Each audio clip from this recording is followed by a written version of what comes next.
night. Looking at Jordan's dark gaze, she shook her head. "I have nothing to say." In response to her words, he started getting angry. His handsome face tensed and he growled, "Daniela, don't you fucking dare go to meet with that man." Daniela's eardrums almost burst open by his roar. She raised her eyebrow and her lips pressed together. "Mr. Moore, are you taking medication for your bipolar disorder?" No one had ever dared to say he was sick and needed medication to his face. She was the first one. The anger inside of him was rising, and his knuckles started to pulse, thirsting for blood. He wanted to kill her. She was really one of a kind. This Daniela was too capable. It had been a long time since anyone dared to provoke him the way she seemed to so naturally. Not to strangle her like last time, he pushed her away with force and left her behind in the corridor. But he pushed so hard, Daniela fell to the ground, landing hard and hitting her tailbone. The sharp pain made her hiss, and she took rapid breaths trying to manage the pain. It took her a while to be able to stand back up. Being with that man, she'd eventually end up beaten to death by him. He was sick in the head. Daniela didn't leave in anger, but calmed herself down before heading into the room. She had to treat Elvis to dinner anyway. Of course, it had also somehow turned into a disguised invitation for that foul-tempered man. She hoped he would spare her and let things be after this dinner. Daniela knocked lightly and entered the room. Elvis was talking to Jordan. The guy with anger issues looked a little impatient, but Elvis kept smiling. Daniela was secretly shocked. Who exactly was Mr. Moore? If he was only a businessman, and even if he was very rich, he couldn't possibly make Elvis, who was the president's friend, smile so timidly. When he saw Daniela coming in, Elvis stood up immediately. "Miss Green, I'm thrilled that the dress suits you so well. You look better in it than the Hollywood star who wore the same one." The corners of Daniela's mouth twitched. "Elvis, you're flattering me. I'm just a regular person and could never be compared to a movie star." Before Elvis could say anything, Daniela heard Jordan scoff. "Tch." Daniela pursed her lips, thinking she better not say anything, lest she provoke the arrogant young man. "Elvis, have you ordered yet?" "Not yet." Daniela immediately called the waiter. The waiter brought the menu and Daniela handed it to Elvis. "Please, order first." Elvis wanted to pass the menu to Jordan, who simply leaned back in his chair, a dark smirk on his lips. "Just order since she's asked you to."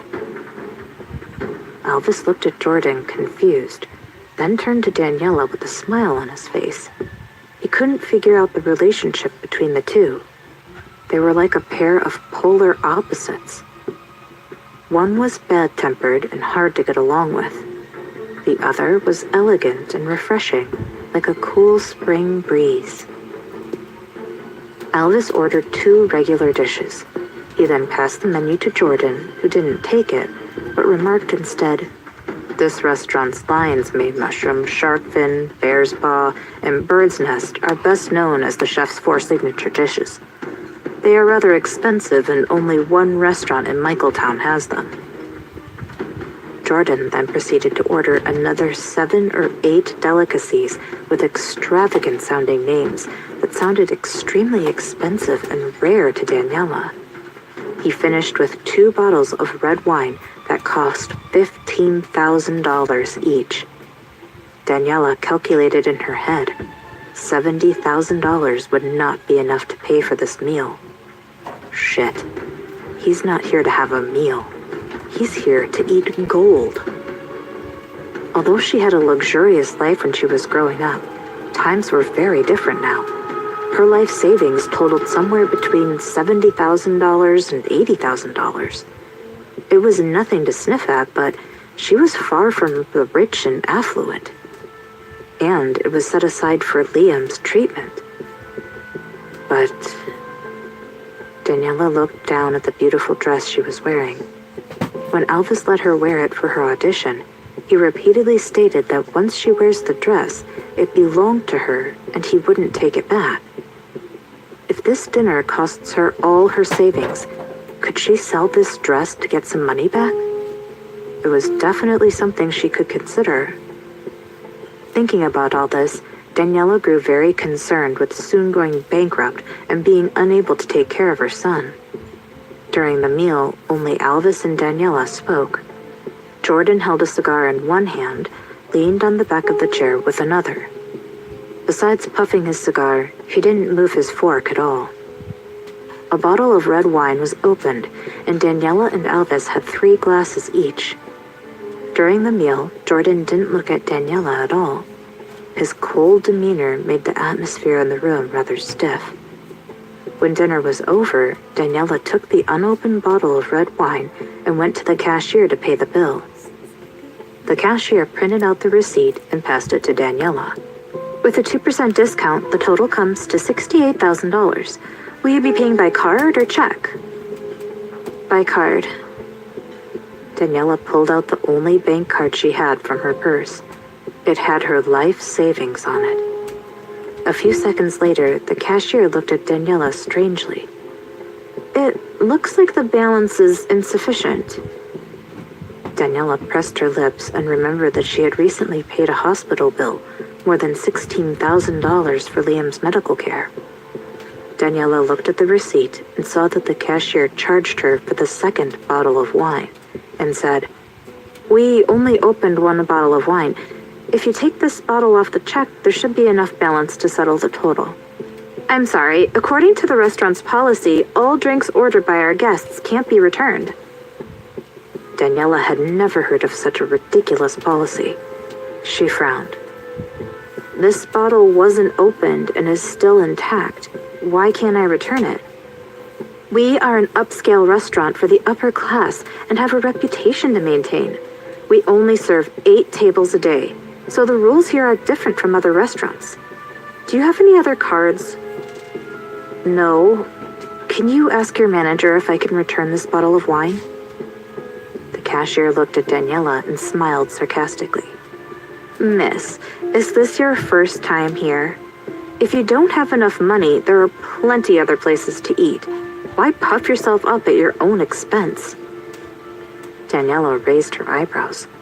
A woman's hostility towards another woman was at times quiet and unseen, often simmering below the surface.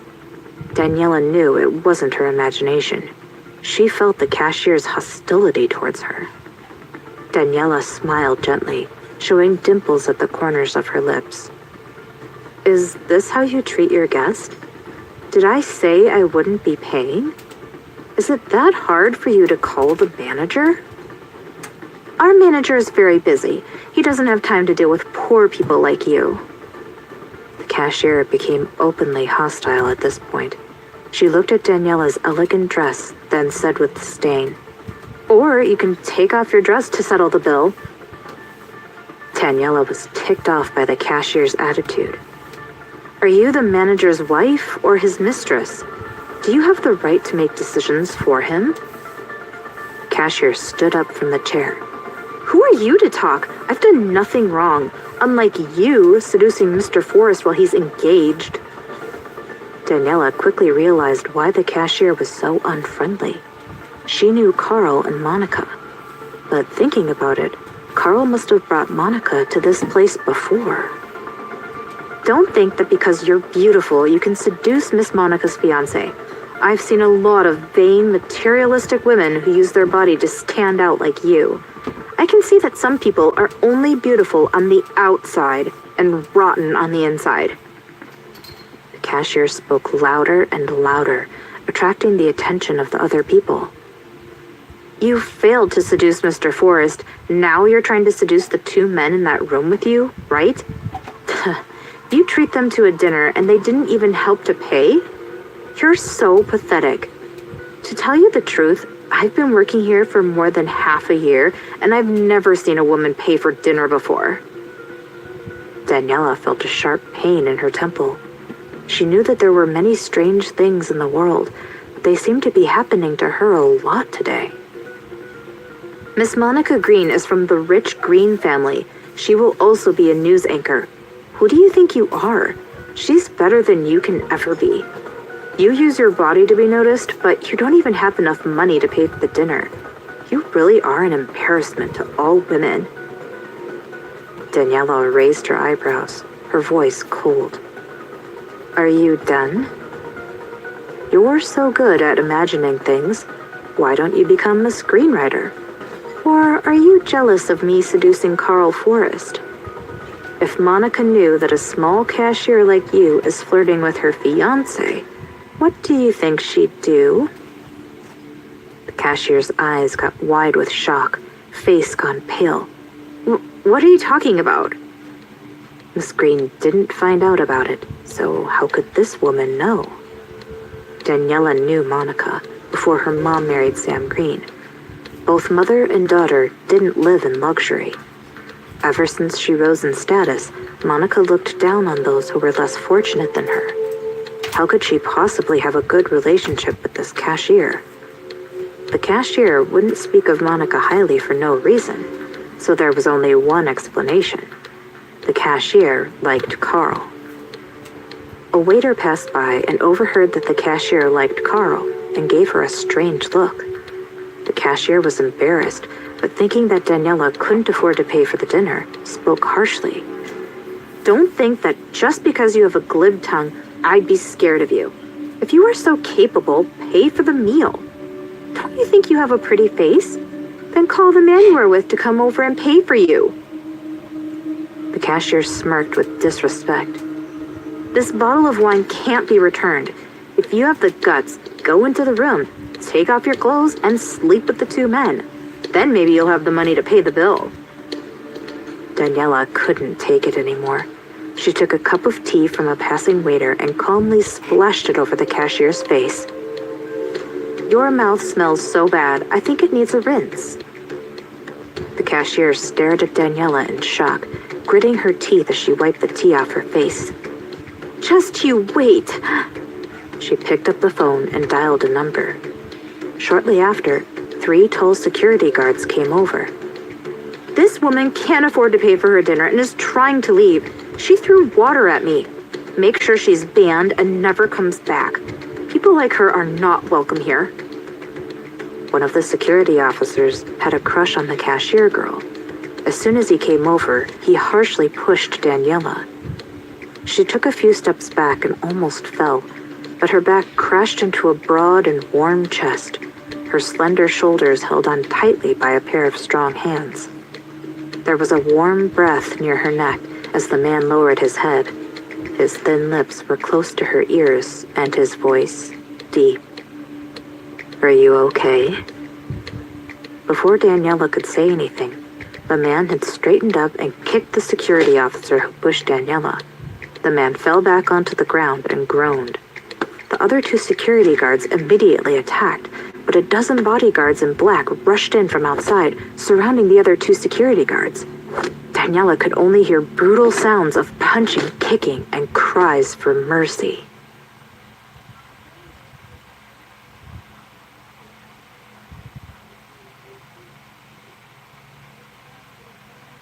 Episode 36, Standing Up for Her.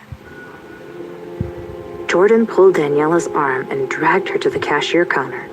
The cashier's face turned pale when she saw that the 3 security officers had been beaten badly, but she did not feel that she was wrong. She looked at the man with the dark eyes and, summoning up her courage, said, Sir, this lady can't afford to pay for the meal. I tried reasoning with her, but she threw water all over my face. The cashier pointed at the bottle of wine Daniela wanted to return and said with a look of disdain, We have rules here. Any drinks ordered can't be returned. Jordan smirked and looked at the cashier menacingly. Open this bottle of wine. Under his strong and dark aura, the cashier took a bottle opener and opened the bottle of wine. Sir, I can ask the manager and see if we could give you a discount. Good. Very good. Jordan's cold, dark eyes were half closed, his expression unfathomable. The cashier was delighted to hear what he said. Originally, she had been afraid that he would let his bodyguards beat her. Being a cashier in this upscale restaurant, her appearance was naturally not that bad. She sat down to recalculate the bill and glanced up every now and then to look at Jordan. Her face was red and shy. This man was even taller and more handsome than Carl. Since Carl had a fiancé, it would not be so bad if she were liked by this man.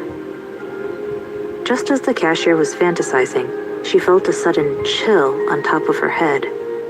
Before she could react, she could feel a wet coldness dripping from the top of her head, down over her face and chin, seeping wine red into her clothes. Daniela was standing beside Jordan when he turned over the red wine bottle and began pouring the entire contents of red wine over the cashier's head. She was dumbfounded.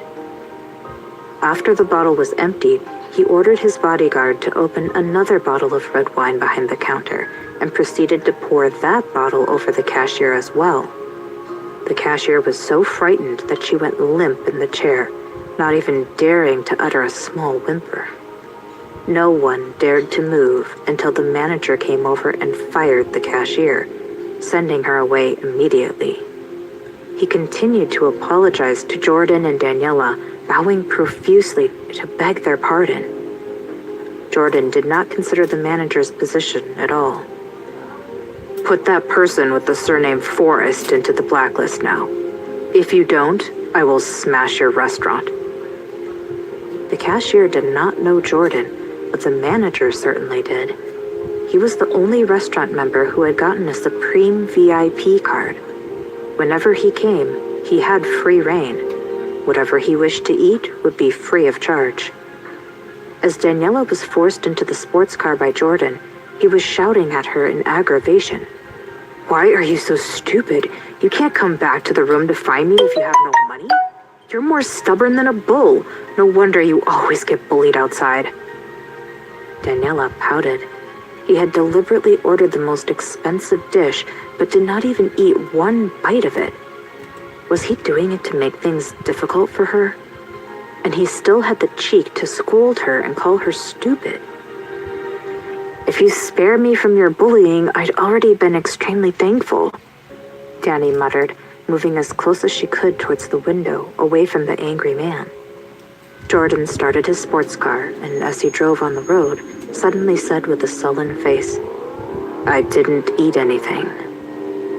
Danny hummed in agreement. Although that restaurant's cashier was bad, the dishes made by the chef were good. "Is that all you have to say?" The man stared at the back of her head.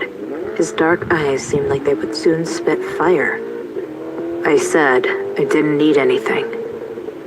Daniela wanted to say to him, "You didn't eat anything because you yourself did not eat. What has that got to do with me?" But when the words came to her lips, she thought of how cruel he was when punishing people. So instead, she replied calmly, "You can drop me by the road here and ask your helper to cook for you when you're back home." Jordan's face tensed, and he turned to stare at her, enunciating every word. "I want to eat what you cook." Inside the private restaurant. The person having a meal with Carl was the head of the project engineering department of a listed company in the capital. Carl wanted to work with the other company to build a large-scale tourism and leisure resort in Michaeltown. He had made a few appointments with the person in charge before the other party finally agreed to come to Michaeltown for an inspection. Carl let his assistant prepare the contract. He had another 2 drinks with the person in charge and placed the contract before the other party. "Mr. Forrest, we are just having drinks today. Let's not talk about business matters." The person in charge patted Carl's shoulder with a smile. Carl cursed impatiently in his heart. During the few days they were here in Michaeltown, he had accompanied him every day and spent a lot of money on him, but the other party still refused to relent. Sir Richards, take a look at the contract first. If you work with Forest Corporation, we can give you a return that will give you 6 times the profit. CEO Richards took the contract in Carl's hands, and just when he was about to read it, the door to the room was pushed open suddenly. Carl's face darkened, and he wanted to reprimand the person who came in without knocking. He looked up and saw that it was the manager of the restaurant. Mr. Forrest, I'm really sorry, but you and your guest cannot have your meal here. The manager was smiling apologetically, but his attitude was firm. Carl frowned and looked at the manager unhappily. I'm a member here. Don't you know how much membership fee I pay every year? Or do you think I can't afford to dine here? What a joke. He was the son of the Forrest family. If he could not afford to eat here, then this restaurant would not have the capability to entertain anybody else. I'm very sorry, Carl. You have been blacklisted in our restaurant. We will pay back double your membership fee, and we will not charge anything for your meal today. To put it bluntly, the owner of this restaurant was not short of money. On the contrary, he had so much money that he could make such an exclusive establishment where only the upper classes were welcome to spend their money. Carl's expression changed. In Michaeltown, it was his first time being blacklisted. And it was in front of Sir Richards. This was like a slap to his face. You're just a small manager. Where did you get the rights to blacklist me? Where's your boss? Sorry, but our boss is at the Capitol. The manager was neither overbearing nor self-effacing. He was not afraid, even after seeing how Carl's expression changed. If Carl does not want to walk out yourself, then I would have to ask the security guards to escort you and your guest. Carl really could not imagine who he had offended. Could it be Daniela? Did she complain to that old man who was financially supporting her? Impossible. Daniela cared a lot about that diary. She would not possibly complain. CEO Richards felt that he was not respected and stood up immediately, his expression highly affronted.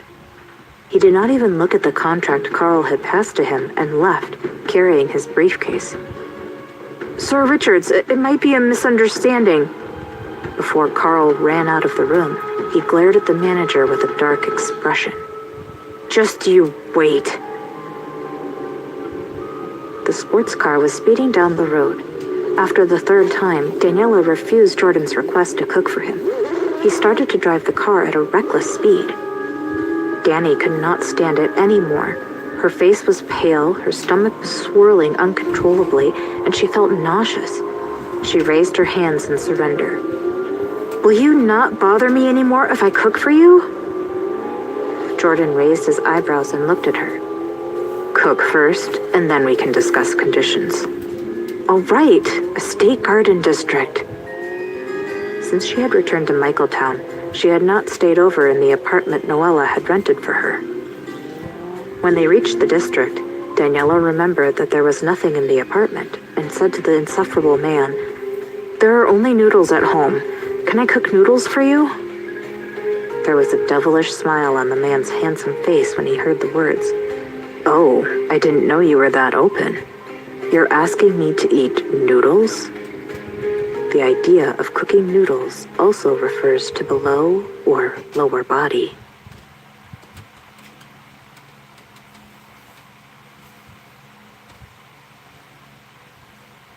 Episode 37, Running Away.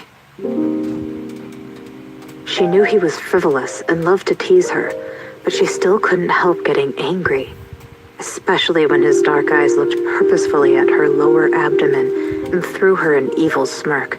She subconsciously put her legs together. Pervert!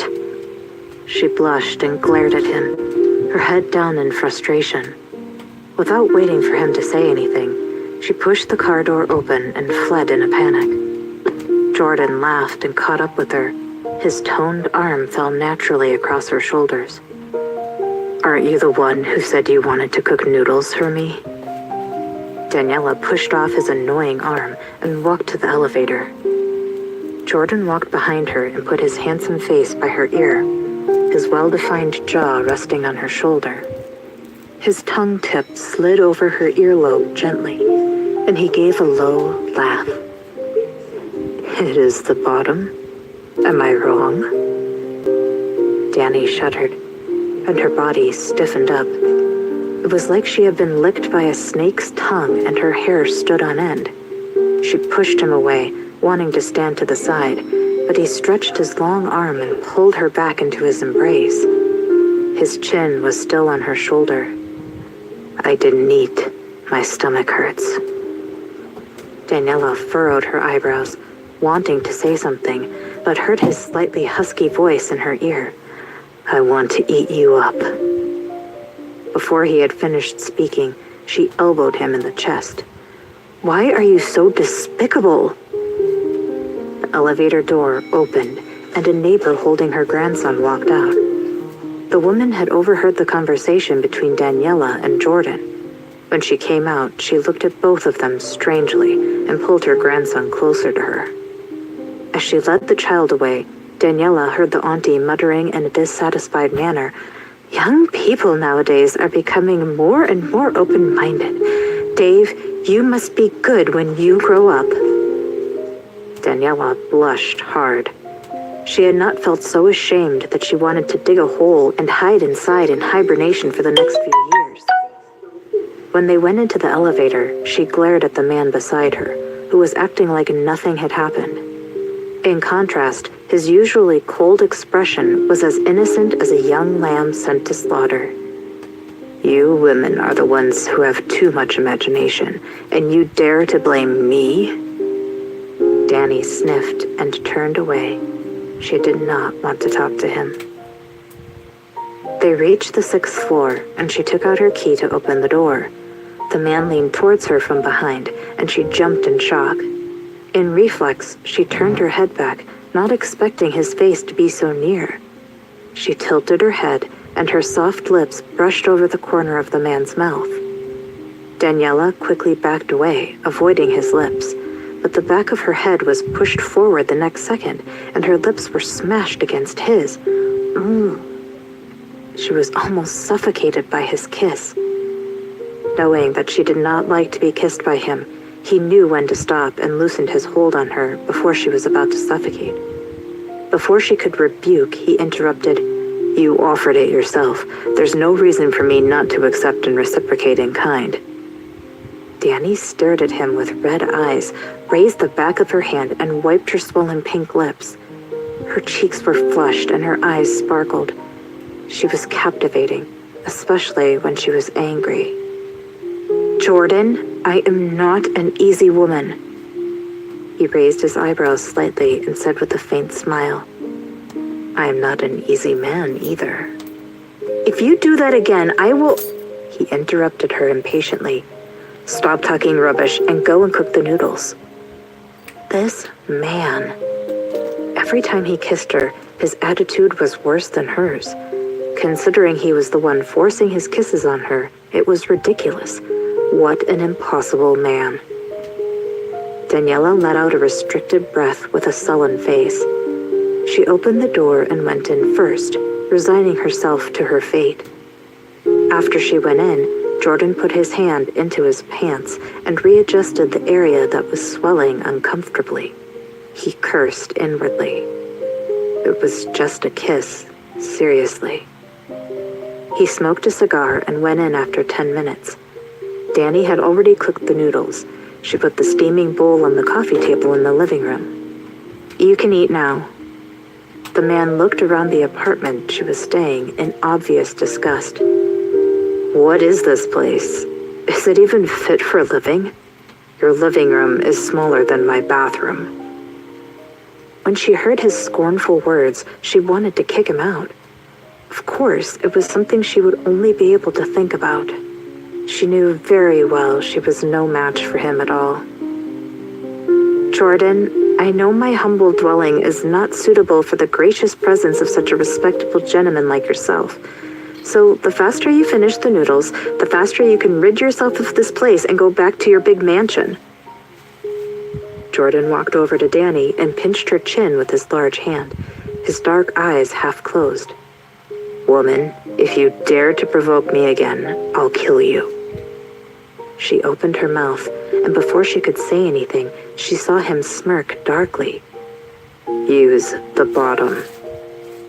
Daniela's face flushed red, and she pushed him away without saying anything, running into the bedroom and locking the door. She squatted down and leaned against the door. The chin that he pinched still hurt a little. Narcissist. Just because he's handsome, he thinks he can just kiss anyone he likes and say all those shameless things.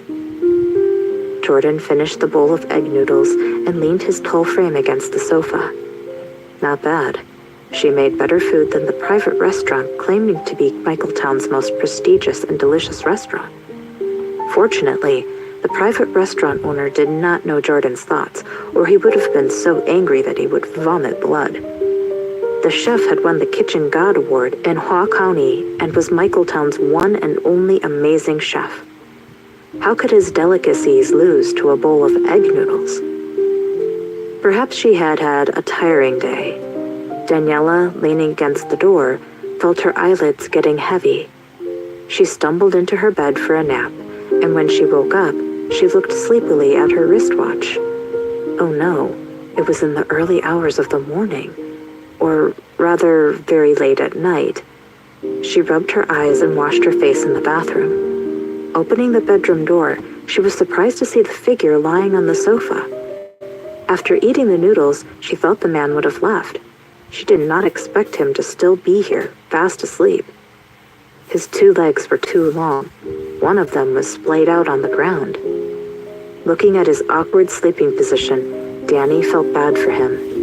Only an orange lamp was left lit in the living room. The light fell on his well-defined face, enhancing his handsome features.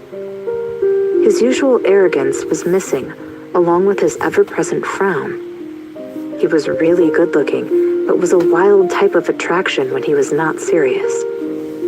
But at the moment, he looked like a big boy, his eyelashes long and dense, his well-defined nose like it was carved from a fine piece of marble. He looked more appealing when he was asleep than when he was awake. Danny was about to look away when the man opened his eyes. That pair of dark, brooding eyes looked straight at her, his cold expression returning. A few seconds later, he seemed to be fully awake. When he realized where he was, he squinted his eyes, and the corner of his sexy thin lips lifted up lazily. You came out in the middle of the night to stare at me? Danny was amused. Stop being such a narcissist. I'm going to the hospital now. You should go back too. Jordan stood up from the sofa and ruffled his slightly messy black hair. I'll take you. It's all right. I can get a taxi. Do you have any common sense? A woman getting a taxi in the middle of the night? Do you want to get raped and then killed? Daniela was speechless. Between a taxi driver and him, a person with bipolar disorder who had tried to strangle her to death before, surely he was more dangerous, right? But she could not afford to provoke this bad-tempered man. After they went downstairs, he pushed her into the sports car forcefully. She did not notice, but the bad-tempered man could not help but give a smug smile. Good. She did not look for that man with the surname of Forrest in the night.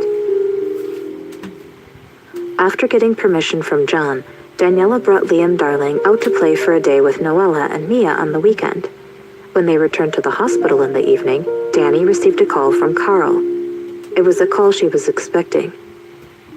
Daniela, you sure have guts. I wasn't kidding about what I said that day. I'm giving you one last chance. If I don't see you at Parsons Hotel tonight, I'll post the contents of your diary online before burning it to ashes. Daniela didn't respond. Recently, a well-known blogger wanted to solicit some love stories.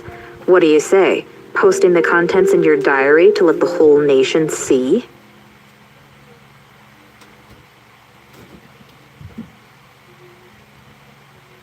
Episode 38. Cute Darling. When Daniela answered the call at the balcony, she did not notice Liam, who had followed her and was hiding behind the door. The little one heard Danny growl out a phrase, "Carl, you are shameless," before she hung up. Liam saw Daniela holding the railing tightly, and she was looking very angry. Carl? Liam had heard Noella, his grandmother, mention this person before. He was Pretty Sister's ex-fiancé, the #1 scumbag in the world. Returning to the ward, Liam sat on the sofa, resting his chin on his hands, his dark eyes turning around in circles as he sighed. He was regretting having blocked Uncle Cool. But it did not matter. He could still use his phone to add him. His memory was super good. He still clearly remembered Uncle Cool's zap, kept his phone away, and looked at her petulantly. "Pretty sister, you can't just peep at a man's phone like that." Danny hummed, "But aren't you always peeping at Mommy's phone?" "That's different. Liam has to check if there are any wild men harassing you." Daniela sat beside Liam and kissed him on the forehead. "Darling, it's enough with you in Mommy's life. I've never thought of looking for another man." Liam immediately sat upright, staring at Danny for a while, then sniffed and said unhappily, "Although I don't want Pretty Sister to look for wild men as her darling, I can't be too selfish. At least, before Liam grows up, Pretty Sister will need a strong uncle to protect you." Daniela thought of how this little boy had contacted Jordan behind her back the other day and sighed in fond exasperation. She poked at his tender face and said seriously, "Liam, Mommy is warning you. Don't talk to strangers and don't exchange contact information, okay?" Liam knew that Mommy was quite scary when she got angry, so he could only nod his head and agree. "Mommy has to settle something tonight. Be good and go to bed early, okay?" After Danny left, Liam looked at his phone. He had already requested to add Uncle Cool's WhatsApp before Pretty Sister forbid him from talking to strangers. This shouldn't count as defying her, right? SG Corporation, Michaeltown Branch. In the president's office, Jordan was leaning against the leather chair, his long, slender fingers tapping rhythmically on the sandalwood desk. The laptop screen was showing the meeting room of TS headquarters, in which hundreds of high-level personnel sat. They were in the middle of the transnational conference that Jordan had pushed back for several days. SG Vice President Will was hosting the conference. The atmosphere of the meeting was rather heavy and serious. Will had tried to lighten the mood a few times, but he could not do it after seeing Jordan's long and gloomy face. Forget it. Jordan was a perfectionist. Even if there is a mistake that was 0.01% out of place, he would notice and not hesitate to criticize the person until they lost all face. Will shuddered. It was best not to incite any fire upon himself. After a high-level personnel, whose age could be Jordan's father, got scolded after making small mistakes, the meeting atmosphere became even more oppressive and cold. Every person present was sitting on pins and needles in a cold sweat. Just then, somebody's cell phone rang. When Jordan held a meeting, everyone had to turn off their phones. There could be no interruptions during the meeting. Who was so bold to have left their cell phone on? Everyone was looking at one another, waiting for that person to stand up and surrender, when they saw Jordan's long fingers slowly picking up his phone on the table. Jordan saw the friend request on WhatsApp. The profile photo was of a mischievous kid in a baseball cap. He narrowed his dark eyes slightly. He accepted the request, put down his phone, and continued the meeting. But the next second, a video call rang. Jordan did not intend to answer it during the meeting. He wanted to press the refuse button. Instead, he found himself pressing on the answer button. Immediately, a small and delicate face appeared on the screen of his phone, his black eyes staring at him. "Uncle Cool, it's been a while. How are you?" His mouth twitched. It's been a while? It had only been a few days. Hearing the childish voice of a little kid, Will and the high-level personnel were shocked. What? The bad-tempered boss was video calling a little kid during the meeting? And the boss lifted the corner of his mouth. Is he smiling? Impossible. Impossible. They had never seen him smile before. Who is this little kid? Was he the illegitimate child of the boss? But they had never heard the boss having a girlfriend. Many of the high-level personnel were openly gaping, their eyes all directed at Will, trying to get him to be his usual gossipy self and find out who that little kid was.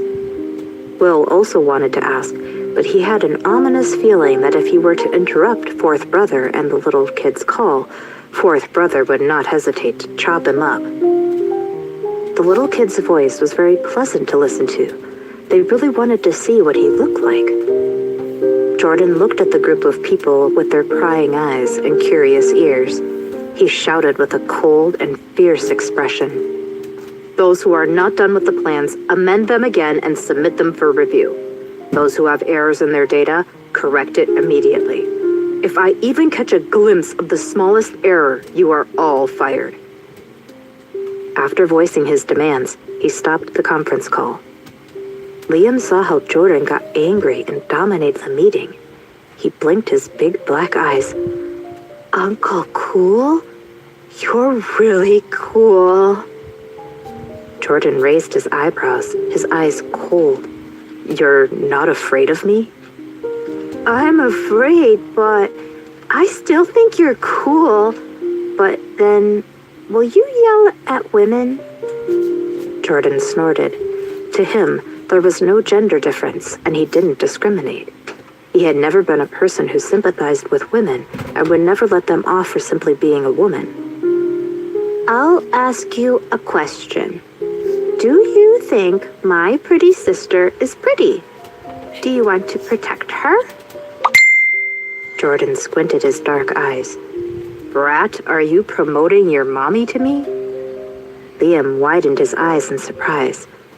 You already know pretty sister's identity? Well, a handsome and cool uncle won't like a single mom, but there should be exceptions. I'll just help pretty sister look around then. Liam wanted to hang up, but Jordan stopped him with a dark face. Brat, don't hang up. Liam stuck out his tongue. What are you doing? That stupid woman. Your mommy, is she being bullied again? You are not allowed to scold pretty sister or call her stupid. Liam glared at Jordan angrily. You don't like single moms, so it's not your business whether pretty sister has been bullied or not. Brat, you better tell me what happened to your stupid mommy, or I'll go to the hospital now. Liam also did not know what had happened to pretty sister. He only knew that she was not so happy after answering the call and went out quite hurriedly. Pretty sister's ex-fiancé called her. Then she said she had to go out. After the video call with the brat, Jordan smoked 2 cigars with a gloomy face. He was about to go out when his phone rang again. It was Alvis. Jordan, my flight is tonight. I've already checked out of Parsons Hotel. I can see the chauffeur you arranged for me. Miss Green? His voice drifted off. Jordan frowned. Miss Green? You just saw Daniela? Yes, but she did not see me. She was walking towards the elevator. Alvis did not know what he had said wrong. Even if the person on the other end of the phone did not speak, Alvis could feel a strong chill, and the murderous intent made him shudder. Jordan? Jordan clenched his jaw. It seemed like his dark eyes were shooting out flames. He grasped onto the phone tightly, on the verge of rage. He needed to break something. Follow her and see which room she goes into. Jordan stood before the French windows. It was already dark, but it was brightly lit outside. His handsome reflection on the glass was grim. Elvis walked towards the elevator and caught the level she had gotten off at. Neither of them spoke anymore, but Elvis noticed that Jordan was breathing heavily. Jordan looked out of the French window. His body was tight and stiff. The anger seethed uncontrollably in his chest and battered inside like a caged dragon. That day, at the private restaurant, he had heard that man with the surname of Forrest asking her to go to Parsons' hotel that night. He had deliberately ordered expensive dishes and not eaten anything, forcing her to go back to her apartment to cook for him instead of meeting with the man. He had even slept on that small and narrow sofa for half of the night after eating. He thought she had already made up her mind not to go find the man again. He was busy with work the past few days and did not have time to see her. She sure was capable, giving him such a big surprise. Jordan felt the sordid feeling of being played for the first time. Although she was not anyone to him, he had no right to interfere with her choice. But he was still upset. If she did go to room 8088, he might lose his temper and kill her. Not long after, Elvis spoke again. "Jordan, I saw Daniela going into room 8088. Fuck. Even without seeing him face to face, Elvis could feel the violent air coming off his body in murderous waves. He was suddenly thankful they were only talking over the phone as his legs went weak. Elvis saw that the person who opened the door for Danny was a handsome-looking man. She came to the hotel at night to look for another man, even though she already had Jordan. No wonder he was furious. But would Jordan's anger be directed at him, too? If it had not been his slip of the tongue in seeing Miss Danny, Jordan wouldn't have known. Elvis was afraid that Jordan would erupt at him and was finding a suitable reason to end the call when the phone was hung up by Jordan. He let out a sigh of relief. Will came into the president's office from the vice president's office and heard the sound of things breaking inside. He pushed open the door through a crack and saw Jordan smashing his laptop to the ground. His heart trembled. Whoa, who on earth was so bold to make Jordan this angry? Was it that little kid? Will started to imagine in a bad way, was it possible that little kid was fourth brother's illegitimate son? Then fourth brother did not want him, and that little kid threatened him? Will was still absorbed in his imaginative depiction when the door to the office was suddenly pulled open by someone. He almost fell and caught himself just in time. Looking at the sullen face and strong aura emanating from Jordan, Will shivered. Fourth brother? What happened? Jordan pushed Will away without saying anything and strode away. Although Jordan's temper was not good, it had been a long time since Will had seen him with that expression. He looked like he wanted to kill someone. Afraid something might happen, Will hurried to catch up. Parsons' Hotel. Daniela went into room 8088. Carl had just showered. He was wearing a white bathrobe and holding a towel in his hands to dry his wet hair. Looking at Danny's beautiful face without makeup, a complicated expression flashed in his dark brown eyes. Sister, I knew you would come.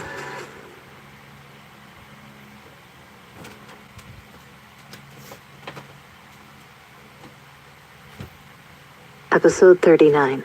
I will make you my woman tonight. Carl did not know whether to feel happy or sad. Daniela had come, but it was for the diary, not for him. He didn't know whether to laugh or scream in rage. It had already been 4 years, but the pain was as fresh as the day she had left. He had wooed her for 2 years, but his status in her heart was not comparable to a faded yellowing diary. It was clear how important that person was to her. But it did not matter. If he could not get her heart, he would make do with her body. Carl checked Danny out secretly. She was wearing a coat and jeans, wrapping herself up tightly. But the more he could not see anything, the more he wanted to peel her off layer by layer and see the beautiful scenery inside. The image of Daniela's gracefulness wearing a dress appeared in Carl's mind, making his throat tickle. Monica was pregnant, and he could not touch her for the first 3 months. He missed the taste of women, especially Daniela, who he had never laid his hands on. His eyes raked over her body hungrily.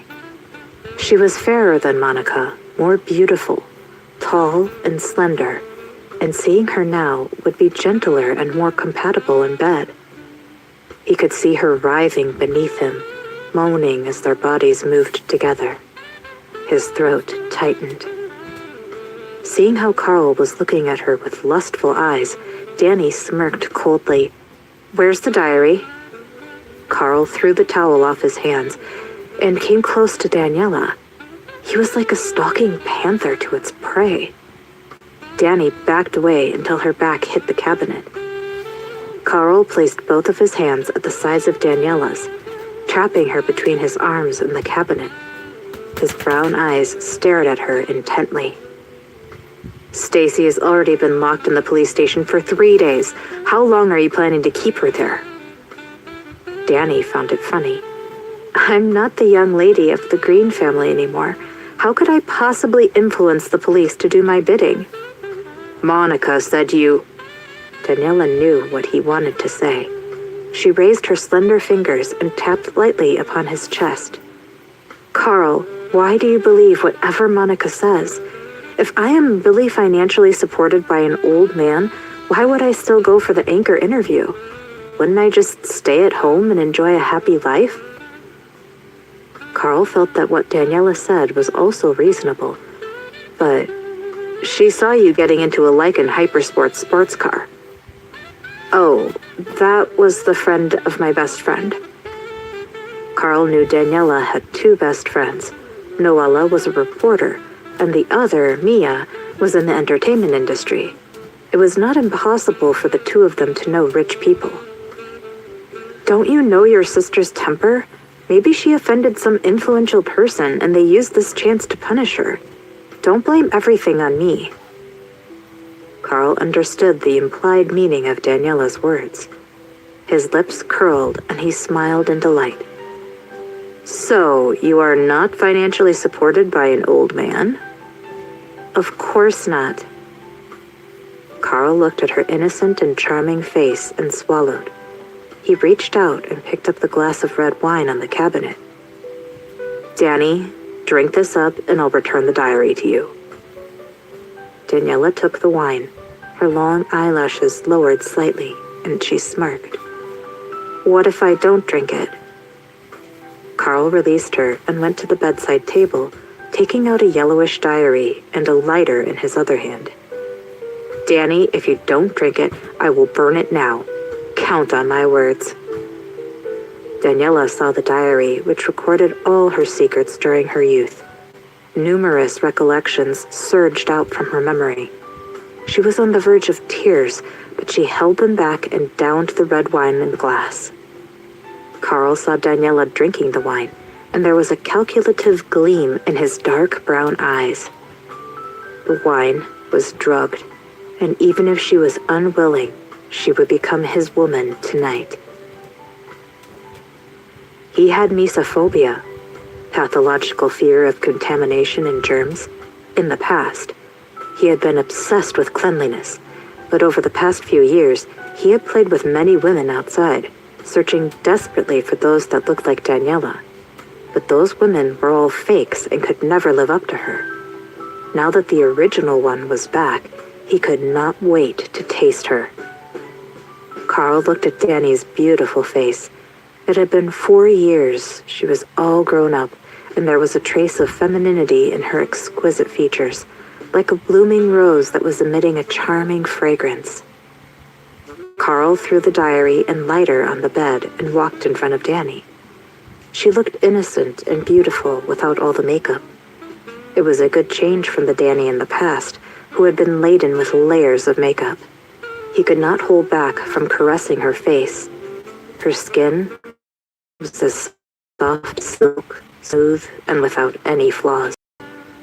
Daniela lowered her gaze. Her long and thick eyelashes were like two small fans casting a small shadow on her face. In Carl's eyes, she looked extremely shy. In Daniela's almond-shaped eyes that were covered by her long lashes, there was a trace of coldness. She lifted the corner of her lips and smiled charmingly. "Carl, I feel a little hot." She grabbed his hands that were caressing her face, her gaze becoming misted. Carl took her hand, put it by his lips, and kissed the back of her hand. She was wearing a retro-styled court ring on her middle finger. When he kissed her middle finger, he smelled a faint fragrance. "Danny, you're getting more and more beautiful." He looked at her in a besotted way and drew her closer to him. His body was a little hot, the thoughts in his head muddled. With a charming smile, Daniela forcefully pushed him onto the bed and then turned off the main light of the room, leaving only a yellow wall lamp on. Under the soft light, she was like an enchanting succubus, bewitching him until he had lost any ounce of control. "Carl, give me a few minutes. I will take a shower." Carl swallowed his saliva. His eyes were full of lustful desire. "Danny, I can't wait any longer." 5 minutes. Her voice was like honey, sweet and intoxicating. "Okay, cleanse yourself for me." Seeing her enter the bathroom, Carl lay down on the bed, his eyes hot and his breathing rapid and uncontrollable. He stared at the white ceiling and heard himself shouting her name repeatedly. It was a bit strenuous and indistinct, every word wrapped around the tip of his tongue. Before long, he smelled a faint fragrance and felt the woman's arm lifting him up from the bed. Her long, wet hair was scattered all over the place. Her cheeks were tinged red, like poppies in bloom. "Danny, you're so beautiful." He clasped her slender waist. His hands could not wait to rip off the towel she had wrapped around her body. A heat sensation was rising up from his lower abdomen, and every cell of his body was screaming wildly. She struggled slightly in his arms, their bodies entwined, skin hot. He grabbed the back of her head and kissed her roughly. The towel was thrown to the ground. It was like a person almost dying of thirst in the desert, finally meeting a sweet spring. He gasped for breath and pinned her down. He gnawed at her soft lips and sighed in contentment. "Danny, please don't blame me for being despicable. I know that it is the only way I can get you." Making his way from her pouty lips to her beautiful neck, he pressed his body against hers, groaning as his desire mounted rapidly. "Don't worry, I will try my best to be gentle with you." Although he could not marry her, he could still let her be his lover. He would not treat her bad. His kisses were like rain all over her body. When he became one with her, he heard her low moan of pain. Her fingers clawed at him in some wild sort of desperation, leaving her red mark on his tense arm. She was as good as he had imagined. The night was still long. The luxurious Lycan Supersport sports car pulled up to the Parsons Hotel. The car door opened, and out of it walked a handsome man wearing a black shirt and pants. The man's eyes were cold, and he was emanating a murderous air. Will, who was worried that something had happened to him, also came along. "Bro, why did you come to the hotel?" Jordan's face was dark. "Get me the room card for room 8088.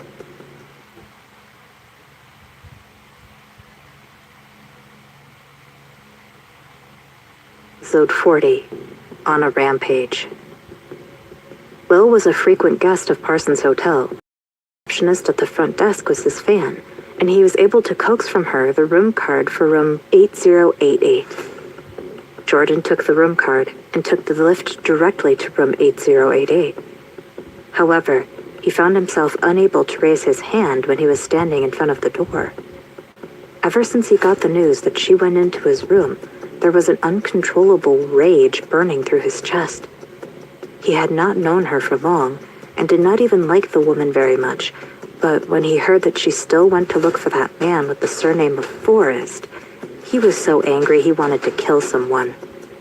The urge was enough to want to rip the man to shreds and feed him to the dogs. Looking at the closed door, his dark eyes shone fiercely, his handsome and wild face dark and ominous. After a few seconds, he swiped the room card and the door clicked with a beep. His tall figure was surrounded by a strong, dark aura. He was like a beast lurking in the woods and could maul its victim with predatory claws at any time. He had only walked a few steps before he stopped suddenly. The man's heavy grunts and the woman's soft moans were interwoven together in the air like a sickening melody. A vivid scent of intimacy filled the air, accompanying the coupling pair in their throes of passion. The moonlight was enchanting, reflecting the two figures entwined on the glass window. The man's deep voice rasped in loaded desire. Jordan felt his hands drop to his side and clenched his fists tightly, popping up on the back of his hands. His handsome face was set into a mocking sneer. How could a woman like this make him lose his composure? She did not respect herself. Why should he treasure her?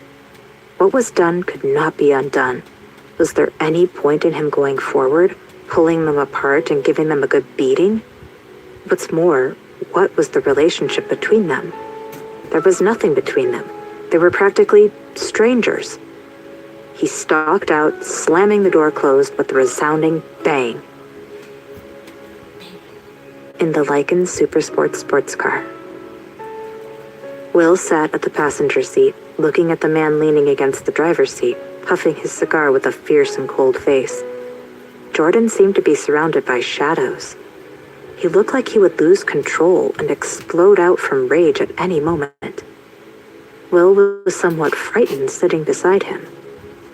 Bro, I can't seem to town to look for someone. Don't tell me you really like that woman. Don't mention her. The gloomier his became, the more evident his temper was. Will was shrewd in the relationship between men and women. Jordan wanted the room key. After he went up, he looked like he wanted to kill someone. The woman and another man must have... Why can't those who are beautiful behave themselves? Bro, if she was unfaithful to you, you should stop thinking about her. Tell me the type of woman you like, and I will go and look around. Michaeltown is so big, I don't believe I'll fail to find one. Shut the fuck up. Jordan punched the central control. Will stayed silent. If not, the next punch might land on his handsome face. He did not expect that Jordan would be smoking in the sports car for the whole night. The man beside him was still smoking after he had slept and woken up. Jordan, bro, it suddenly occurred to me why you were interested in the woman. It's because... Jordan's cold voice cut off Will's unfinished words. Shut up. Will rubbed his sleepy eyes. I'm just talking in my sleep. Forget I said anything. Jordan flicked the cigarette ash from his fingertips and swept his deep, dark eyes over to the hotel's entrance again. He saw a slim and tall figure walk out.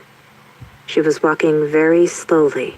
Her legs were still shaking, her face pale and tired, like she had been working hard the whole night without sleeping. She hailed a taxi and got in. When she reached the entrance of the estate garden district, she got out of the taxi and went into a drugstore. What else would Danny buy in a drugstore the morning after spending a night with a man in the hotel? Will looked at Jordan worriedly. He thought that the man would go berserk. Unexpectedly, Jordan did not explode, apart from the blood veins in his black eyes becoming redder. His brow was also furrowed, and his fingers were clenched against the steering wheel. Compared to his expectations, his fourth brother was exceedingly calm. He was so calm and cold that no one could read his thoughts. Will felt that he was way scarier like this than when he went berserk. Bro, you... Jordan drove to the company building without a word and parked the car at his reserved spot. He said coldly, "Go to work." Will deliberated whether he should remind Jordan to consider taking his medicine, as his aura was enough to make people tremble in fear. This type of calmness was very scary. Daniela sneezed a few times consecutively when she reached her apartment door. She rubbed her blocked nose and inserted the key into the keyhole. She had just turned the door handle when the door was opened from inside. "Mia messaged me to tell me you were on your way back. I thought that you would arrive around now," Noella said as she took off the apron she was wearing. "I've made breakfast." The two sat at the dining table as Daniela ate a few spoonfuls of porridge. "Aren't you being too hard on yourself while you attack your enemy? You still drank that cup of wine for real, even though you knew that Carl would use petty tricks in order to get you." Daniela's head was a little heavy as she listened to Noella's scolding. The ache in her head pounded like a jackhammer, and she did not feel well at all. Still, she did not retort as a light smile appeared on her lips. "I can't help it. What else could I have done? He wanted to burn my diary." "Danny, is that diary really so important to you?" Daniela hummed in agreement as she dropped her gaze. "That's true. That boy saved your life after all." Noella seemed to have thought about something as excitement flashed in her eyes. "Danny, that douchebag outright blackmailed you, wanting you to sleep with him? How are we going to retaliate after this?" Daniela had already guessed that Carl had other intentions behind asking her to go to Parsons' hotel that day in the private restaurant. She ignored him on purpose for 3 days. A bad habit of any man was that the more they could not get something, the more they would do anything to get it. Such was the allure of the forbidden fruit. In those 3 days, she heard from Noella that Carl had a mistress who looked like her about a year ago. That woman had become pregnant, and Monica had found out about her. It was unfortunate, but she had lost her baby after she was attacked by Monica's bodyguards. The injuries she suffered from the after effects of losing her baby meant there was a high chance she would never be able to conceive again in the future. This news was not reported as it had been blocked at that time. Noella knew a little about what had happened due to her connections as a reporter. Daniela hired a private investigator to find that woman. That woman was filled with complete hatred for Carl and Monica. When she had a miscarriage, Carl did not go to see her at all, nor did he pay a single cent for her medical fees. He simply did not care. The woman immediately agreed after she heard about Daniela's plan. She would do anything to ruin Carl and Monica's lives. Daniela caressed the retro-style ring on her middle finger and smiled. Her gaze was cold. "Carl probably would never have thought that my ring contained a drug, too." The reason why she had made an excuse to go to the bathroom after downing the alcohol and drugging him was to change her position with that woman. She had come in secretly while Carl was in the middle of his lustful delusions, and he had not realized a thing. After they changed positions, she went to another hotel room in Parsons' hotel Mia had booked for the longer term. She soaked herself in a freezing cold ice bath for the entire night to dissolve the effects of the drug.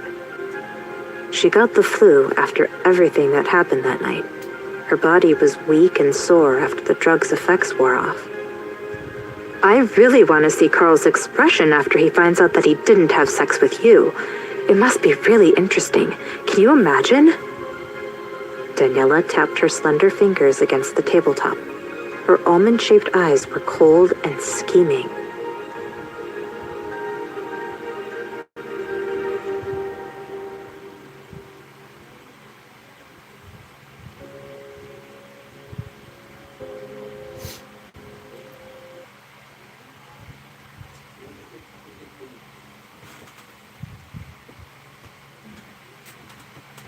Episode 41. Leverage. Noella pulled out a new phone and credit card. Of course it's ready. They won't find out that it's us, even if they're smart enough to investigate. Daniela took the phone and entered Monica's phone number before sending her a message. In the Green family villa. Monica, Sam, and Olivia were eating breakfast together. The atmosphere was warm and peaceful. Monica took a sip of milk as she gave a sneaky glance to Olivia. Olivia nodded and in a warm and soft voice said to Sam, "Husband, Monica is pregnant now. You know how Daniela never liked her. Now that Daniela's back, Stacy is suddenly in jail. That's not a coincidence. If they were to work together, Daniela will definitely bully her. We need to protect our Monica." Sam put down the newspaper. He pondered for a while and said, "She got into the broadcasting company on her own merit. I can't fire her unless she makes a mistake." Sam had more than just the broadcasting company in his empire now. He didn't have time to think about such inconsequential things. Daniela was so insignificant, she wouldn't be a problem. "If she's not good enough, I'll find an excuse to fire her." Sam glanced at Monica. "You, on the other hand, why isn't there a wedding day set, even though you're already carrying Carl's child?" Monica bit her lips. "My mother-in-law said that it would be within these few months, although she seems to have some prejudice against me after what happened to Stacy." Olivia chimed in. "Monica, how can they blame you for it? Isn't it Daniela's fault stirring things up the moment she returned? That girl is despicable. Honey, Stacy is still in jail, and even the Forrest family haven't been able to bail her out. I'm afraid our family's reputation will suffer too if this goes on." Sam furrowed his eyebrows, but said nothing. Olivia added softly, "I heard that Daniela found herself an old sugar daddy. Surely my husband isn't less powerful than that old man, right?" Sam was a proud man, and his ego wasn't going to let him be called incapable. He was especially sensitive since he'd gotten rich because of Daniela's family. "Forget it. I'll tell Maria Witcher to go to the police station. The ring is hers, and the entire ordeal started because of her ring. The police won't be able to do anything to Stacy if Maria Witcher clarifies that the entire incident is a misunderstanding." Monica looked down as a cruel spark flashed in her eyes. If her father wasn't going to fire Daniela from the broadcasting company, she would come up with ways to make her leave. The company was too small for the two of them. As Monica was thinking about how to get Daniela to leave the broadcasting company, her phone rang. It was a message from an unknown number. Monica picked up her phone and casually glanced at it. But as soon as she read the message, she sat straight up. It was short. There was only a line with bank account details and text. "Wire $1 million to this account within half an hour. If you don't, there'll be consequences." Crazy! Monica was appalled. She didn't take this blackmail message seriously. Scammers these days are getting more and more vicious. She was about to put down the phone when she got another text. Monica opened it and froze. "Monica, what's wrong?" Now Olivia was concerned. Monica shook her head. "I'm fine. I'll go up. I'm full." Monica took her phone and hurried up the stairs. The second text she got was only a photo. It was a photo of a man embracing and kissing a woman. The woman's face was covered by her long hair, but the side profile of the man Monica would recognize anywhere. Carl. He cheated on her again. Monica clenched her teeth in hatred, and her nails dug into her palms. A third text beeped on her phone. "I'll send you the hotel name and room number after I receive the money. If not, you'll see today's headlines." Monica clenched her teeth in hatred, and her nails dug into her palms. A third text beeped on her phone. "I'll send you the hotel name and room number after I receive the money. If not, you'll see today's headlines." Monica knew exactly what the headlines would say. Monica loved Carl and was pregnant with his child. From the moment she met him, she was in love. The biggest wish she had was to trample Daniela to death and to marry into the Forrest family and become their daughter-in-law. She was devastated when Carl had chosen to pursue Daniela instead. It had taken her a lot to persuade her mother and father to help her scheme against Daniela and get together with Carl. He was hers. She'd become the biggest joke if a scandal were to erupt, especially now that she was pregnant. Last time, he swore to her he'd never do anything like this again, after she found out that he had a mistress. She truly believed that Carl loved her. It was the scheming bitches who seduced him and made him lose his way. Monica looked down and put her hand on her belly. Her eyes were red. She was already about to marry into the Forrest family. She'd never let the media reveal something like this, not now and not ever. Danny, isn't it too much to ask Monica for $5 million? How can she get the money within half an hour? Daniela's head seemed to get even heavier after she took the flu medicine. She sat on the sofa with her legs crossed and snuggled back into the cushions. She sniffed and said with a coarse voice, "If she still wants to marry into the Forrest family, she'll send the money. She'll find a way. She can afford it." When she had last seen Monica at the broadcasting station, she was carrying a purse that was worth at least $200,000. Anyone with eyes could see how luxurious her life was. Noella was a little confused. "I really don't know why Monica would like that cheating douche so much. Monica won't let him go so easily after all the trouble she went through to snatch him from me. Besides, the Forrest family is one of the richest families in Michaeltown.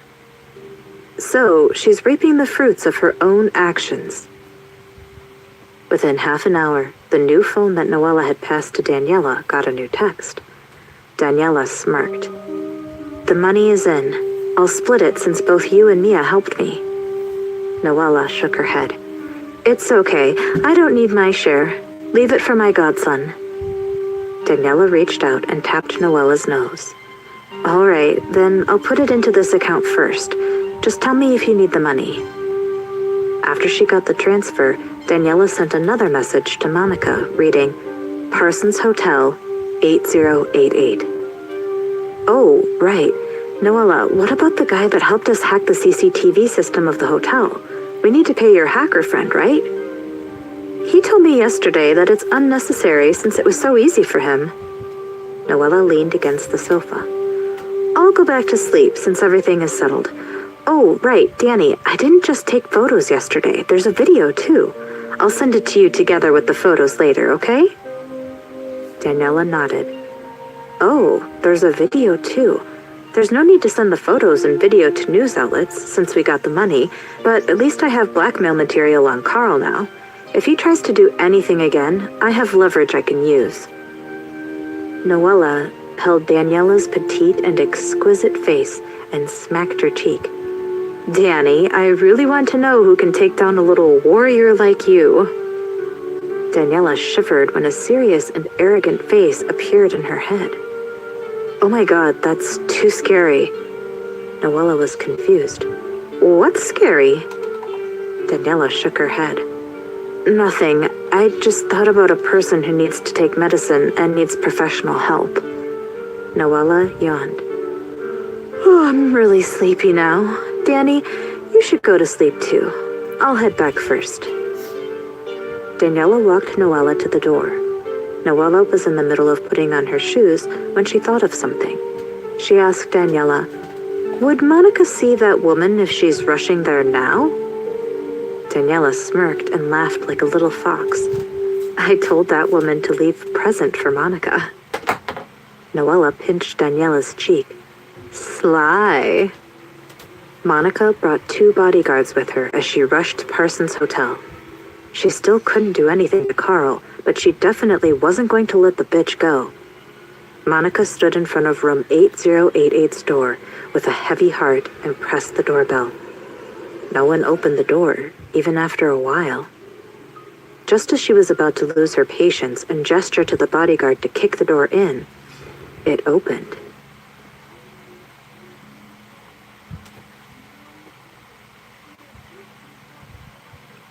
Episode 42, Counterattack. Carl stood in the doorway. He was wearing a bathrobe and his hair was wet. He looked like he was still half asleep. Monica? Carl's first instinct was to close the door when he saw Monica standing in front of him looking upset. How did she... Monica walked in. She pushed past Carl into the room, not noticing his attempt to stop her. Monica, what are you doing? Carl chased after her. He was lucky Daniela left right after he woke up. Monica saw the messy bed, the used tissues, and a used condom in the bin the moment she rushed into the room. She could no longer hold back her tears, and they flowed down her cheeks. The overwhelming scent of sex lingered in the air, and she felt sick to her stomach. Even though the bitch was gone, the smell of her having sex with Carl was still there. Carl came up to Monica and hugged her. He gently wiped her tears away and leaned down to kiss her. Monica, I drank too much when I was out last night. Our CEO Richards and others got a woman for me, and everything was a blur by that point. I didn't mean to hurt you. Monica cried so hard she could hardly breathe. The tears were streaming down her face, and Carl was starting to get annoyed with her crying.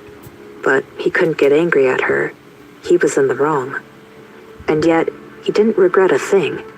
He could still taste Daniela on his lips and feel her body wrapped around him. She was as amazing as he'd always imagined, and he knew he would spend the next weeks daydreaming about her. Monica saw something black from the corner of her eye. She pushed Carl away and lifted the blanket. A black triangle lace panty laid in the sheets. Monica screamed at the slut in her head. She turned and looked at Carl, who had a strange expression on his face. Carl, I believe that you didn't mean to do it, but you have to tell me who that woman is. At the sight of the lingerie, Carl felt a pang below the stomach.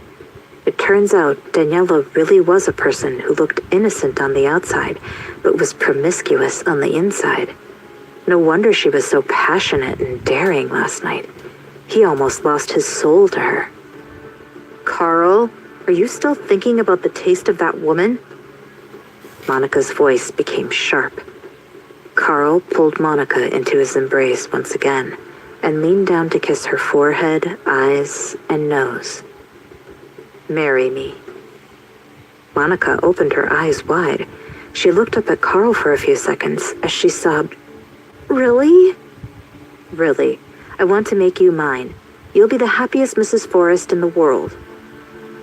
Carl knew that this time only a proposal would console Monica after she caught him red-handed.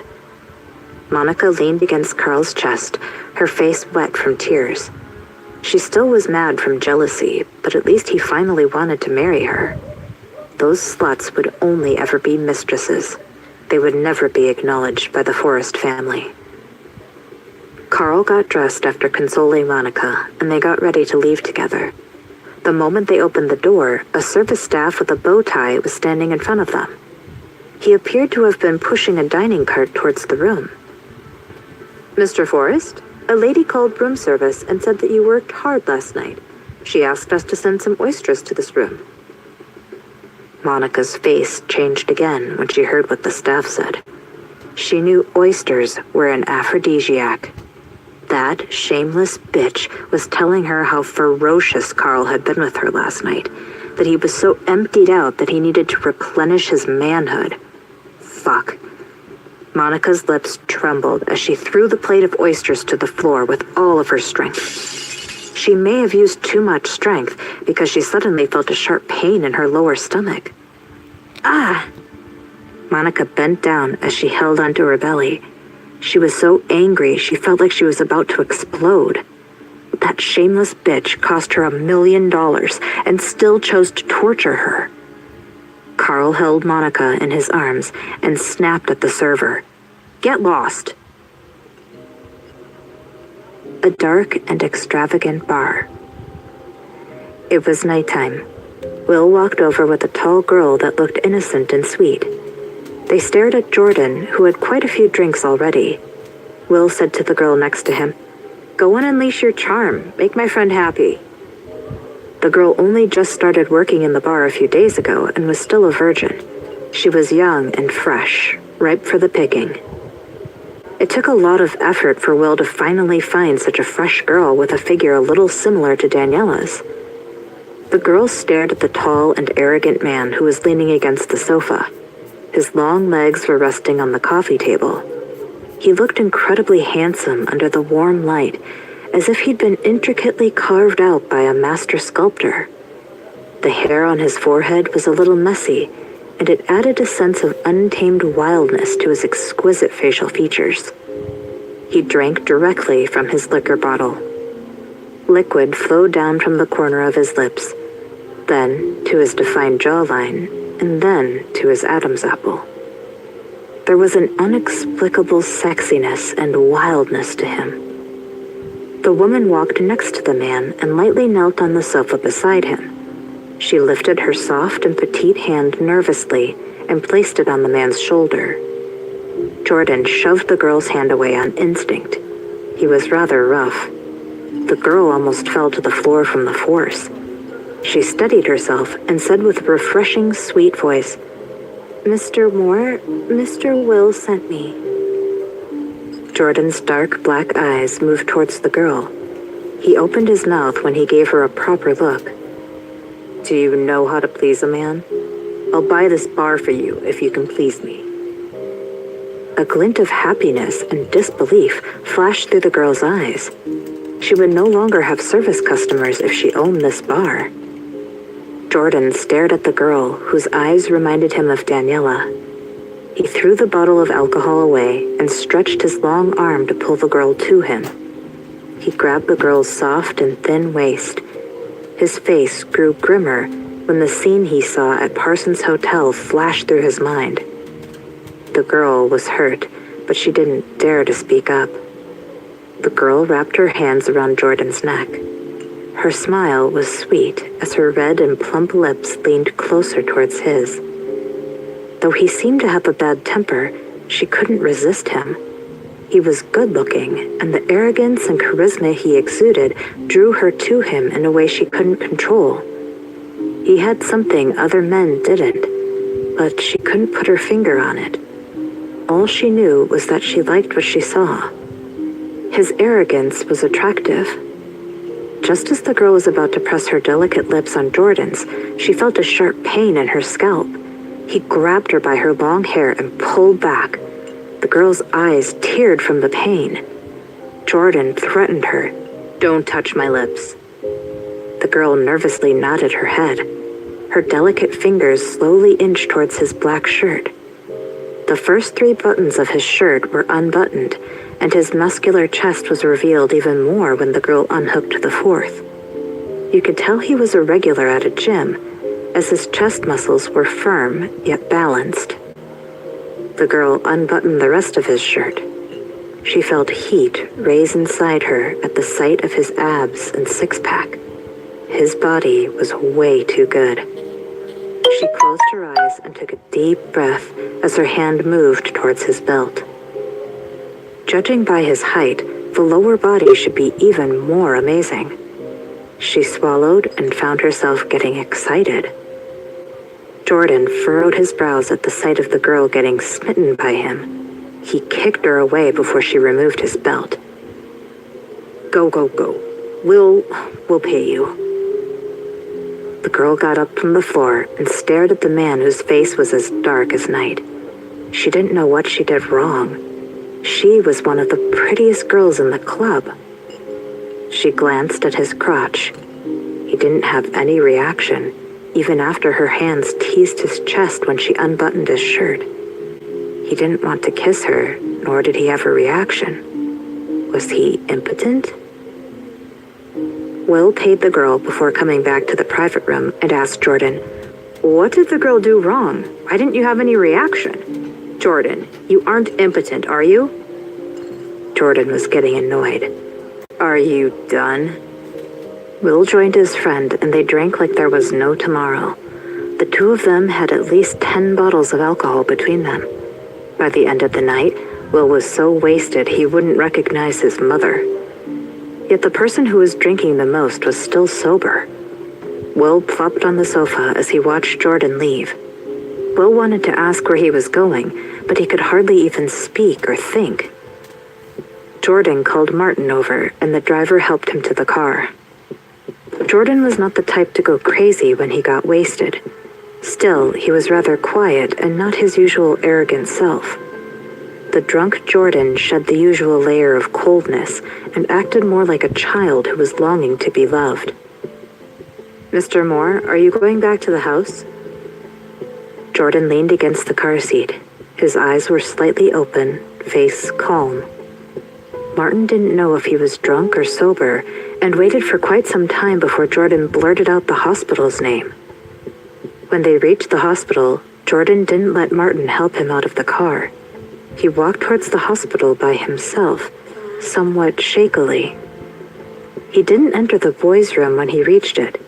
He stood in front of the glass window and peered inside. There was only the boy and an older lady. That woman wasn't here.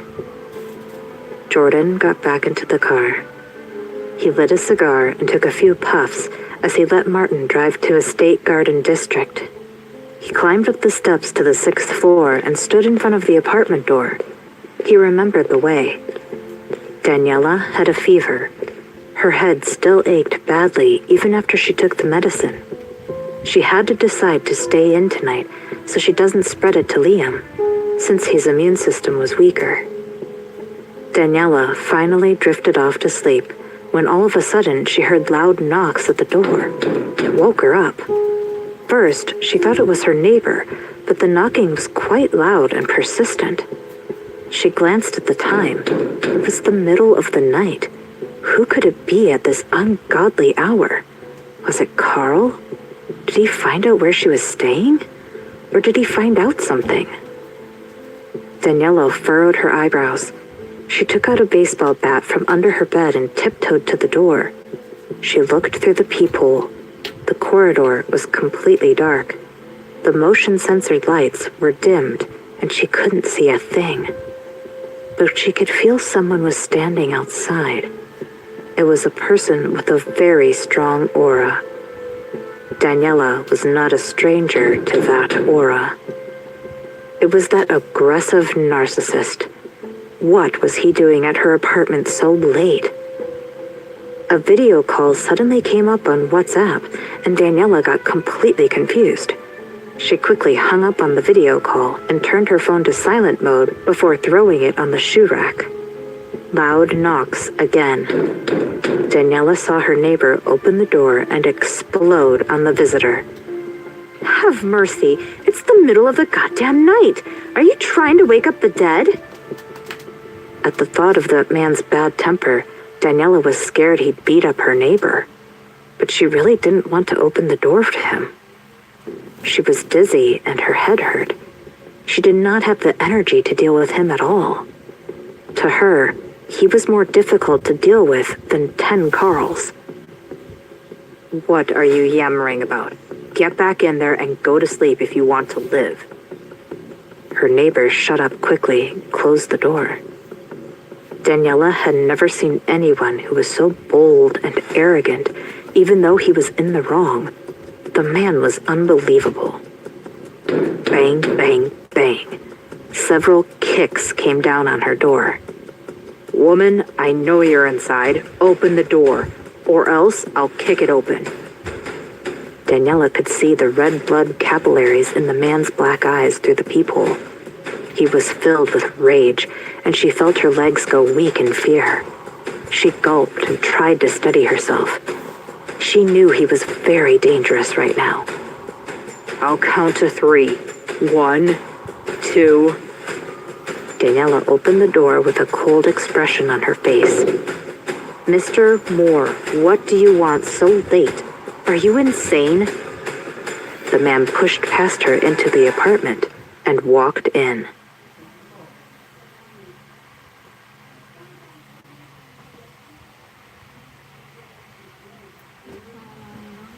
Episode 43, Jordan's Aggressiveness.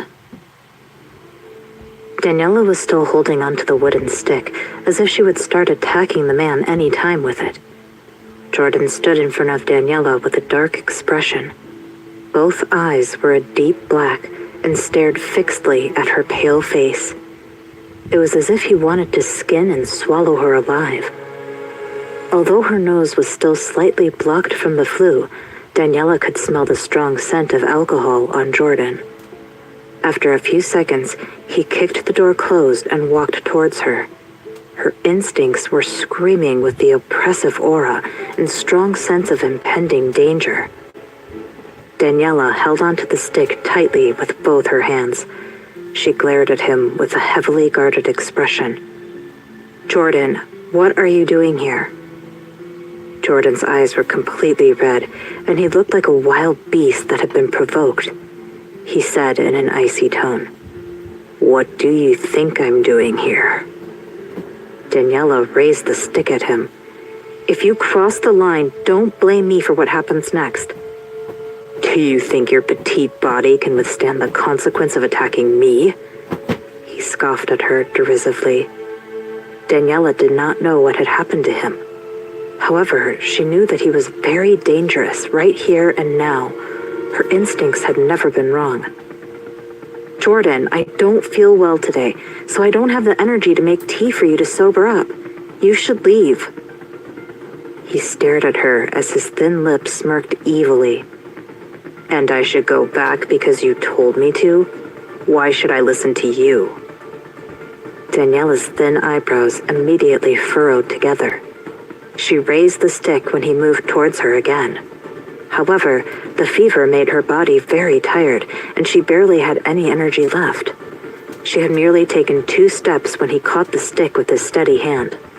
The stick was thrown to a corner with a flick of his wrist. She had learned Taekwondo when she was studying overseas and could fight against any ordinary person.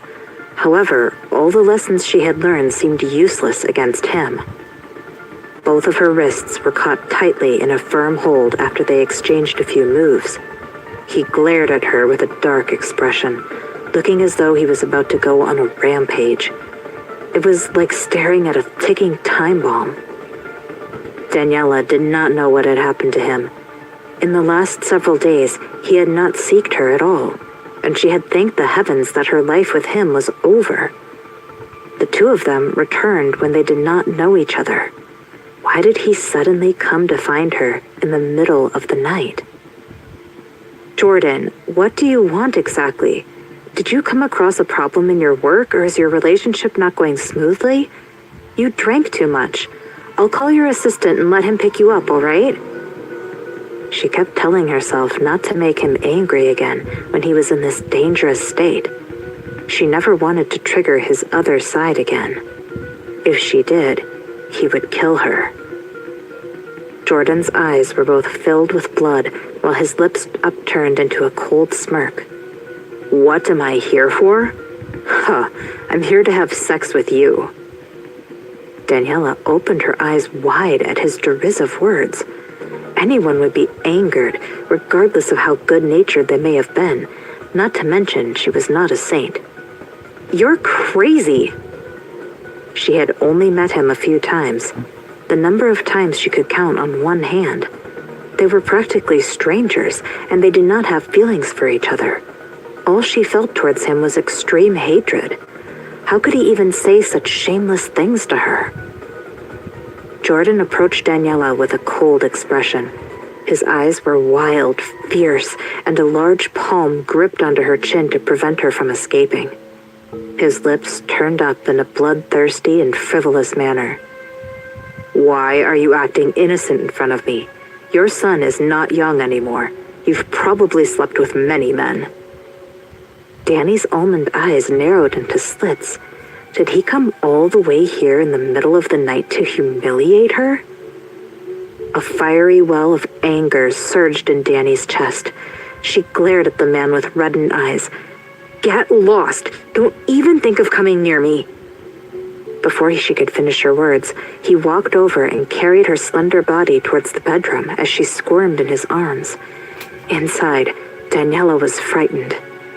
The anxiety and fear she felt from the last time when he almost strangled her to death flooded into her mind once again. She stiffened up and clawed at him, trying to escape. She was desperate. He threw her on the bed roughly. She struggled to get up, but he found a scarf and tied both of her hands above her head to the bed frame. Daniela stared up at the man who had tied her up in disbelief. His handsome features were ice cold, while his black orbs were dark and rage-filled. Daniela's pupils constricted in fear. She did not know what she did to make him angry. Her face was pale, and her legs weakened unconsciously. She could remain rational in front of those people that wanted to frame and set her up. However, ever since he had strangled her, she could not help but fear this man whenever she saw him. When she was with him, she would always do her best to control her emotions to prevent angering him, no matter how unhappy she was. But what was he doing? How could he tie her up? She struggled to get up from the bed. However, he forced her shoulders down when she got up. He stood by the bed. His well-defined shoulders were slightly bowed, and the first 3 buttons of his shirt were undone, exposing his muscular chest and firm torso. He reeked of alcohol. Daniela thought he must have been in a drunken brawl after drinking too much. She inhaled and exhaled a few deep breaths and did her best to stay calm. "Jordan, let go of me first. Please, I'll go and make some tea for you to sober up." Her words seemed to float into nothingness as he continued to glower at her with a dark expression. His thin lips were tightly pursed, and the large palm holding down on her shoulder suddenly moved and tore apart a large hole in her t-shirt. A large white patch of skin was revealed. Daniela's long eyelashes trembled. She was so angry that she no longer felt fear and forgot that he was a patient with bipolar disorder. She shouted at him with a cold expression. "Are you crazy? How did I offend you? I'll kill you if you dare to touch me." If she had gained energy from the adrenaline and desperation as she fought against him with all she had, he was even stronger as he kept her down and restrained. He was angry. "Why are you acting innocent and chaste? Didn't you just sleep with a man last night? How much money did that Carl guy give you? I'll give you double, or even 10 times more." He had not finished speaking when she kicked him in the abdomen ruthlessly. The force of the kick was fierce and heavy, since it was a kick that used up all of Daniela's remaining energy, together with the adrenaline from the anger. Even if he was Jordan, he still reeled back a step. However, he managed to stabilize himself quickly after. His gaze was one of disbelief as he stared at Daniela. He did not seem to expect her to be daring enough to kick him. Daniela knew her strength. At the same time, as she marveled at how he managed to stabilize himself right after moving one step back, the fear and anxiety in her heart grew stronger. Her whole body was so tense that she felt like a bowstring that would snap at any time. She closed her red eyes and turned her gaze away from him. "I didn't do anything with Carl. It's up to you whether you believe it or not." "Ha!" More than a hint of ridicule appeared on the man's angry face. "Didn't do anything? Do you think I'm stupid? Alvis saw you walking into room 8088 with his own eyes. I heard you in bed with Carl and saw you walking into a drugstore this morning. Why are you hiding it? You don't dare to admit that you're promiscuous?" Daniela's bloodshot eyes landed on the man again. Carl did not believe her 4 years ago and accused her of being shameless and seducing other men. After she fell pregnant and gave birth, no man was willing to believe that she was chaste. Who would believe such a thing? No one knew more evident than herself how much malicious gossip and slandering a single mother had to endure. In the eyes of all men, she was the slut. A shameless slut with no morals and no principles. It was apparent this Jordan thought so too. That was why he never cared about her feelings, with no consideration of what she wanted. Daniela was hit with a sudden feeling of wretchedness. He even came to humiliate her in the middle of the night.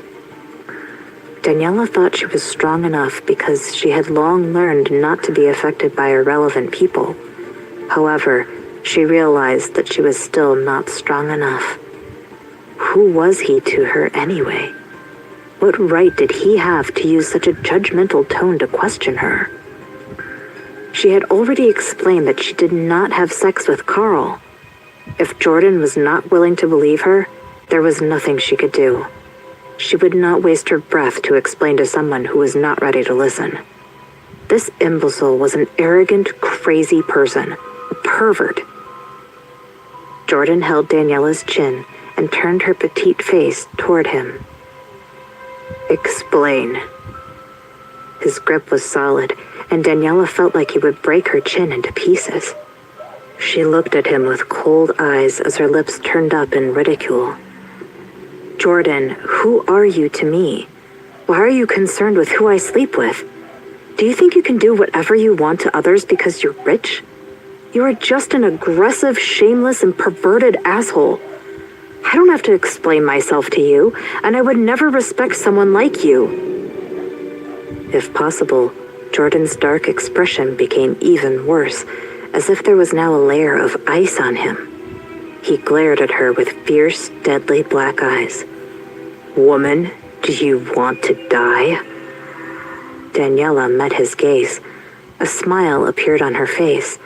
However, the smile was exceptionally stinging in the eyes of others, especially when it was on her pale and thin face. Jordan, have you been lonely for too long, or is it because you think I look like a woman you used to like? I only met you a few times, yet you keep clinging to me like a mad dog. What are you trying to do? She had already explained clearly that she did not mean to seduce him. Her attitude that she did not want to contact him was evident. Whenever she was in his dominating presence, she always felt restricted, like she couldn't breathe. It made her uncomfortable and she hated it. In the past few days of silence, she thought he had finally understood and let go of her. Who knew that he would come to her drunk and humiliate her tonight? What had she done wrong? Jordan's chest battered hard against his chest when he heard her calling him a mad dog. Was he like a mad dog and pestering her? Woman, you're really a bitch. She was the one who kept trying to disassociate herself from him while making her son contact him. Did the brat and she treat him as something under their disposal? He smiled coldly, and his large palm moved with deliberate strength. Her t-shirt was torn apart. All that remained were strips of flimsy material. Her fair skin was as clear as jade was revealed, and her attractive breasts bounced out. They were full and round, a lovely milky white wrapped in a pastel pink bra. Daniela's face turned red. She needed to cover herself. However, both her hands had been tied to the bed by him. Her wrists turned red from the friction as she struggled to break free. The nakedness made her feel vulnerable, and her hatred towards him spiked in intensity. Jordan, there is no resentment or hatred between us. Why are you doing this to me? He seemed not to hear her no matter what she said. He merely looked at her with his deep and black eyes. Their tension was thick in the air, with not even a bit of warmth. His gaze was just like an X-ray and swept across every part of her body. Her figure was slender and well-proportioned. Areas that should be big were not small, while those that should be slim were not fat. His deep black eyes fell on her heaving chest. Her breath was deep and erratic, and her ample chest called to him. Her breasts would fill his hands perfectly.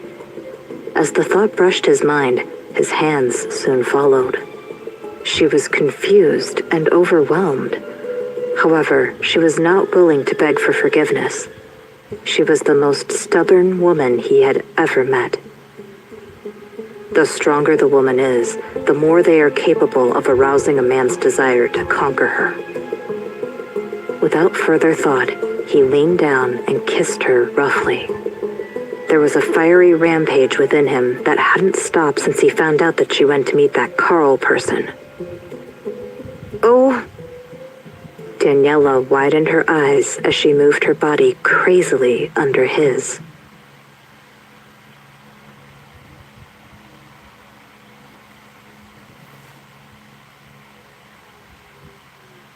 Episode 44, Brat and the Cool Uncle.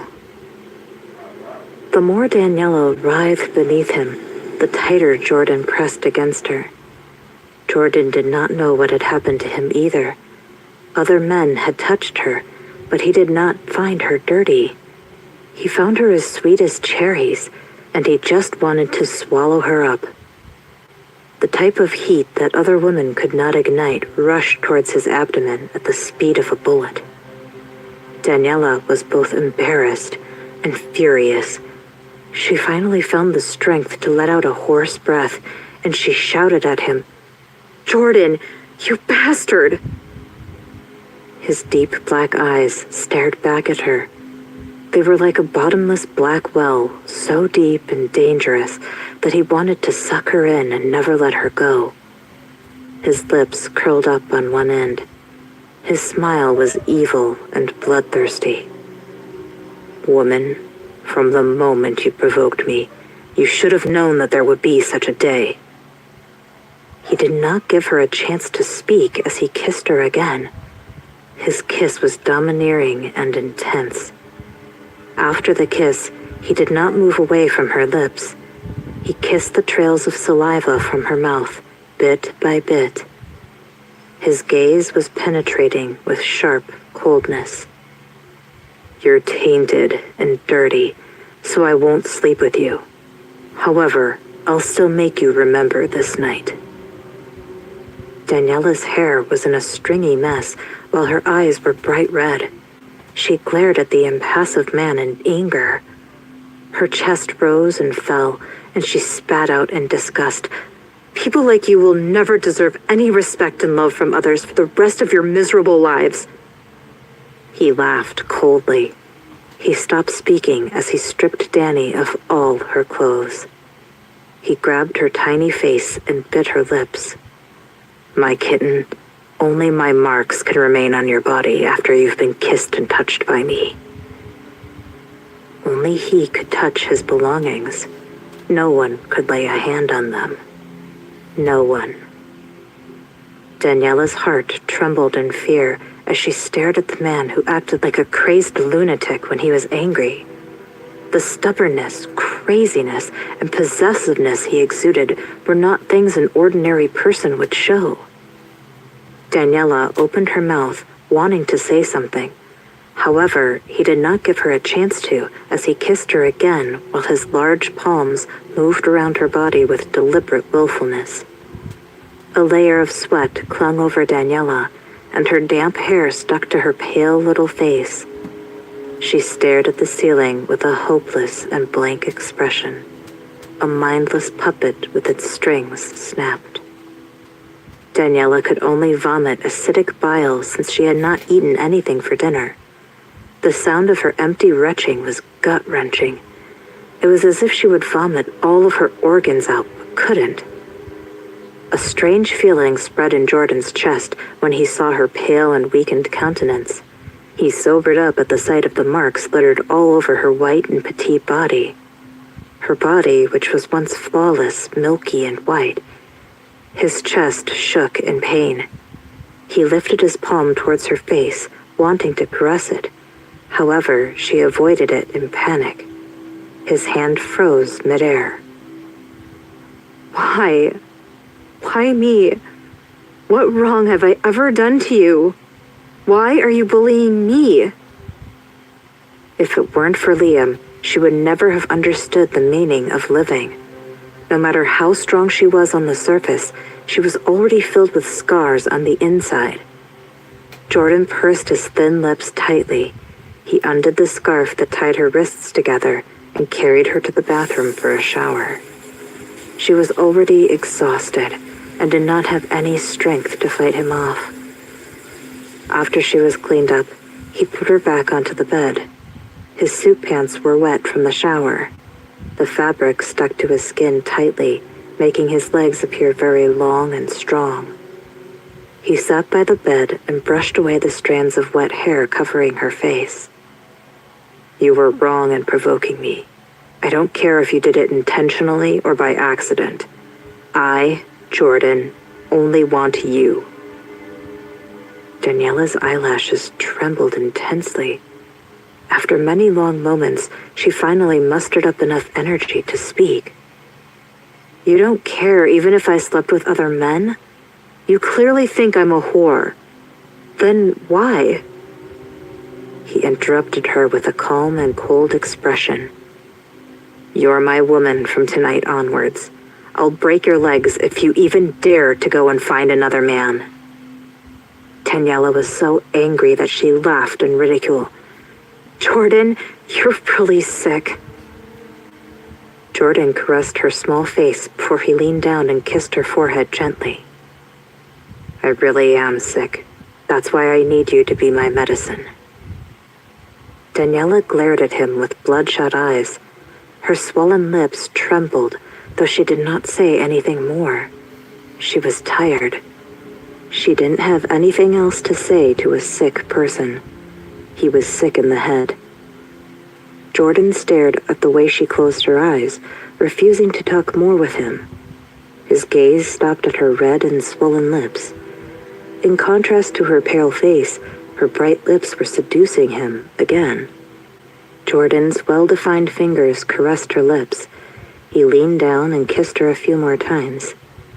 "My kitten, I'll make you my woman, no matter what it takes." He patted her face before standing up and striding out of the room. Daniela only opened her eyes after she heard the sound of the door closing. She buried her face into the pillow. She felt angry and wronged. Why did it become like this? Jordan walked out of the apartment, his strides long and brusque. A gust of wind blew relentlessly, and since he was drunk, he sobered up a lot more by the time he reached the ground floor. His tall body shook. He turned back and looked at the 6th floor. What did he just do up there? When he thought of her pale face, his jaw tightened as he cursed slowly. Shit. He definitely should not have drunk that much. His emotions were much harder to control when he drank excessively. He pinched the spot between his eyebrows as he stepped into the car. Fuck. Not long after Martin started the car, Jordan, sitting in the back with a dark expression, seemed to have thought of something. Jordan spoke suddenly. "Stop the car." Martin watched the tall and charismatic man walk into a 24-hour drugstore. He got back in the car not long after. "Jordan, shall I take you back to the manor?" Jordan gazed at Martin with a serious expression. He seemed to be thinking about something. "Martin, do you leave love bites on a woman's body when you get intimate with her?" His boss actually asked him that kind of question in the middle of the night? Martin was shocked, but hid his surprise. Martin coughed awkwardly as he responded with slight embarrassment. "Mr. Jordan, I don't want to hide it, but I haven't had a woman. But if it's a woman that I like, I would definitely leave love marks on her body." Jordan narrowed his deep black eyes. His handsome face was bright and dark under the light reflected through the window, making it hard to read his expression. He went into the drugstore to personally check the store's surveillance cameras. Contrary to his suspicions, the woman did not buy anti-contraception pills that morning, as he and Will had thought. She had bought flu medicine. Jordan furrowed his straight eyebrows. "Take me to Parsons Hotel." In the surveillance control room of Parsons Hotel, the manager personally came over upon Jordan's request. After he heard that Jordan wanted to view the last night's surveillance video, he interrupted hurriedly. We don't know what happened since the surveillance cameras aren't damaged, but we can't find last night's surveillance videos in the computer. I've had someone investigate, and a hacker likely hacked into the system. Fortunately, nothing happened last night. If not, Jordan interrupted the manager's words impatiently. I'll recover the data. The manager looked surprised. Jordan, last night's video has been deleted. It'll be hard to recover. As long as it has been on the system, I will have a way, he replied calmly and arrogantly. The manager watched as the handsome man sat in front of the computer with a serious expression. His slender and long fingers flew across the keyboard in a rhythmic dance. The data appearing on the screen were like alien hieroglyphics to the manager. The manager did not understand. Was there something important in last night's surveillance video? Jordan found the video he needed within half an hour. Daniela did not know when she had fallen asleep. The darkness was a welcome presence until her crisp ringtone woke her up. She got up from the bed. Her legs went weak when she stood on the floor and almost fell. She found her phone as the shoe rack near the front door, where she had thrown it the night before. An ominous feeling rose in Daniela when she saw Jess calling.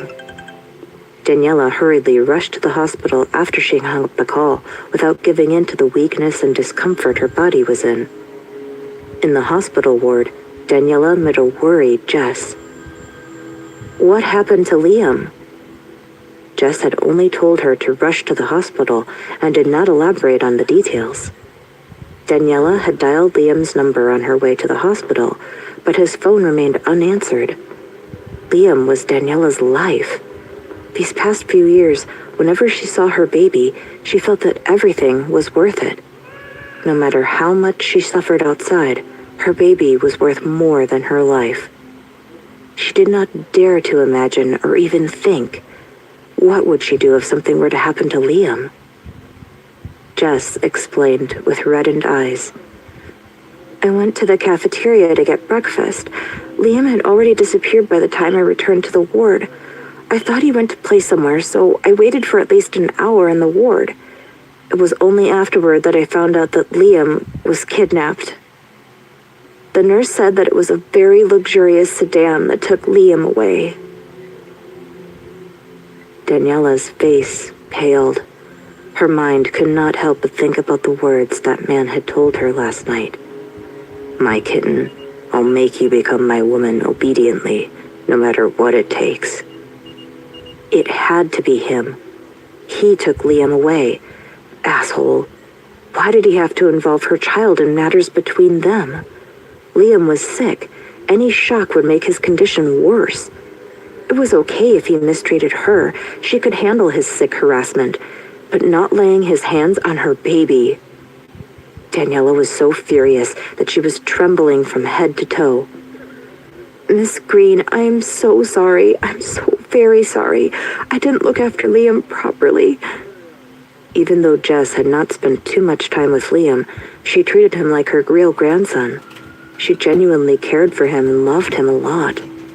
She was also sad and worried, knowing that he had disappeared. Daniela shook her head. Jess, it's not your fault. Don't blame yourself. Daniela took out her phone from her bag as she walked to the balcony.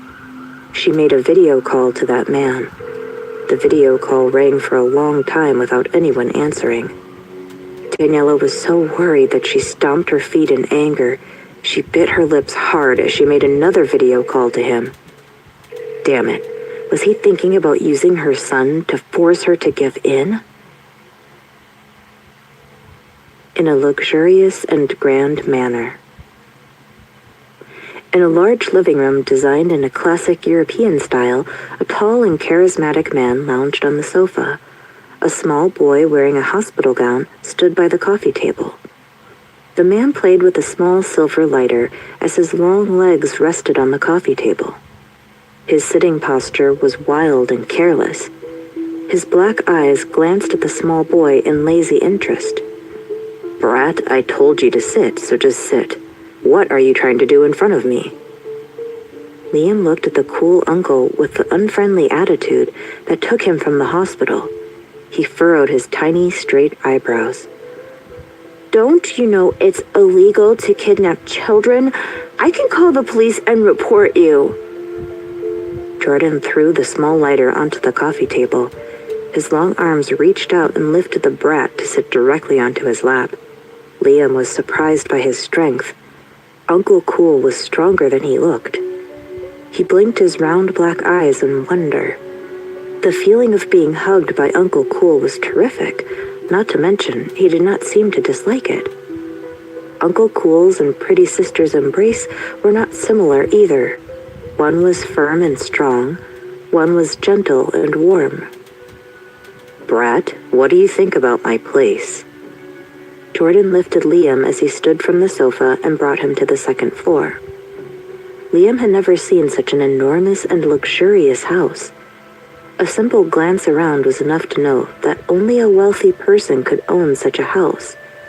So Uncle Cool was not only handsome, but also super rich. It's not bad, but I don't care about how humongous your place is. I only care about my pretty Danny. Jordan stared at the cheeky brat with a cold expression. Your pretty Danny will be my woman in the future. You cannot snatch my woman. Got it? Liam did not consider that the cool uncle would be so overbearing. He opened and closed his tiny mouth. It took a while before he finally found his voice. Then, I don't want to introduce Pretty Sister to you anymore. Pretty Danny only had him before this. Liam was her only man. Jordan hummed coldly. I've already renovated the second floor of the manor to become your hospitalization ward. I've also bought Phoenix Hospital. Your life is in my hands. Liam did not have the chance to say anything when he heard Uncle Cool mention casually, that Carl guy almost bullied your mommy. Liam pouted at the thought about how Pretty Danny did not go to the hospital yesterday, and her dispirited voice during their call.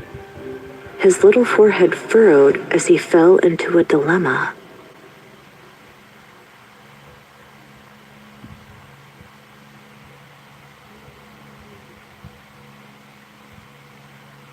Episode 45, The Contract. Jordan knew that Daniela wouldn't want to see him again after the torment and humiliation he had put her through last night. He didn't know what he was thinking either. He felt like a hunter who had spotted a scared fawn. The more surprised she was, the more helpless she was and wanted to escape. The more he wanted to catch her. It became a desperate need. If they went against each other and didn't hold back, with her stubborn personality, they would probably knock their heads together and end up bleeding. However, if he had this brat Liam as his ally, everything would be much easier. Of course, he wouldn't tell the brat that he was the one who had ruthlessly bullied his mommy. Liam blinked his big black eyes and inspected Mr. Big Guy closely. His handsome little face was all scrunched up together in consternation. He only looked at Jordan again after a long time. Your temper is really bad. Will you yell at Danny if you become her protector? Jordan coughed lightly. Do you think I look like a person who disrespects women? Liam nodded his head like a chick pecking his food. Yes, you do. Jordan grabbed Liam by his collar while his other hand turned into a fist. He lifted his straight eyebrows slightly. Little brat, how about I hit you first? Liam moved his small and delicate face in front of his fist fearlessly. Sure, hit me.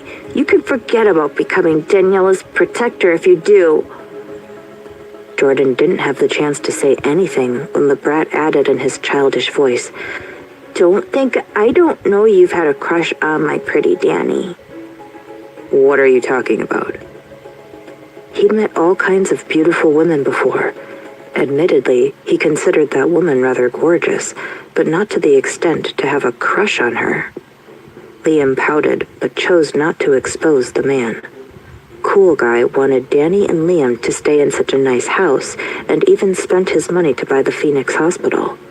It was impossible for him to not be interested in Danny's prettiness.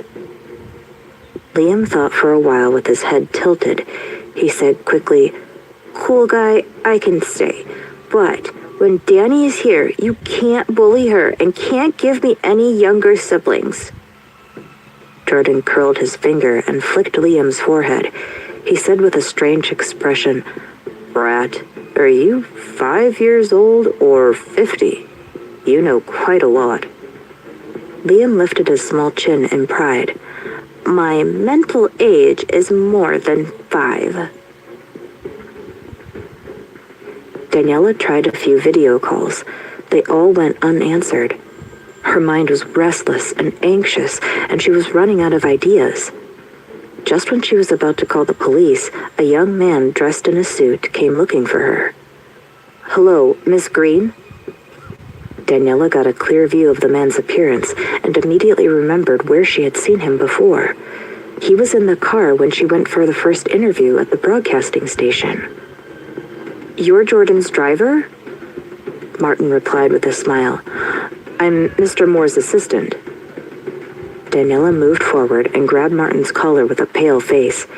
"Did he take my son? Where's Liam?" When it came to her son, Daniela couldn't control her emotions. It was next to impossible for her to remain calm. Martin was shocked by Daniela's actions. However, he didn't dare touch her and immediately stepped back. If Mr. Moore found out, he would cripple him. "Miss Green, please calm down. I came to take you to meet Mr. Moore." Daniela let go of Martin. She pursed her lips, knowing that she shouldn't unleash her anger on the wrong person, and apologized for her rashness. Daniela's eyes were not covered when she was brought to the manor this time. All of her attention was on Liam. She didn't know if he got a shock or if that perverted man had hurt him. The more she thought about it, the more restless she got. Her forehead and palms were all covered in cold sweat from stress. When they reached the house, she was in no mood to appreciate the view. She instantly followed the butler, Mark, who came out to welcome her into the house. Mark brought Daniela to a spacious and luxurious guest room on the second floor. "Miss Green, please take some rest here. I will ask Mr. Moore for further instructions." Daniela held back her anger and discontent and bit her lower lip. "I want to see him as soon as possible." Mark looked at Daniela with a gentle look. "Miss Green, you should know how Mr. Moore's temper is. You can't make demands with him." Daniela was speechless.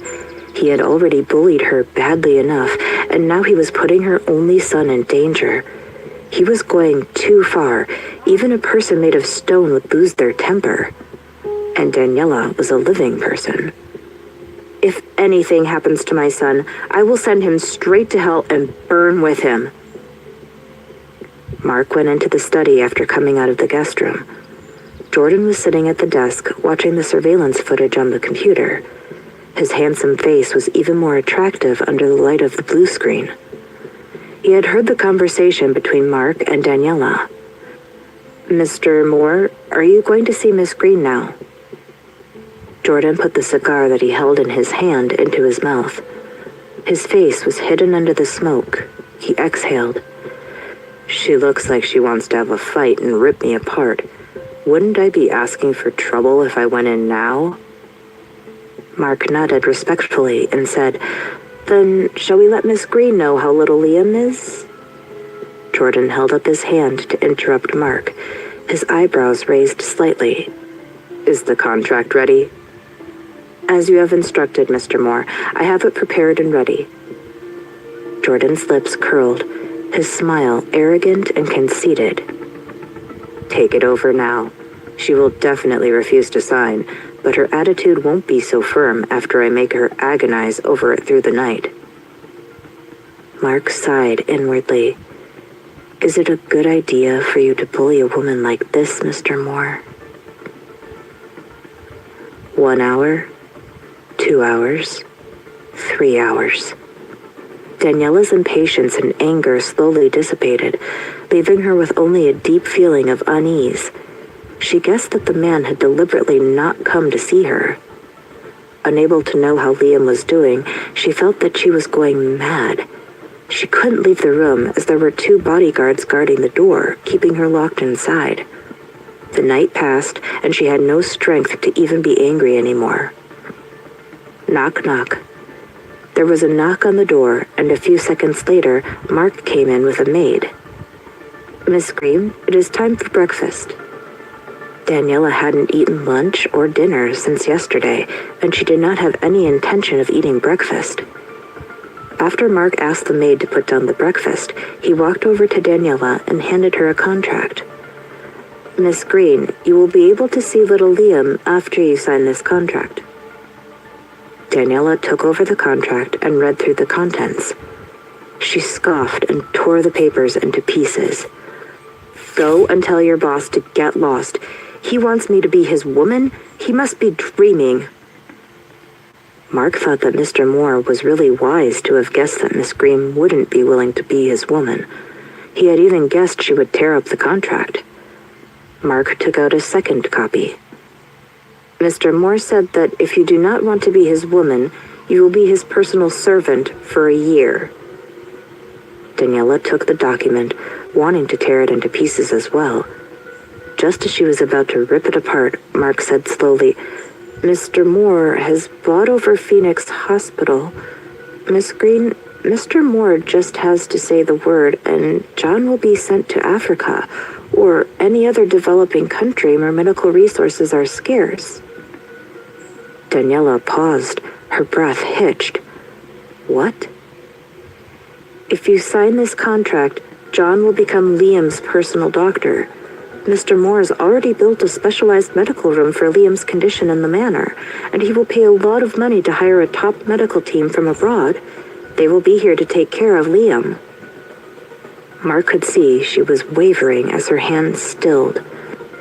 "Miss Green, Mr. Moore sometimes acts like a rebellious child. The more stubborn you are with him, the more he will want to suppress you. If you want the best for Liam, you will have to choose between being his woman or his personal servant."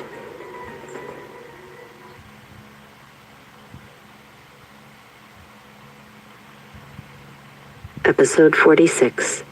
Courtney. Daniela frowned.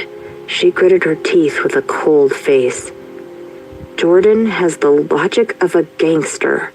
There is nothing we can do about it. He is so rich." Daniela was too angry to say anything. "Miss Green, the contract says it is for 1 year. If you can make Jordan take the initiative to let you go, you may not need to wait the full year to regain your freedom." Daniela lowered her thick eyelashes, deep in thought. "Before you came around, I had never seen Jordan pursue any woman before. Perhaps it is because you have a different temperament from those women. They used all sorts of tricks to catch his fancy, but instead, all you want is to avoid him. This makes him crazy about you." What Mark had said was not unreasonable.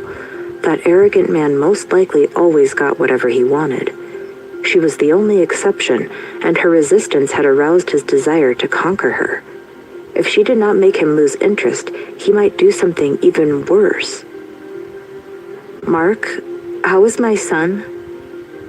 "Miss Green, don't worry. Dr. John is taking care of Liam." Daniela's lips trembled. If that man could buy Phoenix Hospital overnight, was there anything he could not do? Daniela clenched her teeth and took the personal servant contract from Mark's hands. After looking over the contract carefully and finding nothing about having to sleep with him, she said, "I can't stay here when I'm working during the day." "Of course, Jordan will not interfere with your normal work." Daniela knew in her heart that if she did not sign it, Jordan would not show up, and neither would he let her see Liam. Even if she did get to see Liam, they would not be able to leave without his permission. Did she have any way out after provoking this devil? Daniela nodded with a sullen face. "I will sign it." Mark handed the contract signed by Daniela to Jordan and looked at him worriedly. "Jordan, are you not angry that Miss Green did not sign the first contract?" Mark could see that Jordan intended to make Miss Green his woman. Jordan put his hands behind his head and leaned against the leather chair, a devilish smile on his lips. "What's there to be angry about? Isn't a personal servant someone who belongs to me?" He could not push her too hard. Having her stay by his side, he did not believe he would not be able to conquer her. When Mark took Daniela to see Liam, the little one was taking a nap. The sunlight shining through the window landed on Liam's small and delicate face. You could tell his skin was fair and tender. His mouth was slightly open, a faint line of saliva dribbling out at the corner of his mouth. Daniela wiped it off with a piece of tissue, her eyes gentle and full of maternal love. Dr. John told Daniela that Jordan's medical equipment and medicine for Liam were all high-grade imports that Liam would not have been able to obtain in Phoenix Hospital. They were the best of the best. Daniela could not describe her current mood. It felt like she was drifting around in a dream. As the evening drew near, Daniela was busy in the kitchen when there was a sudden noise outside.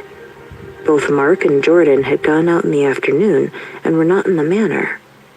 The housekeeper in charge was Jess, who was the most senior staff there. Jess saw that Daniela was still in the kitchen and shouted unhappily, "Newcomer, yes you. Why are you still inside the kitchen? Come to the door and stand ready to welcome the future young madam." 2 rows of uniformed servants stood in an orderly fashion by the door. Daniela stood at the end. Beside her was a girl about the same age as her. In a low voice, the girl said to Daniela, "Courtney is the future granddaughter-in-law that Madame Olivia has picked out. She is part of Michaeltown's richest family, the Johnson family. She is currently helping her father manage Johnson Corporation after she came back from studying abroad and is a well-known career woman in the workplace." Daniela nodded to show that she already knew this. That man was so shameless and perverted to have humiliated and tortured her that night when he clearly had a fiancé. Despicable. The click-clack sound of high heels on the ground could be heard before a slender figure entered her view. A woman stepped in wearing a formal white waist-hugging suit and a narrow skirt of the same color, showing off her long and slender legs.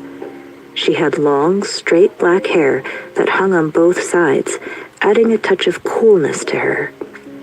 Daniela had heard of this Courtney before she went abroad. She was born into a prominent family, and she was drop-dead gorgeous. She was worshipped by many talented and handsome young men in Michaeltown. But this aloof beauty was also famous for being difficult to court. Daniela did not expect that the type Courtney liked would be Jordan, a narcissistic person with such a flawed personality. To each her own. Daniela was immersed in her thoughts and did not notice that all the servants had bent over when Courtney came in. She was the only one standing upright. Daniela wore a standard uniform comprising a white shirt, a knee-length skirt that Mark had given her. She had tied her hair up in a ponytail with no makeup on her face.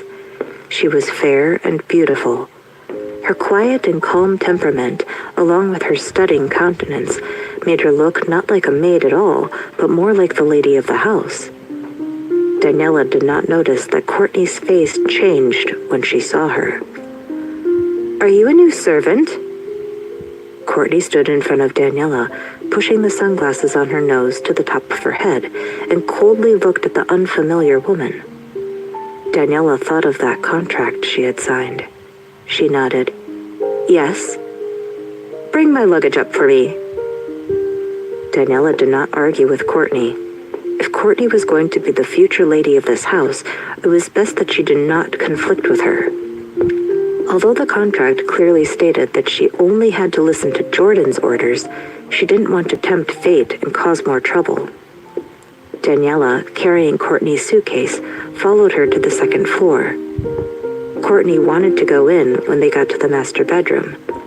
Jess stammered, Madam Courtney, Jordan doesn't like others going into his bedroom. Courtney interrupted Jess impatiently. A glint of coldness flashed past her eyes. Am I an outsider? I will soon be the mistress of this house. Yes. Jordan opened the door to the master bedroom for Courtney. Daniela brought the luggage in, and Courtney ordered, I need you to hang up the clothes in the suitcase and place them in the closet. Daniela opened the suitcase to hang the clothes for Courtney when she saw a box of condoms inside. She felt uncomfortable when she thought of how the man had scolded her for being easy, and then how he had recklessly humiliated her. She had initially thought he was abstinent, but in the end, he was no different from those playboys. But this was also good for her. Since Jordan had Courtney, he would not come closer to her anymore. Courtney observed Daniela carefully when she was sorting out her clothes. Seeing that Daniela didn't react after seeing the box of condoms, Courtney felt a little better. It was already evening when Jordan finished his work. Will had invited him to have drinks at the clubhouse tonight, but Jordan declined. He was much more interested in going back to the manor than having drinks. But after receiving a call from Madame Olivia, his face darkened. When Will saw that Jordan's expression was not normal, he leaned on the desk and asked in a gossipy manner, Jordan, what did the old lady say? Jordan threw his cell phone onto the desk and tapped his fingers impatiently. The old lady knows her physical condition is not so good, and she hopes to see me get married before she passes away. Jordan's tall body leaned against the chair, his dark eyes half closed, revealing a trace of darkness and danger. I don't know where she heard those rumors that I like men and that we are a pair. Will burst out into laughter. She's not the only one to hear about it. Even I hear it from time to time. They say you don't look for a woman because you're together with me. And they're saying that I change my women like I'm changing clothes to hide my true sexual orientation. Damn it, are those people blind? It's impossible that you're not normal, but I have an endless stream of women? Jordan picked up the ashtray and threw it at Will, who nimbly dodged as he was already used to Jordan's bad temper. The ashtray broke when it hit the ground. Jordan, did the old lady arrange for Courtney to stay at the manor after hearing those rumors? Jordan remained silent. Will pulled a chair out and sat opposite Jordan. The devilish smile on his lips disappeared as he said thoughtfully, You can't offend the Johnson family before we find out if your sister's disappearance has anything to do with them. When it came to the topic of his sister's disappearance, Jordan's face was tense. His prominent features seemed to be covered by a layer of frost. His aura became dark and cold, a murderous look in his eyes. It's been years. Is she even alive? She must still be alive and well. Seeming to have thought of something, Will changed the topic. How are things between you and that little Miss Green? Jordan did not intend to hide it from Will and told him about his current situation with Daniela. What? She became your personal servant? Jordan, this is a good move, getting her to stay in the manor. Now that Courtney's also staying there, do you think the two of them will... I'm not interested in Courtney. Jordan, you can't just chase Courtney away immediately. We have to rely on her to get into Johnson Corporation and investigate. The manor is so big, you can let her stay first, and at the same time, you can provoke little Miss Green to see if she will get jealous. Jordan stood up from the leather chair and looked down at Will. I don't care if she gets jealous or not, but I won't do anything that will make her jealous. You are such an honest boy. You have to use some tricks when chasing a girl. Let me tell you, you can't let a woman get used to it. You can't let her feel that you are obligated to her. Jordan interrupted Will impatiently and said, Who said that I'm chasing her? She is just my little maid now. Will laughed. Why were the two words little maid sounding so erotic coming out from Jordan's mouth? When Jordan returned to the manor, it was nearly 9 o'clock. Daniela had to go to the broadcasting station for work tomorrow. She went to Liam's room in the annex building without waiting for Jordan to return. Jordan entered the manor, walking upstairs while taking off his custom-made suit jacket and passing it to Mark. Before entering the bedroom, he asked Mark, who was behind him, "Where's that woman?" Mark thought Jordan was asking about Courtney and replied respectfully, "She is in your room?" Jordan raised his eyebrows. A faint smile appeared on his handsome face and under the corridor lamp, and it appeared even sexier. He waved his hand at Mark. "You can go down first." Mark saw the smile that passed through Jordan's face and thought he'd seen it wrong. He only regained his senses after he heard the sound of the door closing. Courtney was inside the room, yet Jordan did not get angry, but felt a little happy today.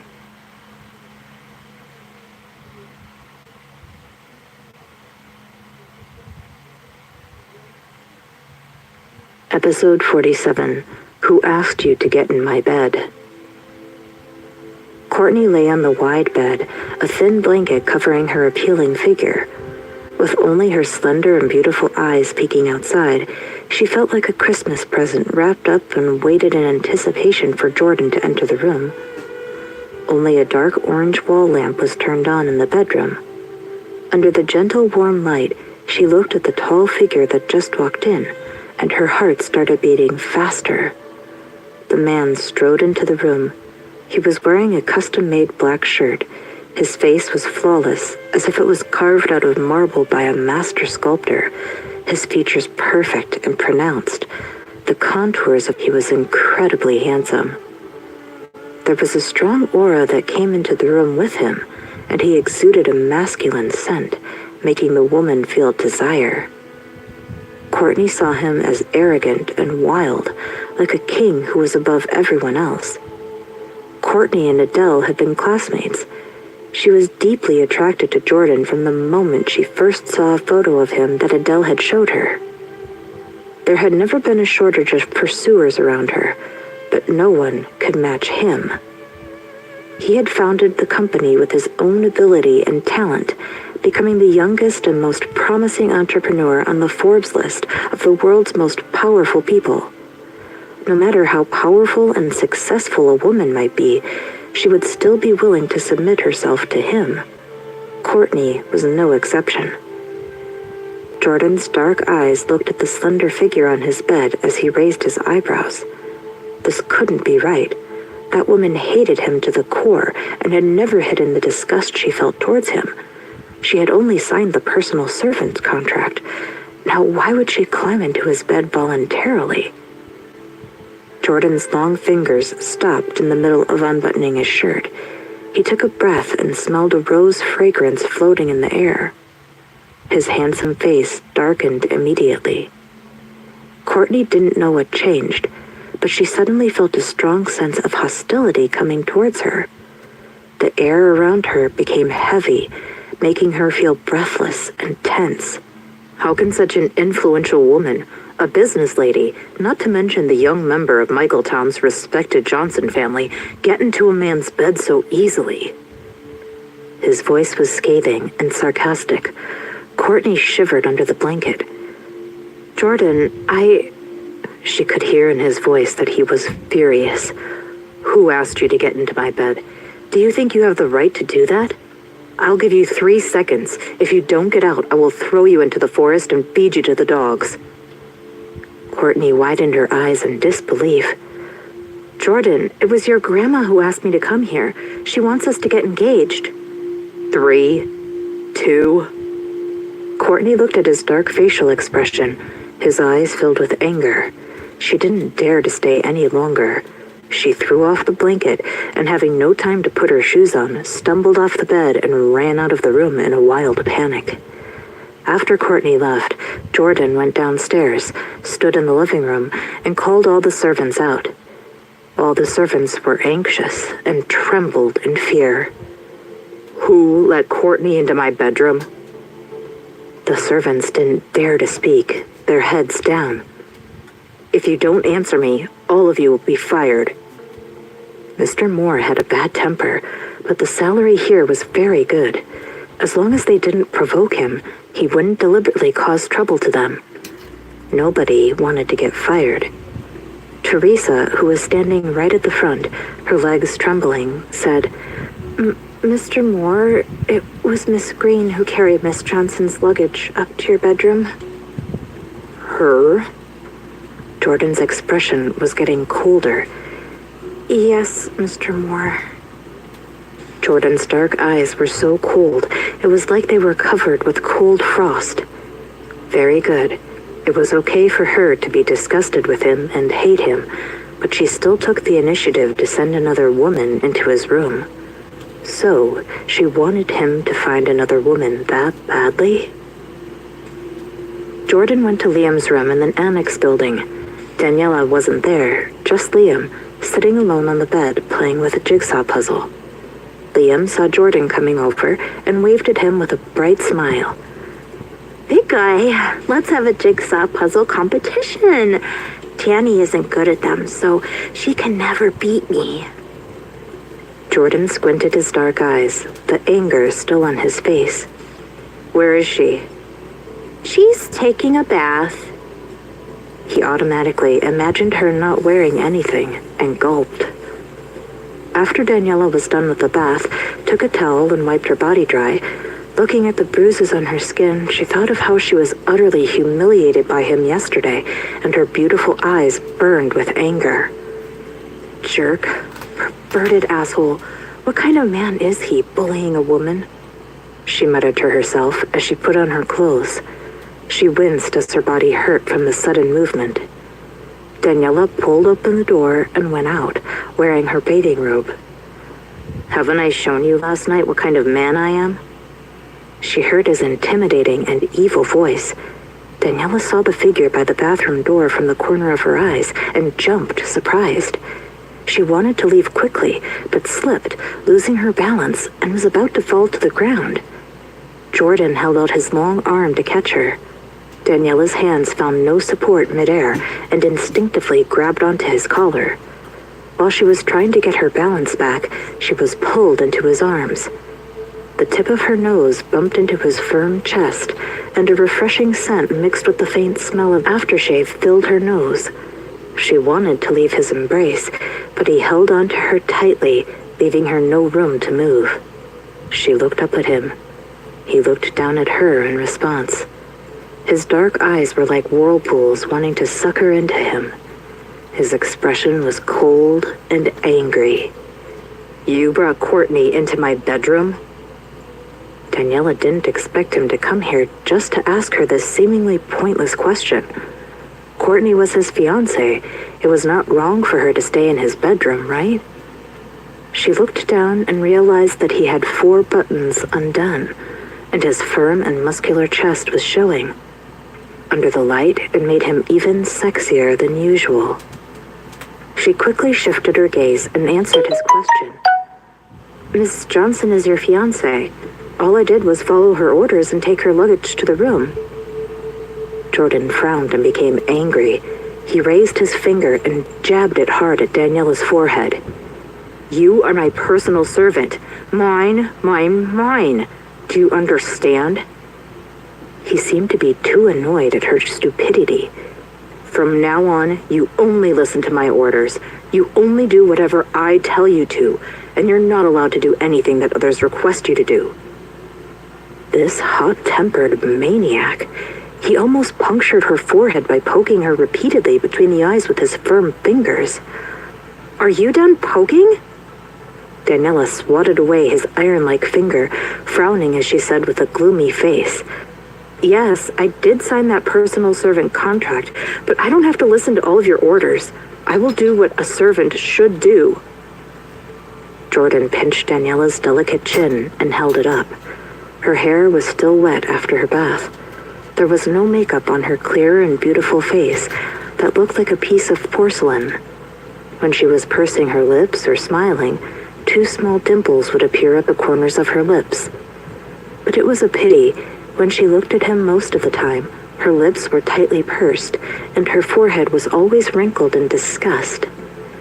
Were you not the one who let Courtney into my bedroom? Daniela rubbed her forehead without looking at him. No? The man's expression turned from dark to bright. He seemed to have thought of something and reached out his hand to untie her robe.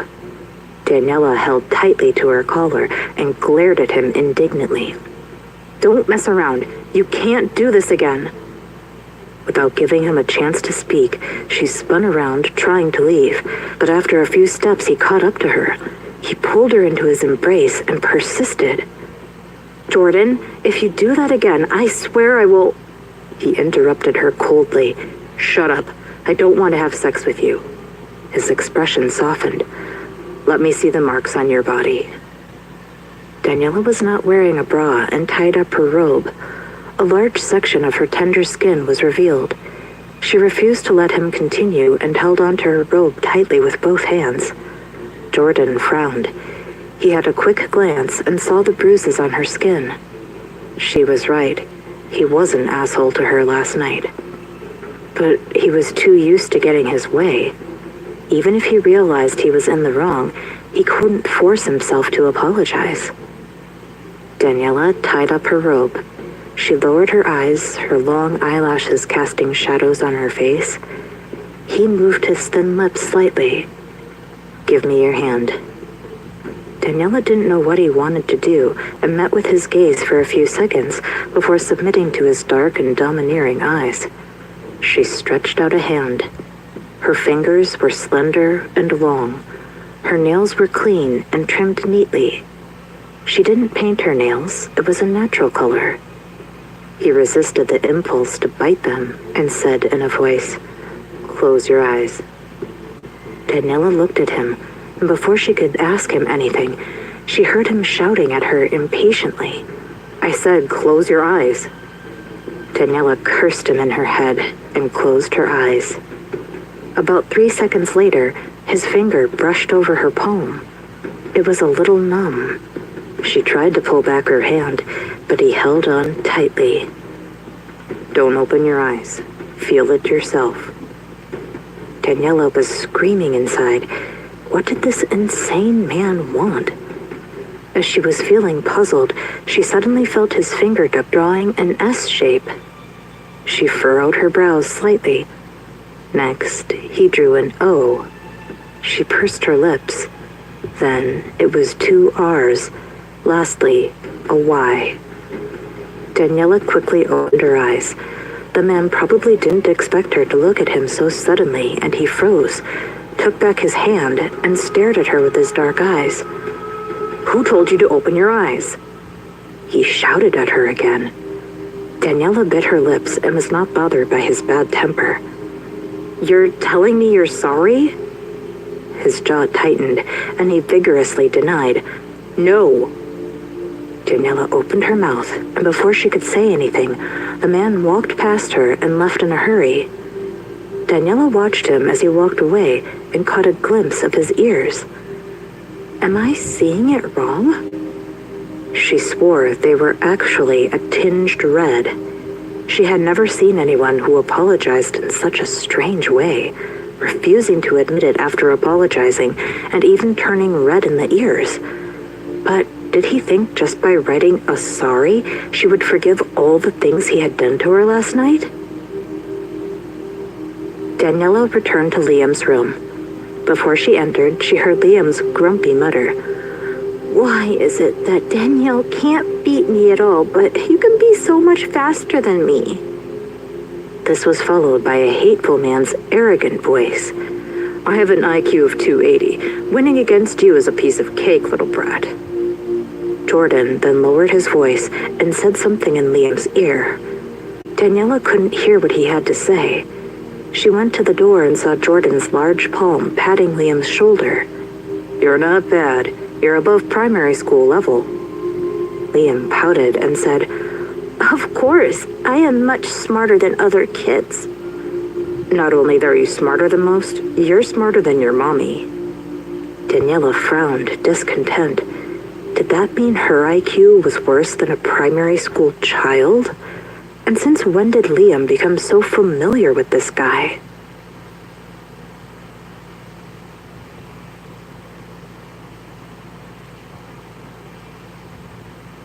Episode 48, Domineering and Dominated.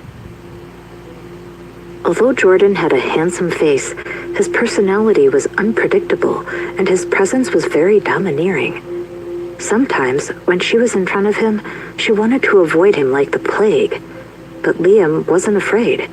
He still could talk and laugh with the man, and seemed to get along with him. Daniela had to admit her little boy was much more fearless than other children. Liam tilted his head and saw Daniela, who was standing by the door. He beamed and invited her over with a flurry of excited hand gestures. "Danny, why are you standing there? Come in here!" Daniela looked at the figure of the man who had his back to the door. He heard her come in, but didn't move, just sat on the bed like he had no intention of leaving. Daniela went in and was about to say something when she heard Liam's innocent request. "Danny, I want to sleep with you and a big guy tonight." Daniela stumbled and almost fell to the ground. She must have heard him wrong. Liam had never liked her to get too close with other men. Some time ago, a pursuer called her and the little guy had interrogated her for a long time, but not before she rejected the man. How could he possibly ask her to sleep with the man? Liam could see that Daniela was reluctant. In fact, he was reluctant too, but he lost the jigsaw puzzle competition just now, and the cunning big guy had proposed before the competition that whoever lost would have to fulfill the winner's wish. Who knew he was so despicable and shameless that he would propose to sleep with him and Mommy tonight? The big guy was too tricky. But he's a man, and since he lost, he must keep his promise. "Mr. Moore, it's getting late. You should go back and rest," Daniela reminded him. Jordan ignored Daniela. He had his back towards his, and she couldn't see his face. He threw a pointed look at Liam. Liam stood up from the bed and tugged at Daniela's clothes with a pitiful face. "Danny, I have never seen my daddy who went to heaven. After I got to know my new friend, he made me feel like I have a daddy." She looked at the little boy, who looked pleading and humble, and the corners of Daniela's lips twitched. This deceiving little thing. He didn't know how this big guy he called so sweetly had bullied his mom. "Danny, don't worry. This bed is 6 feet. I'll sleep in the middle so big guy can't do anything bad to you." Daniela felt some pain in her temples. She didn't know what kind of spell Jordan had cast on Liam that could make her little darling speak up for him. "Danny, I'm very ill. Maybe it can be cured." Two voices interrupted Liam's unfinished words in unison. "Don't say that. It can be cured. Don't talk nonsense." The room was silent for a few seconds. Liam blinked his big black eyes, looking at the man with the cold face and the woman who was frowning. Suddenly, he exclaimed, "You like each other." Daniela came up to Liam, hugged him, and cautioned him with a stern expression. "Liam, you're not allowed to say you can't be cured ever again. Do you understand?" Liam nodded his head, put his two little arms around Daniela's neck, and he kissed her angry face. "Okay, Danny, don't be angry. Let's snuggle with big guy." Daniela didn't know what was wrong with the little guy tonight. Why did they have to sleep with Jordan? Did he really want a daddy? But she was still traumatized by Jordan and didn't want to share a bed with him. "Darling, your friend has a fiancé. If he sleeps with us, his fiancé will be upset." Liam looked over at Jordan with a question in his eyes. Jordan looked at her with raised eyebrows and a somber expression on his face. "Who said I had a fiancé?" "Miss Johnson?" At the mention of Courtney, Jordan got even more annoyed. He interrupted her with a cold voice. "She's not." He never had the habit of explaining himself to people, and when he said those two words, his tone was very hard and unnatural. "Even if she isn't, we can't sleep together." Jordan got up from the bed and walked towards Daniela. His dark eyes locked on her. I thought you loved your son very much. You can't even grant such a small wish? Daniela looked at the pouting Liam, who wanted the three of them to snuggle together. She bit her lips and wanted to say something when the man suddenly bent down close to her ear and said just loudly enough for her to hear, "Which part of you haven't I seen before? If I want to touch you, why should I wait?"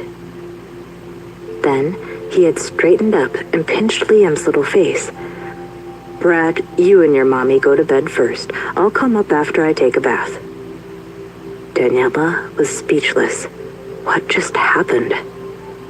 After Jordan left, Daniela looked at Liam with a serious face. "You tell Mommy honestly, did he threaten you? Why do you want to snuggle in bed with him?" Liam shook his head and said crisply, "It's a secret between us men. We can't let a woman know." Daniela was silent for a while. How long had this little boy and that man known each other? They even shared secrets now? "Darling, are you not afraid of him?" "Why should I be? Big guy just looks strict on the surface, but I know he is a nice man." Daniela lowered her eyes and felt resentful. What spell did he cast on her baby boy? He was obviously strict, but got into her boy's good graces. It couldn't be. "Danny, you don't seem to like big guy very much. What's wrong? Did he bully you?" How could Daniela possibly say that Jordan had bullied her? This was the only man Liam had shown any positive interest in. Her little darling looked at her with round eyes, waiting for an answer. She could only bite her tongue and hold back. She looked at Liam's big black eyes and shook her head. "No."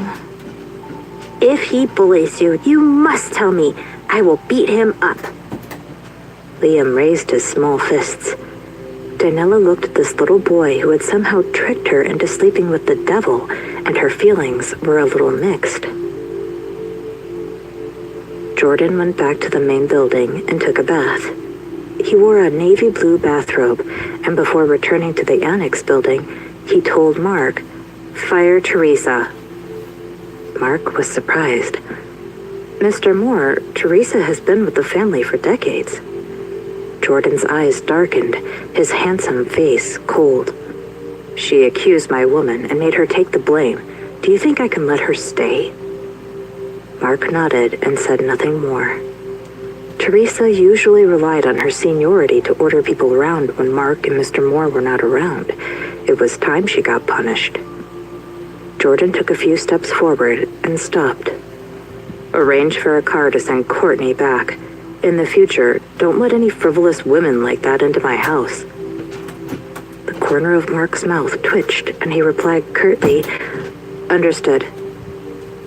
If Courtney knew she was only a frivolous woman to Mr. Moore, she would be heartbroken. When Jordan came back to Liam's room again, both mother and son had their heads against each other. Daniela was holding a book in her hand and reading a story to Liam in a soft and gentle voice. Liam did not like to listen to these childish fairy tales. He only liked to listen to Danny's melodious voice. Hers was so soothing, it made him feel warm and protected. As he listened to the boring story, his drowsy eyes struggled to stay awake, and he teetered off towards the dreamland. Jordan looked at Daniela. Her beautiful small face was exuding a unique gentleness of motherhood. Her long eyelashes were lowered, the corner of her lips slightly raised with a faint smile. The dimples at the corner of her lips were a pleasant detail on her face. Her skin was clear and fair, and one could hardly see any pores under the warm light. Her long, smooth hair cascaded down her shoulders in soft waves, and her slender fingers lightly patting the blanket that covered the boy. Jordan slightly narrowed his dark eyes. His memories from before the age of 12 were hazy. He wasn't sure if he had anyone cradling him to sleep when he was the boy's age. Jordan paused for a few minutes and walked in. When Daniela saw Jordan, her gentle gaze immediately became alert. The man was wearing a bathrobe that was tied loosely, revealing his strong and beautiful chest and his sculpted six-pack. His legs were toned and much longer than the average man, the calves of his legs straight and powerful. Daniela drew her gaze away from him and turned her head. "Liam is asleep. You can go back now." Before she finished, a small bottle was thrown towards her. "Daniela, the balm in the bottle is good for your bruises." A trace of bitterness and irony appeared at the corner of Sugdani's lips. "A reward after punishment? Mr. Moore, is this your usual method?" Jordan went to the bed and looked at her. He lifted her long hair, sniffed at it, and twisted it around his finger. "I'll give you a chance to explain." Daniela pushed away his finger and looked at his handsome and hateful face. "Whether I explain or not, it can't be a reason for you to humiliate me." Jordan bowed his head. His handsome face came towards Daniela. She instinctively leaned back, and he put his hands on both sides of her body, his well-defined nose almost touching hers, the corner of his mouth lifted up in a wild manner. "Next time you don't explain clearly, I'll force myself on you." Daniela lifted her hand, about to give him a slap. He grabbed her wrist in time, licked his lips, and gave a faint smile. "If you can bear the consequences of hitting me, do it." He released her. Daniela glared at him with anger, not daring to hit him. Jordan pinched the tip of her nose, his gaze menacing, as if to say, "I know you won't dare to." He sat down by the bed and picked her up. Daniela struggled, and Jordan bit her ear, saying in a low voice, "Do you want to wake the brat?" Daniela met his dark eyes and gritted her teeth. "What do you want?" "I'll apply the balm for you." "I can do it myself." "Can you reach your back?" Not allowing her to say anything else, he lifted her pajama top, unscrewed the bottle, and applied the balm on her bruises. After he had finished applying the balm to her back, he was about to apply it to her chest, but Daniela refused, and this time, he didn't force her. Daniela went into the bathroom to finish applying the medicine. She sighed with relief at the sight of Jordan lying on the other side of Liam, his eyes closed as if he was asleep. She took Liam into her arms, smelled the milky fragrance of his body, and sleepiness gradually swept her away. In the middle of the night, Jordan couldn't fall asleep and opened his eyes. Looking at the small head against Daniela's soft chest, Jordan saw Liam drooling and frowned. Even though he was her son, he wasn't allowed to lean on her chest. That part, from now on, belongs only to him. Jordan moved the sleeping child away and shamelessly leaned on the soft area.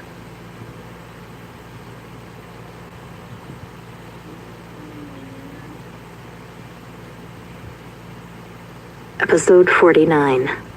Sleeping Together. Daniela had not slept well for the past few nights. In the middle of the night, she felt like there was a heater beside her, hot against her body. In her daze, she thought it was Liam, so she hugged the body tighter. Jordan stretched out his long arm and let Daniela's small head rest on it as he looked down at the woman who snuggled into his embrace. His gaze fell onto the top of her head. The refreshing fragrance of jasmine flowers from the strands of her hair drifted into his nose. He swallowed, an itchy and hot sensation in his heart. His large palm couldn't help but reach into her pajamas, slowly sliding it up from her smooth and delicate stomach. It was just nice for him to hold. Holding it lightly, hands moving around to play. The consequence was without a doubt a torment for him. She was sleeping, clueless, but he was full of burning desire. He lifted the blanket and got off the bed. Jordan looked down at the area that was bulging out and cursed angrily. He went into the bathroom to have a cold shower before he went back to bed. He held the woman in his arms, but didn't do anything inappropriate. Daniela had a dream. In her dream, she went back to the time she was kidnapped as a 13-year-old. She was running a high fever and thought she was going to be killed by those kidnappers when a thin figure appeared out of nowhere. She couldn't see what he looked like, but remembered that he was very thin and tall. He saved her and carried her through the mountains and woods. He put her into a cave and let her sleep on his chest as he stayed with her. In her daze, she seemed to hear him scolding her, calling her a pig, a stupid and ugly pig. She opened her eyes, trying to see what he looked like. A handsome face came into her view. A voice, like a spring breeze, rang in her ear. "You're awake. Does it hurt anywhere?"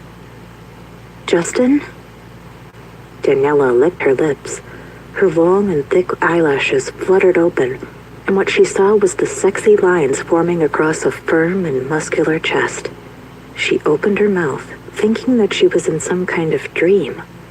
One of her hands was settled on the man's waist. The muscles under her palm were hard and hot. Daniela's hazy thoughts suddenly cleared. She quickly withdrew her hand and looked up at the man. The moment she raised her eyes, she was sucked into a pair of deep, dark eyes. She didn't know how long the man had been awake. His expression on his face didn't look good. There was a shadow over his dark eyes. Daniela held her breath and stiffly moved her body away. She was not used to such intimacy. She was about to fall backwards from the bed in her haste to get away from him when Jordan stretched out his long arm and pulled her back. He then rolled over and pinned her down. He reached to pull her face so she was facing him as he looked down at her. "Who's Justin?" Damn woman, lying in his arms and calling out another man's name. Daniela was confused and turned away. Last night, she fell asleep with Liam next to her. How did she end up in this man's arms? Jordan narrowed his dark eyes. His long fingers pitched her chin, forcing her to meet his eyes. His firm chest pressed against the softness of her chest. Pressing under a man who's 6 feet tall, she found herself getting a little breathless. She furrowed her eyebrows. "Justin is..." Before she could finish, his overbearing and rough lips were on her mouth. The name she was calling out in her sleep was definitely someone very important to her. He didn't want to hear anything about her and another man. He bit her lip like a wild animal conquering its prey in the most primitive way. Is this man a kissing maniac? Always kissing her for no reason with no heads up. Despicable. But she found out very quickly that he was biting her roughly. Tyrannical and dominating. He devoured and plundered her lips with a strength she couldn't resist. She pushed him away as hard as she could. "Ugh, are you crazy? I didn't sign the contract to be your woman." Jordan's fingers touched the corner of her lips, which were now red and swollen. His dark, heavy gaze landed on her blushing face, and his thin lip formed a faint smile. "The last clause of the contract states that you have to abide by the personal servant's code." Daniela widened her eyes. "What personal code?" "Didn't Mark pass it to you?" That's right. Yesterday, he had asked Mark to revise the contract. Jordan looked at Daniela with his dark eyes, moving his finger gently from the corner of her mouth to her chin and to her earlobe. Daniela's ears were sensitive. The moment his finger touched it, her neck tingled and she shrank back. "Jordan, don't go too far." She didn't dare raise her voice, afraid that she would wake Liam, who was fast asleep. He probably expected that she would not dare to fight against him. His thin lips moved towards her ear, the tip of his tongue slowly licking her earlobe, then making its way around her sensitive ears. Daniela's hair stood on end, and she felt like she was going to burst. But she was trapped under him, as if nailed to the bed, unable to move. "Kitten, I didn't know you had such sensitive ears," he whispered huskily into her ears. He kissed it and couldn't help pinching her delicate ears. Daniela's white ears became red. In the personal servant's code, the master's kiss can't be refused. What bullshit code? Was he playing with her? His brutal behavior had scared her that night. Jordan didn't want to repeat the same mistake. He could give her more time, but he couldn't help himself. He couldn't resist her. For example, kissing her. He had never kissed a woman before. He felt that the exchanging of saliva was too intimate and unclean. But ever since he kissed his kitten, he realized that kissing was a wonderful and addictive thing. After breakfast, Mark gave Daniela a book of the personal servant's code. "You are not allowed to spend the night outside. If there are special circumstances, permission must be sought from the master. You are not allowed to have a boyfriend. There must be no intimacy with male colleagues or other men. The master's kiss cannot be refused. If necessary, a good morning and good night kiss must be given to the master." Looking at these few lines, Daniela threw the booklet onto the floor. She couldn't stand it anymore. What the heck is this? It wasn't a fair agreement. It was all about controlling her, and the whole thing screamed injustice. What was this "the master's kiss cannot be refused," and offering him a good morning and good night kiss? "Mark, something is seriously wrong with your master." Mark coughed awkwardly. Miss Green, you've already signed the contract. If you do not abide by those rules, you are breaching the contract. If you breach it, you'll have to pay Mr. Moore several million in compensation for moral damage. Oh, yes, the last clause of the personal servant's code states that if either Mr. Moore gets tired of you, or the 1-year duration is up, for whichever comes first, he will give you $1 billion in compensation. But if you breach the contract, you will be obligated to pay 10 times the amount in compensation. Daniela was speechless. Miss Green, actually, Mr. Moore's temper towards you is relatively good. If you put aside your prejudices about Mr. Moore and get to know him slowly, you may find he isn't as bad as you think. Mark took Daniela to the house garage. Looking at the luxury sports car in front of her, her eyes scanned the rows and rows of cars around her. She did the math. There were tens of millions worth of cars. Daniela couldn't help but bite her tongue in astonishment. That bad-tempered guy was richer than she'd ever imagined. Miss Green, you can choose one of these to be your personal car. I will arrange for a driver later. She was just a personal servant, but was given a car and a driver. Daniela was having mixed feelings about this entire situation. That bad-tempered man must have already decided to make her his woman from the very beginning. Mark, actually, I've already borrowed a car from a friend. The cars in Jordan's garage were too eye-catching and flashy. They didn't match her current status. Mark didn't force Daniela and nodded. Before you pick up the car, let me arrange for a car and driver first. Okay, thank you. After saying goodbye to Liam, Daniela sat in the Maybach that was one of the more low-profile cars in the garage arranged by Mark and went to the broadcasting station. In the Green family's villa. After Stacy got out of jail, she went to the Green family's villa early in the morning. Monica was doing her makeup at the vanity. Monica, I heard from my brother that you almost miscarried. What happened? Being reminded of the incident, she felt angry. From the moment she came back from the hospital, after making sure her baby was safe, she sent someone to Parsons Hotel to check the surveillance cameras. She wanted to know what bitch had dared to seduce Carl. But she was told that the surveillance cameras were broken that night, and nothing could be found. She did not catch the bitch and lost $5 million. Fortunately, Carl had given her a credit card as compensation. Monica, I really hate Daniela. Do you know how scared I was in jail? Daniela brings disaster with her. Bad things keep happening to us ever since she's been back. Monica paused. Her hand stopped drawing her eyebrow. Would Daniela actually be the bitch who had sex with Carl? Monica, that slut Danielle was actually able to get into the broadcasting station, but I couldn't. How can I accept something like this? I just can't. Stacy pouted, looking like she was about to cry.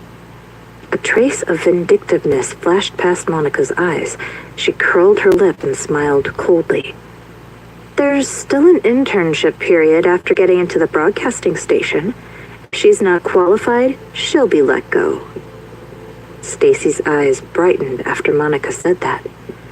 Will I have another chance if Daniela gets eliminated? Monica, tell me, do you have a plan? Monica whispered in Stacy's ear.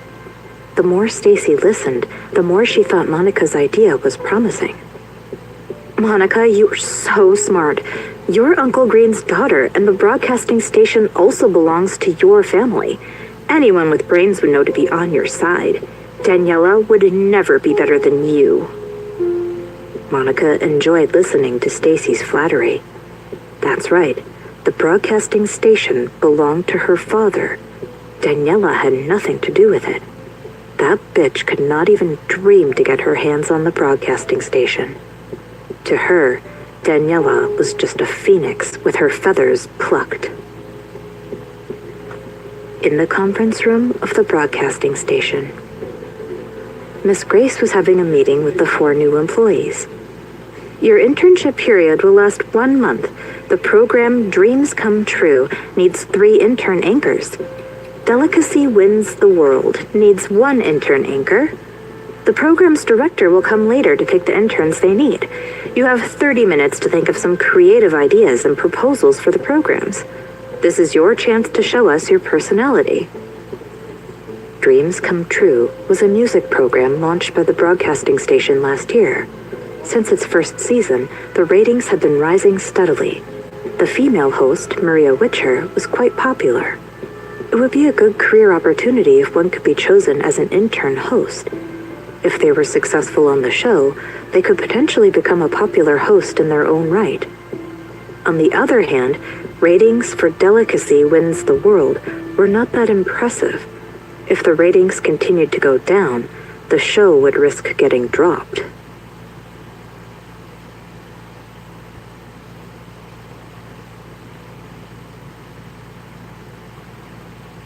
Episode 50, Mischief. After Miss Grace left, Kiara Martinez and LaToya Patrick stood on either side of Monica. The 3 of them huddled together, talking softly. Monica, Kiara, and I will be on your side. We will do whatever you say as long as we can be the intern hosts for Dreams Come True. LaToya looked at Monica with a simpering expression. Kiara quickly followed suit. Monica, we will be colleagues in the future, so please take care of us newcomers. It was always right to kiss up to the young lady of the biggest shareholder in the broadcasting station. The corners of Monica's lips could not help but lift up into a smile. She liked this feeling of having people looking up to her. From the corner of her eye, Monica looked at Daniela, who was sitting at the corner writing proposals, and a look of disdain appeared on Monica's face. It was not enough to rely on ability if one wanted to work in the broadcasting station. It was all about connections. Daniela was bound to suffer from her arrogance and unwillingness to show her some respect. Well, let's write the proposal first, and when the director comes in, we must perform well. Monica had already spoken with the director of Dreams Come True. He would choose her out of respect towards Sam. As for Daniela, Monica would never allow her to get into the program Dreams Come True. Daniela needed only about 15 minutes to write up the proposal. She put it away and went to the restroom.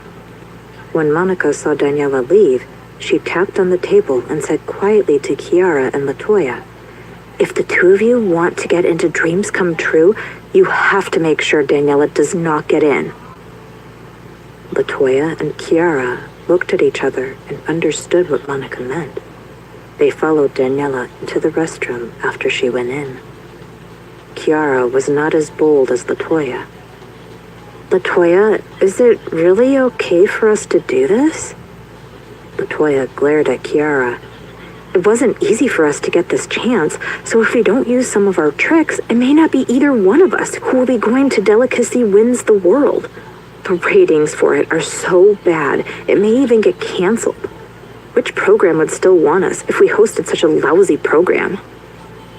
Kiara felt that what Latoya said was right.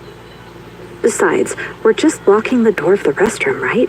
It's not against the law, so what are you so afraid of? Kiara nodded, allowing herself to be persuaded.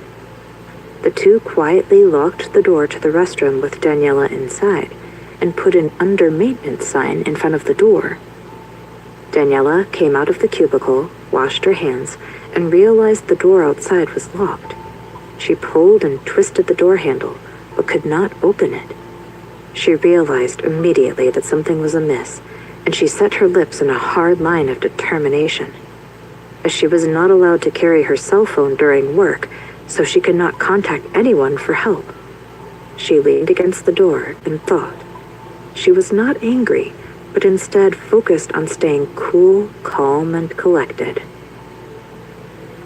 In the conference room, Stephen Peterson, the director of Dreams Come True, and Matt Douglas, the director of Delicacy Wins the World, entered together. Stephen Peterson was the broadcasting station's most popular director. No matter where he went, he was accompanied by several assistants. Matt Douglas was his direct opposite. The ratings of last season's Delicacy Wins the World were crushed to smithereens by Dreams Come True. The discrepancy was clear, and more recently, the program would be recording a new season. There were already whispers down the grapevine that the station would cancel this program if its ratings did not improve drastically. When Monica, Kiara, and Latoya saw Director Peterson, they greeted him warmly and expressed their admiration for him.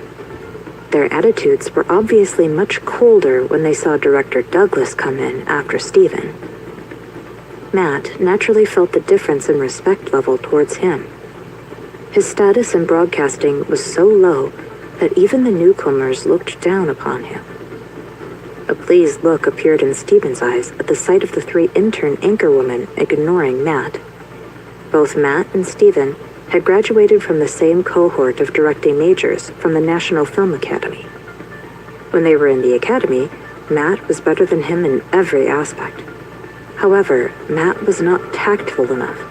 Stephen formed a network and built his connections, bribing people everywhere after they went into the workforce.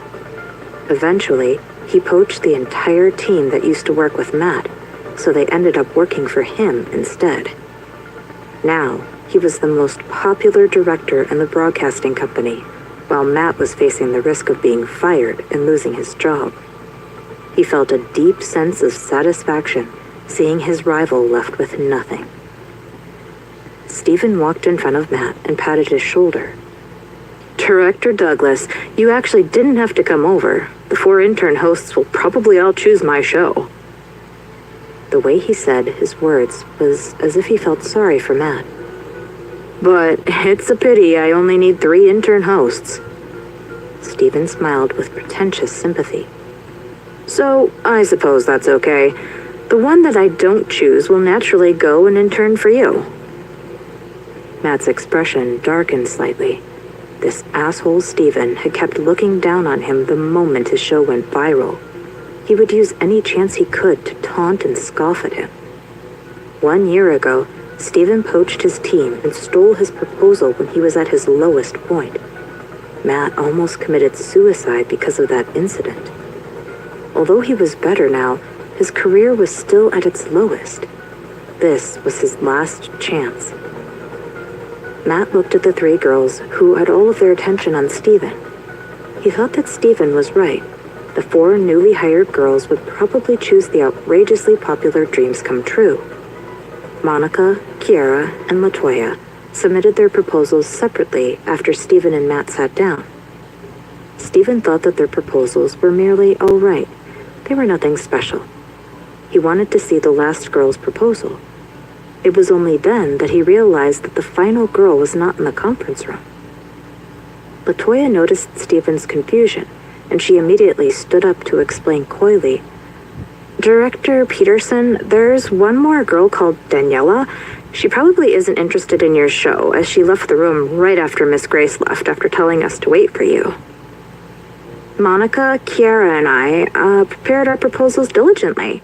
However, Daniela felt that your show already has Maria, and she couldn't possibly overshadow Maria, even if she were on your show. Stephen slammed the table hard with the palm of his hand. He had an unhappy expression. She wants to overshadow Maria, even though she's only just entered the broadcasting company? That young woman is too ambitious. Stephen chose Monica, Kiara, and LaToya immediately.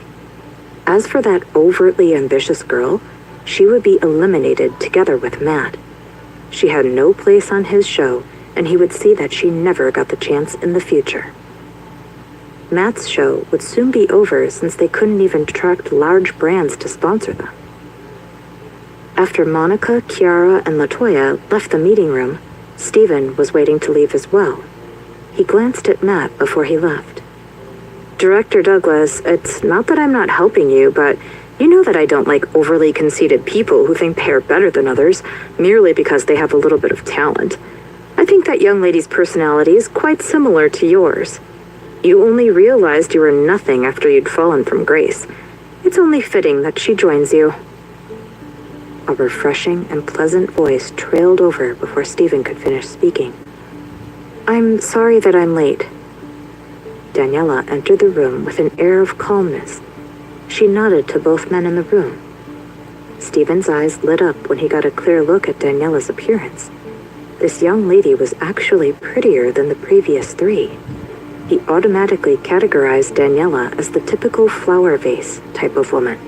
Pretty, but otherwise useless. She already had the celebrity disease of being late. She could be late because she had above average looks. It was a complete joke that she wanted to surpass Maria. Stephen had a stern expression as he waved his hand towards Daniela. I've already chosen 3 intern hosts. You don't have to show me your proposal anymore. Daniela naturally did her homework before she entered the broadcasting company. She knew that the man in front of her was the director of Dreams Come True. She nodded her head politely at Stephen. All right, Director Peterson. That was it? Stephen could not help but raise his eyebrows, seeing that Daniela did not look at all disappointed. She did not cry and beg him for another chance, nor did she even try to please him. You know your place rather well. You know to step back and be content with the second best choice, knowing that you don't have the chance anymore. Stephen shook his head in pity. It's a pity with your skills. In this industry, you need courage, integrity, and backbone, and you seem to be lacking in all aspects. Even if you're a pretty but useless person, you can still rise up and find fame if you go on a good program. However, I am afraid no one will support you, since you'll be interning on Director Douglas's program. Such a shame. Who wanted to host a show with low ratings? Daniela smiled after she glanced at the snobbish Stephen. She straightened her back and walked towards Matt, who had his head bowed. She passed him her proposal across the table. She said respectfully, Hello, Director Douglas. I watched your show and feel that you're a very talented director. I hope to be able to learn from you during my internship. Both Matt and Stephen froze, especially Stephen. Daniela's words were practically a slap in his face. Stephen looked at Daniela with a twisted expression before he scoffed coldly.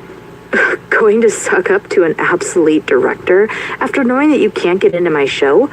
You can look forward to being a failure of a host. He huffed out of the room. When the conference room was left with only Daniela and Matt read Daniela's proposal. He nodded in both surprise and satisfaction. He saw that the proposal she made was targeted to his show, Delicacy Wins the World. This young lady was not at all useless like Stephen had said. However, Daniela, you'll need to be careful. What you just said to Director Peterson is equivalent to offending him. He's one of the most favored people in the broadcasting company. Aren't you afraid that he will punish you underhandedly? Monica would also think about ways to rope Stephen to her side, even if Daniela did not offend him.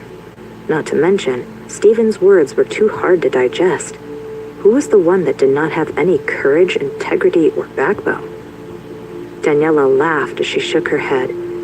I'm not afraid since I'm working with you. Matt was a little surprised. You didn't think about going to Dreams Come True from the beginning? No. Daniela smiled lightly, with her lips pursed. Her dimples appeared. To be honest, I like Director Douglas's show more. It's just that the company doesn't pay attention to your show, which is why you can't invite famous guests like Dreams Come True does. Not to mention, the host, the female host of Delicacy Wins the World, Natalie Stewart, was not a suitable food show host. She would always put on very thick makeup for every episode and wore clothes that were too sexy and revealing. She never put the spotlight on the food. She would always tease the invited guests in a seductive manner and act indecently to attract others' attention. Matt knew about the show's weaknesses naturally. However, Natalie's financier was the sponsor for Delicacy Wins the World. She kept doing whatever she wanted, even after he warned her many times to tone down her actions. I'll bring you along with me today to get familiarized with the department's colleagues first. All right. The department office for Delicacy Wins the World was way more crowded and rudimentary compared to that of Dreams Come True. They only had a simple working space with a single air conditioner, and it was selfishly taken by Natalie. Mark would work together with the rest of the staff outside.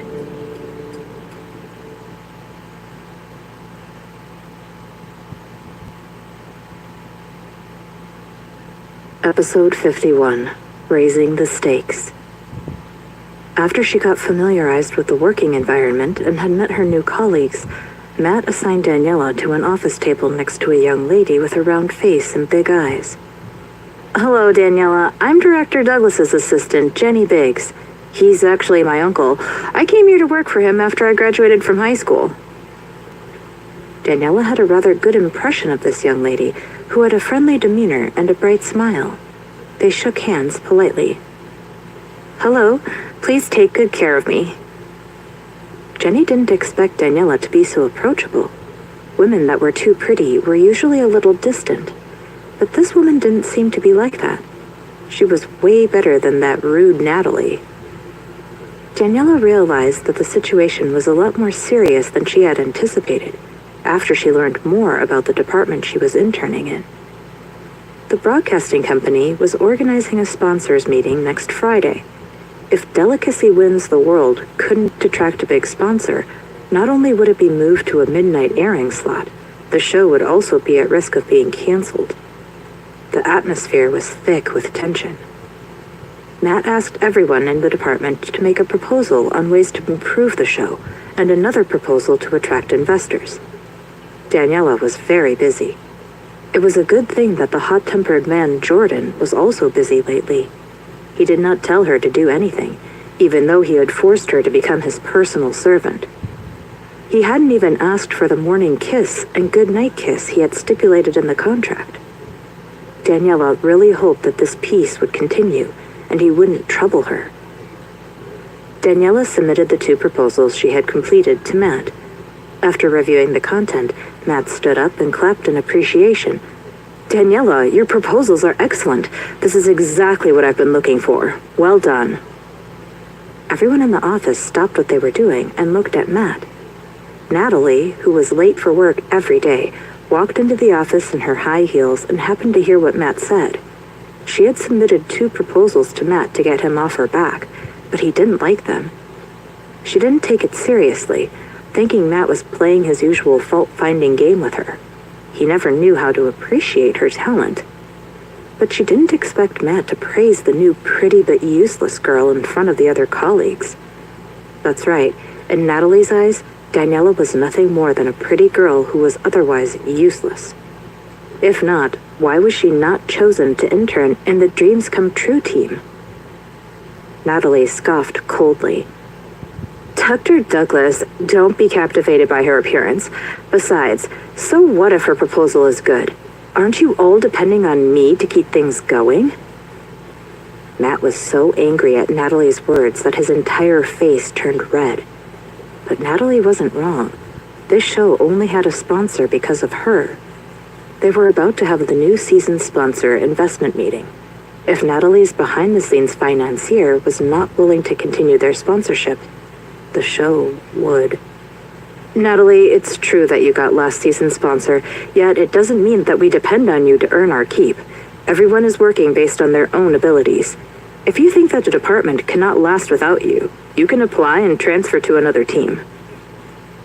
Even though Matt usually had a good temper and endure whatever and whenever he could, he would not forego his own principles. He wouldn't hold back if someone challenged his bottom line.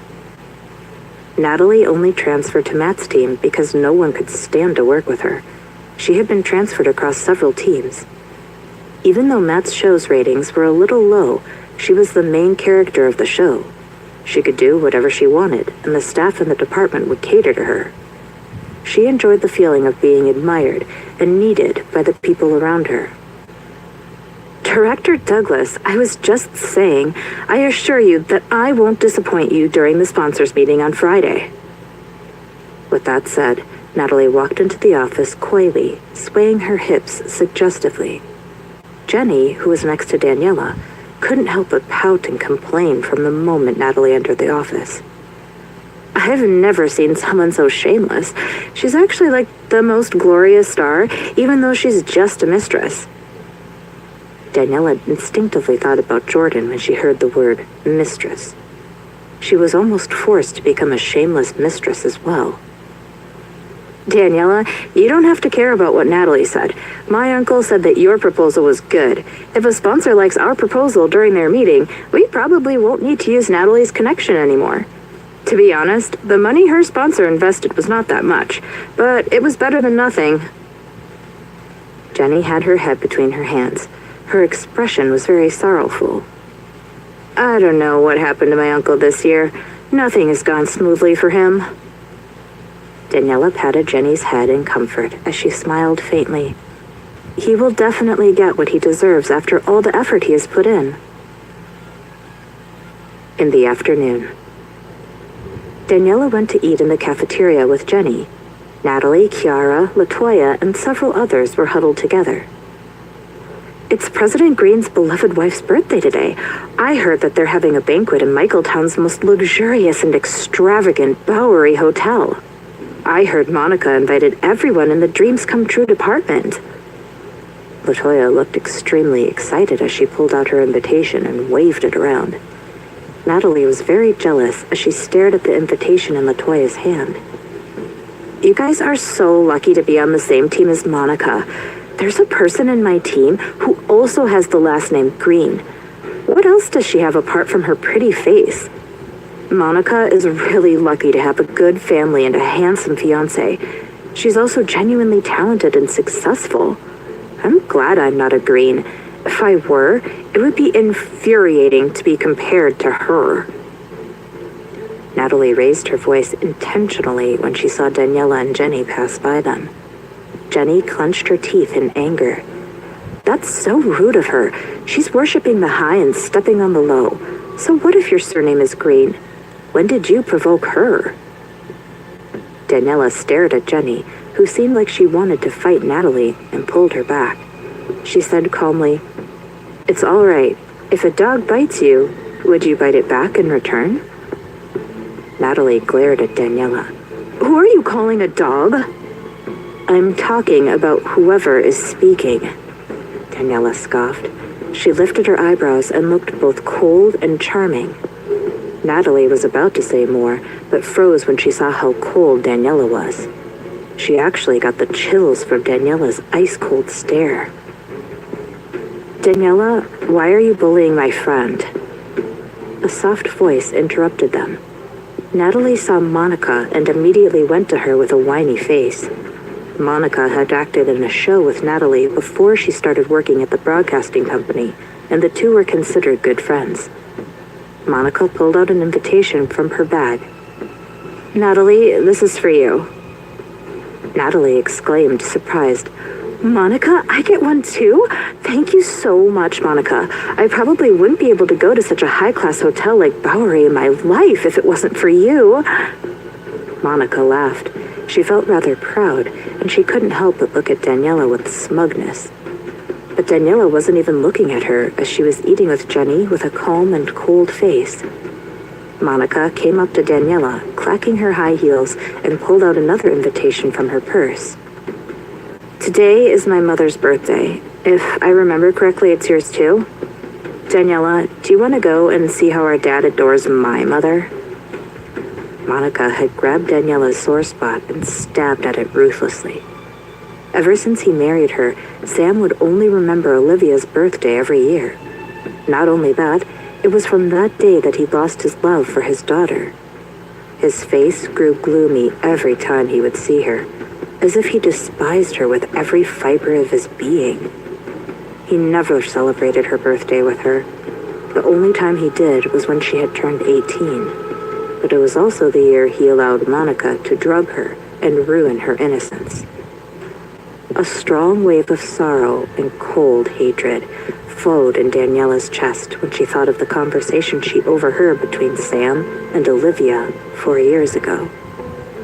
Her face fell and became cold and emotionless, as if someone had flipped a switch. She stood up and took the invitation that Monica gave her, tore it into pieces, and threw the shreds of confetti like paper at Monica's face. "Don't mess with me, or I don't know what I'll do to you." Daniela's pretty eyes were completely cold. "If you're brave enough, fight with me fair and square and out in the open.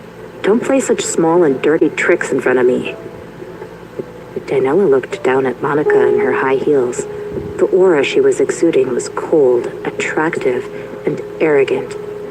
She was born a beauty with her flawless skin, red lips, and white teeth. Monica immediately appeared weaker under Daniela's unyielding charisma. Daniela leaned down to Monica's face. She laughed coldly before speaking into her ear. "Monica, where did your courage come from?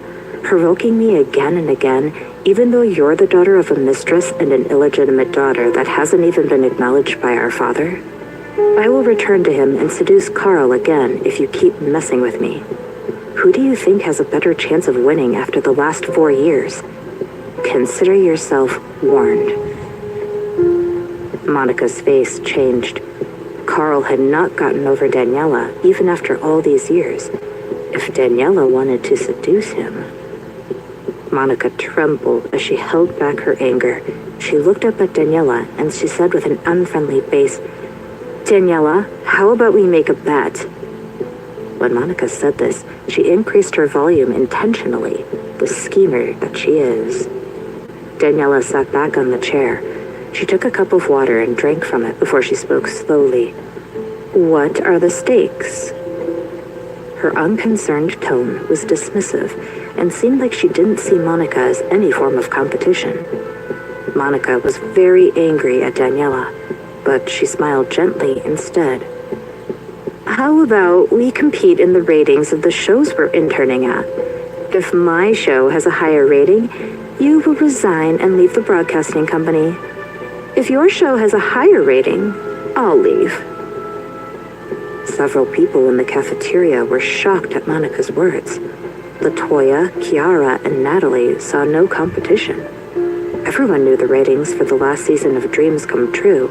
It was the top new show for the company, with one of the highest viewership ratings, while Delicacy Wins the World was a flop failure of a show. It was still a big question mark as to whether a new season would even get a sponsor. Jenny slammed her fork on the table and shouted at Monica, brows furrowed tightly. "You're too much. Aren't you being too much of a bully?" Monica scoffed. "Jenny, you're Director Douglas's assistant, aren't you? Why? Are you that unconfident in your own show before the new season even aired? LaToya added. Monica, the last season of their show was a complete failure. It's natural that they don't have the guts to compete with the top show. Kiara agreed. That's right. Aren't they just seeking their own death if they really accept the bet? Natalie stood by the side as her lips turned up in a scoffing smile. Even her, the host of Delicacy Wins the World, didn't have any expectations for this show. The show was indeed a complete disaster compared to Dreams Come True. Jenny glared at them, then looked at the silent Daniela. She shook her head at her. Daniela, there isn't much of a competition with this type of a bet. Don't accept it. No. Daniela's red lips curled up slightly. She was both cold and charming. I accept. Monica wanted to use the opportunity to kick her out of the broadcasting company. On the other hand, how was Daniela going to deny a chance to do the same in return? The stakes were on. Everyone stared at disbelief when they heard Daniela. It was like a stone was thrown into a calm lake, and the waves were disturbing its peaceful surface.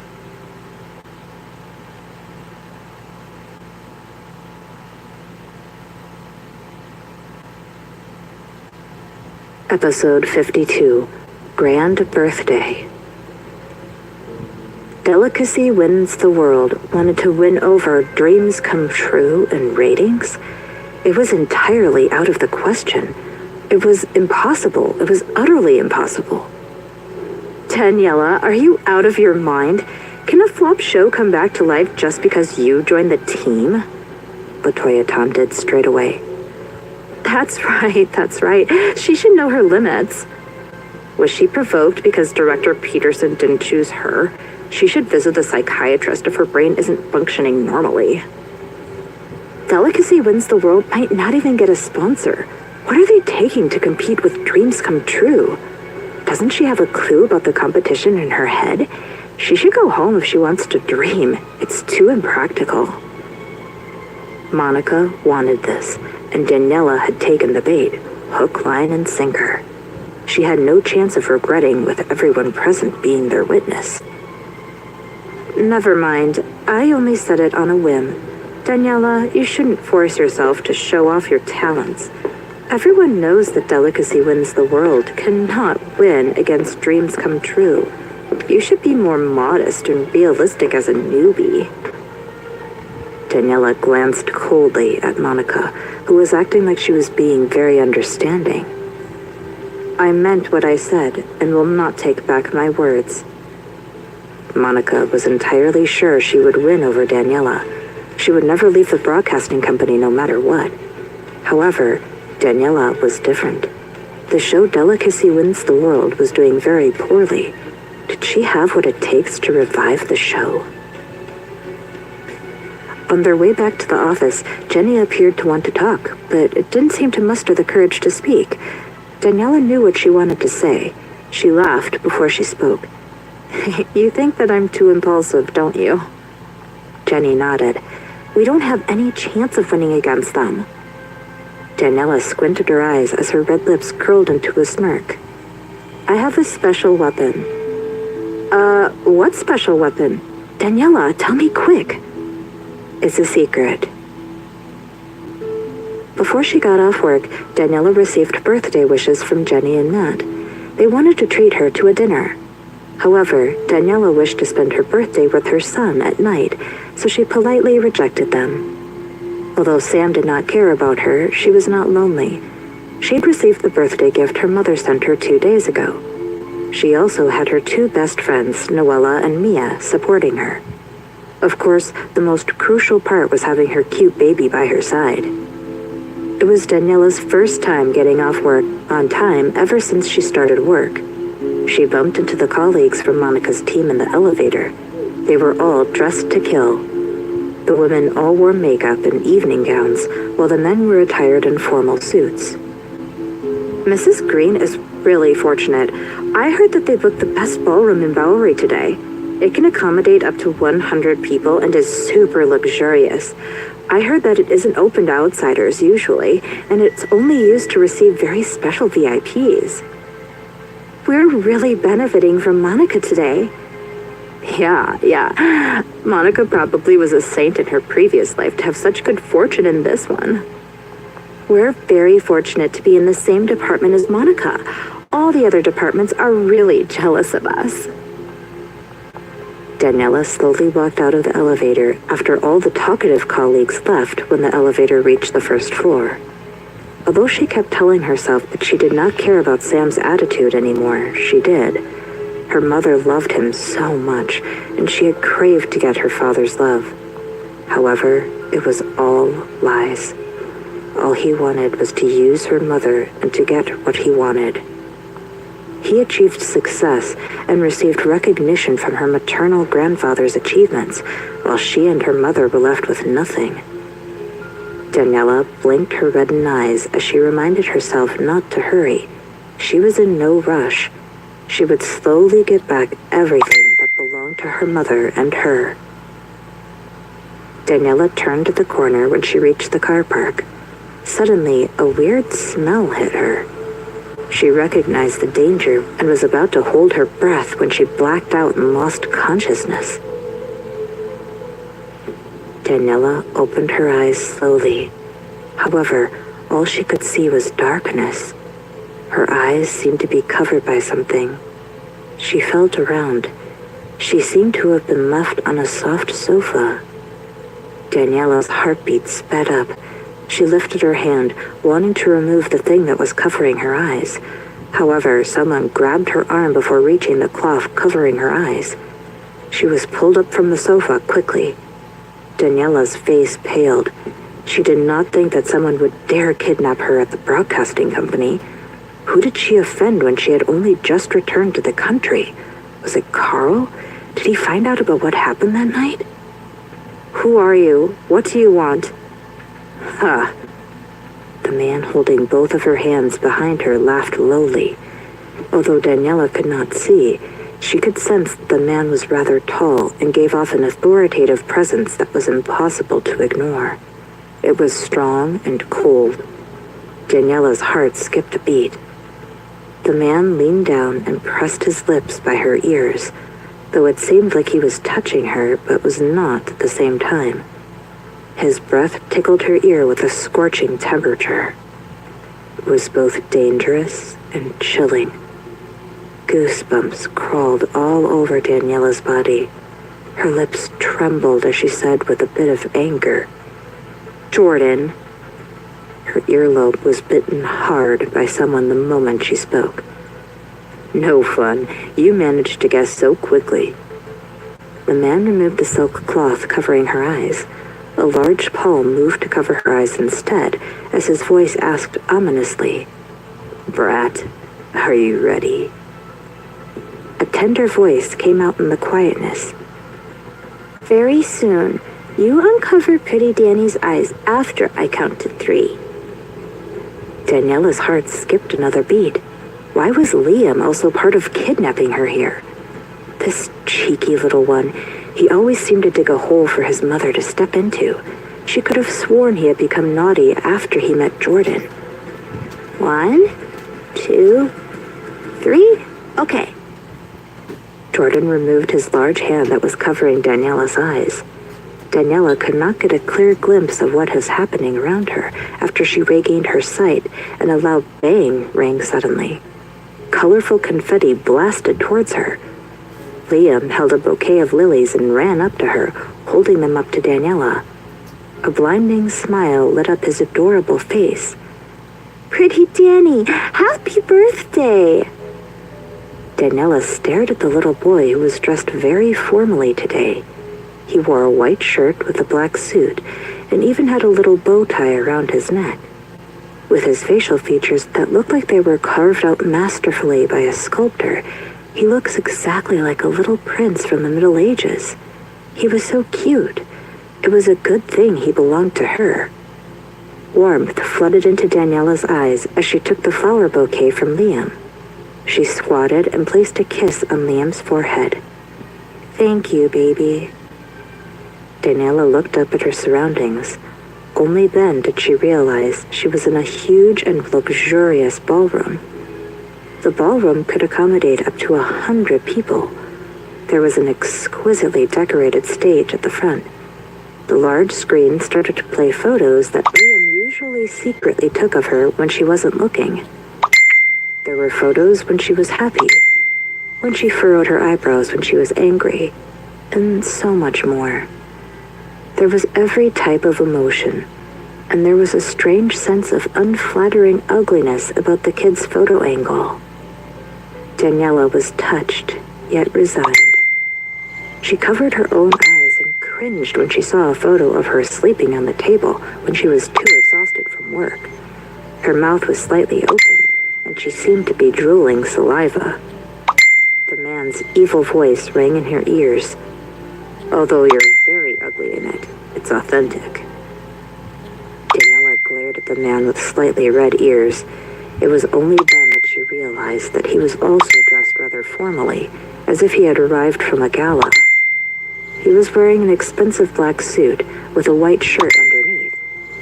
He also wore a vest and a tie. There was a square handkerchief folded and placed in the left pocket of his suit jacket. He looked noble and elegant.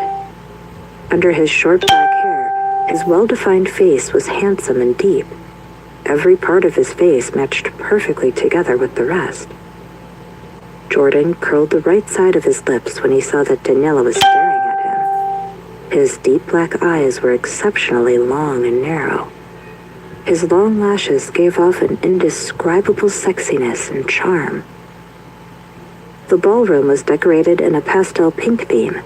The crystal-like lights were mystical and made everything around them feel unreal. As a result, Daniela's heart could not help but beat faster when her eyes locked with Jordan's dark and deep black eyes. It must be an illusion of hers.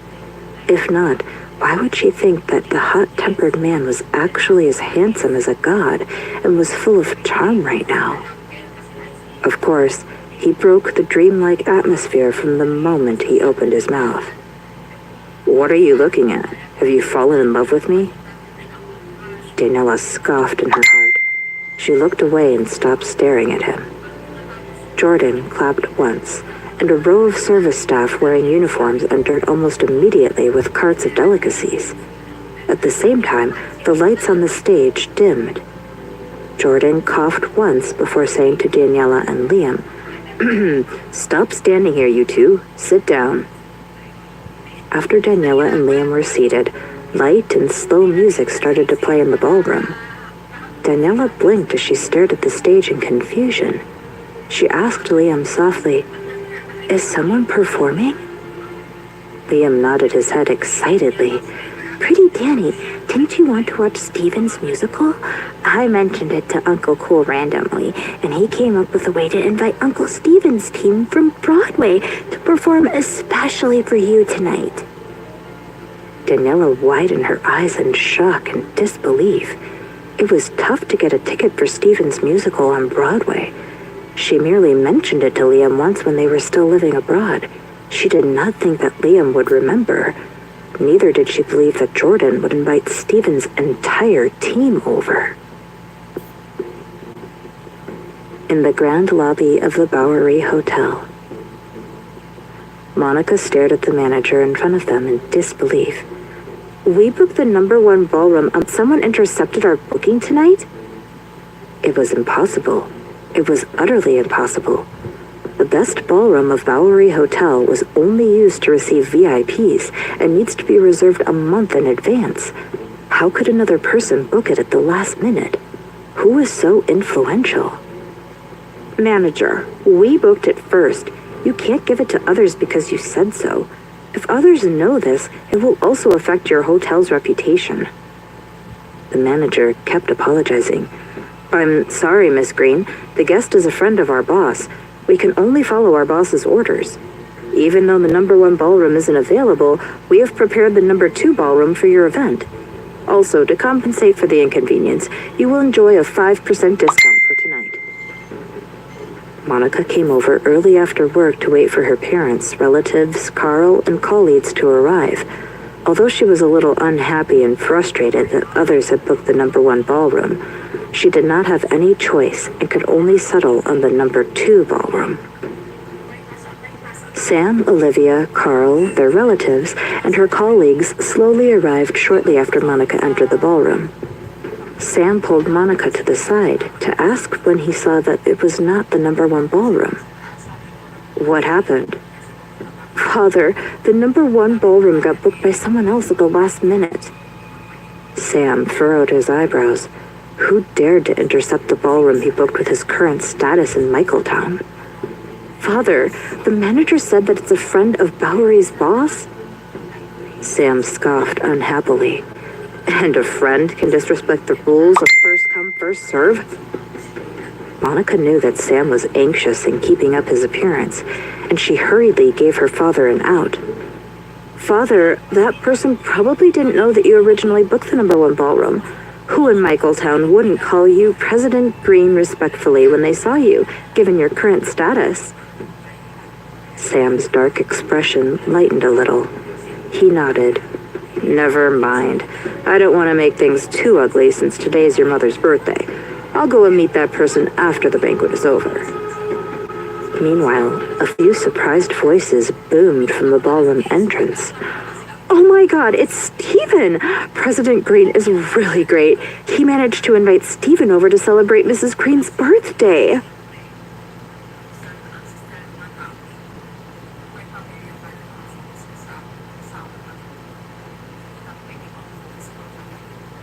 Episode 53, Slap in the Face. Oh my God, I thought dining in Bowery was already the best. I never imagined we would also get a chance to see Stephen perform. I know. I heard that it's tough to get a ticket for Stephen's musical on Broadway. Even their performance in our town for their world tour is 3 years later. I can't believe that President Green managed to invite him to celebrate Mrs. Green's birthday. I think the internet will blow up if I start a live stream now. Monica was equally surprised when she heard LaToya, Natalie, and a few others' emotional excitement. She only realized afterward that they talked about Stephen, the top performer in musicals. She looked at Sam happily.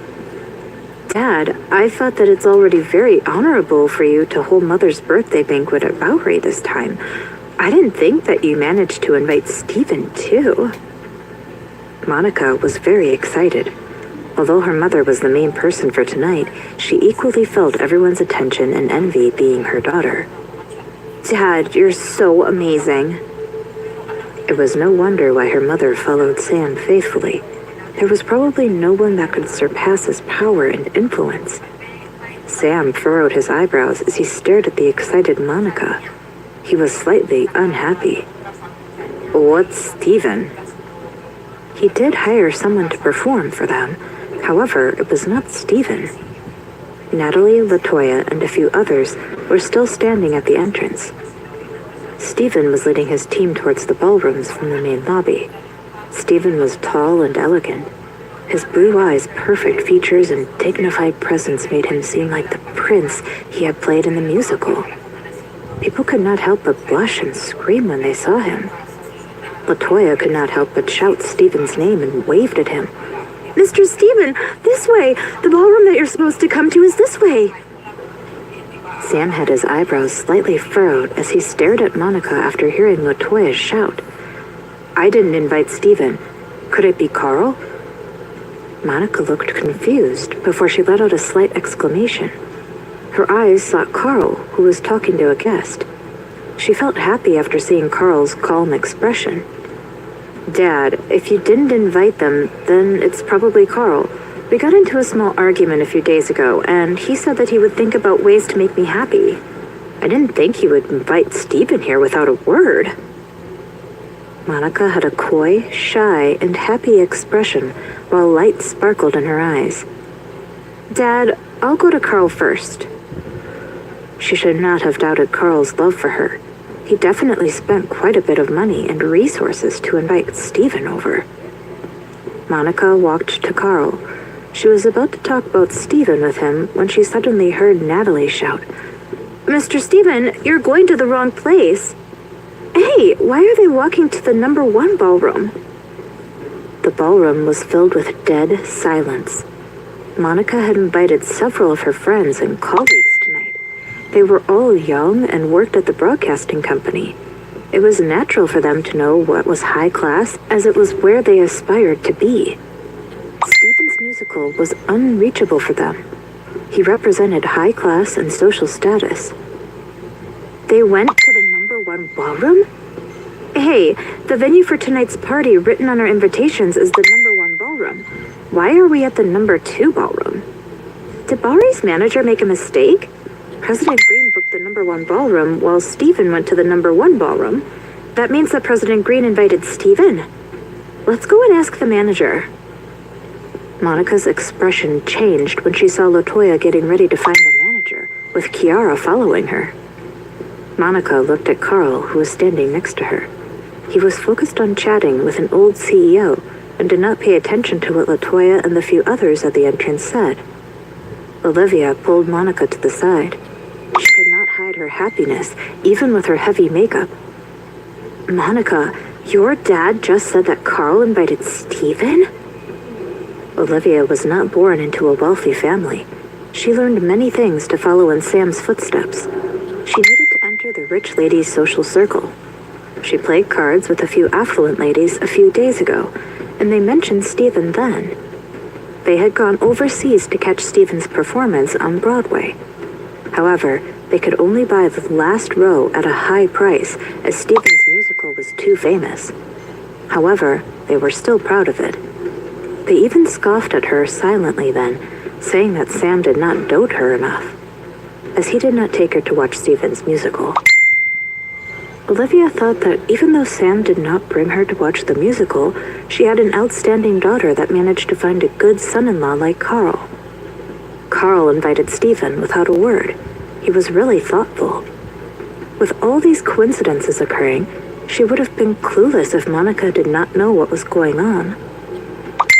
An important figure intercepted the number 1 ballroom, and Stephen headed directly with his team. This clearly showed that Stephen was the VIP's guest. Monica ran out to find LaToya and Kiara. The two of them had already found Bowery's manager and were currently threatening and arrogantly complaining to him. "President Green booked the number 1 ballroom. Why did you place this at the number 2 ballroom?" "President Green also invited Stephen. How can a manager like you make such a simple mistake? From what I see, you will ruin Bowery's reputation." The manager furrowed his eyebrows slightly as he stared at LaToya and Kiara with a strange expression, as though he was looking at 2 brain-dead idiots. However, he still had a polite smile on his face. "Ladies, Stephen has naturally been invited by the number 1 ballroom." LaToya cut across the manager's words. "Then take us there quickly." She already could not wait to take a photo with Stephen. She would definitely gain a lot of fans when she uploaded the photo to Foodie later.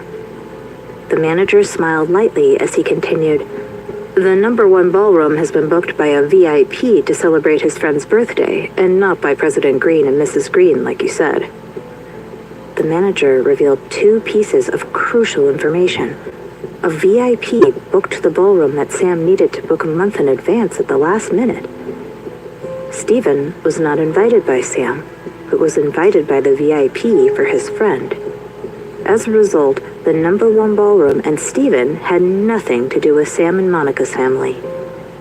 The manager waved his hand and called 2 security officers over. He still had a soft smile on his face as he looked at LaToya and Kiara.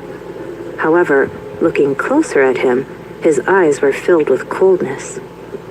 "Bowery's rule is that guests who are dining here cannot stir up commotion in the main lobby. Every offender will be placed on Bowery's blacklist, no matter who they are. The 2 of you just made a large racket here, so I will have to ask the 2 of you to leave. If not..." Before the manager could finish his words, LaToya and Kiara immediately understood that the security officers would kick them out if they did not leave by themselves. "You're merely a manager. I'm President Green's guest. Who are you to kick us out?" LaToya shouted with a sharp voice. She did not resign as she added, "Monica invited me. Her fiancé is the heir of the Forrest family. Can you afford to offend the Green family and the Forrest family?" The manager glanced behind LaToya and saw that Monica was walking over. He remained silent. LaToya also saw Monica from the corner of her eye. She felt confident immediately. "Are you scared? Are you still planning to kick us out? We will forgive you if you apologize to us for your insult. If not, I'll lodge complaint until you lose your job." Monica stood not too far behind LaToya. She did not intend to step up and speak up for the manager. This manager was clearly a snob, and it would be nice for LaToya to scare him a little and pull him down a few pegs.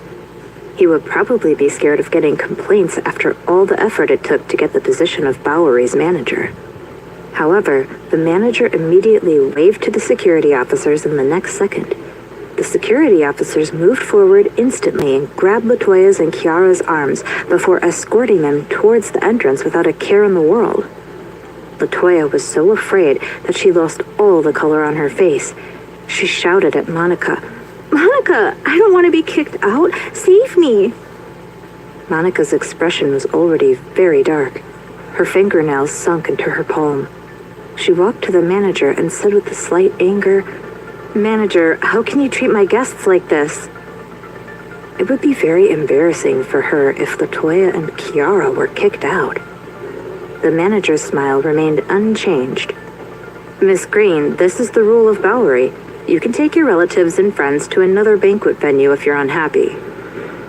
Monica's chest heaved up and down in anger. It was very detestable for a mere manager to disrespect the Green family. Who did he think he was? Could he afford to offend them? The manager stopped talking to Monica. He walked to the number 1 ballroom and knocked on the door politely. Monica saw that his expression was very respectful when he pushed the door and entered the ballroom. It was completely different from the snobbish manner he had when he spoke to LaToya and herself earlier. He was just like stupid lackey who looked down on people. Monica forced back the urge to rush into the number 1 ballroom to see who was celebrating their birthday.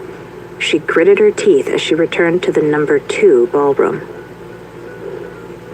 Halfway through the meal, several people started to speak louder after drinking. "Miss Monica, isn't Stephen performing for the grand finale? Won't you invite him out earlier? We can't wait to see him." Monica lost her appetite. Her expression darkened as her fingernails pressed painfully into her palms. Sam already knew that Carl did not invite Stephen. His expression darkened when he heard someone mention Stephen. He felt as if he had lost face. He glared coldly at Monica. His gaze was laced with hidden anger, as if he was saying that there would not be such a misunderstanding if it were not for her friends making a commotion when they saw Stephen. Monica was so afraid that she started to tremble. Her tears began to well in her eyes and almost fell. Carl noticed Monica looking a little odd. He grabbed her tiny hands and said to her softly, "It's all a misunderstanding. It'll be fine after we explain to everyone." However, Monica knew that it was not just a misunderstanding. Sam, who was particularly sensitive about his reputation, would definitely blame this incident on her. "Carl, can people bully others because they're rich and powerful? It's my mother's birthday today. The person in the number 1 ballroom also has their birthday today. Do you think they did it on purpose?" Monica had guessed correctly. Jordan had definitely arranged everything in the number 1 ballroom on purpose.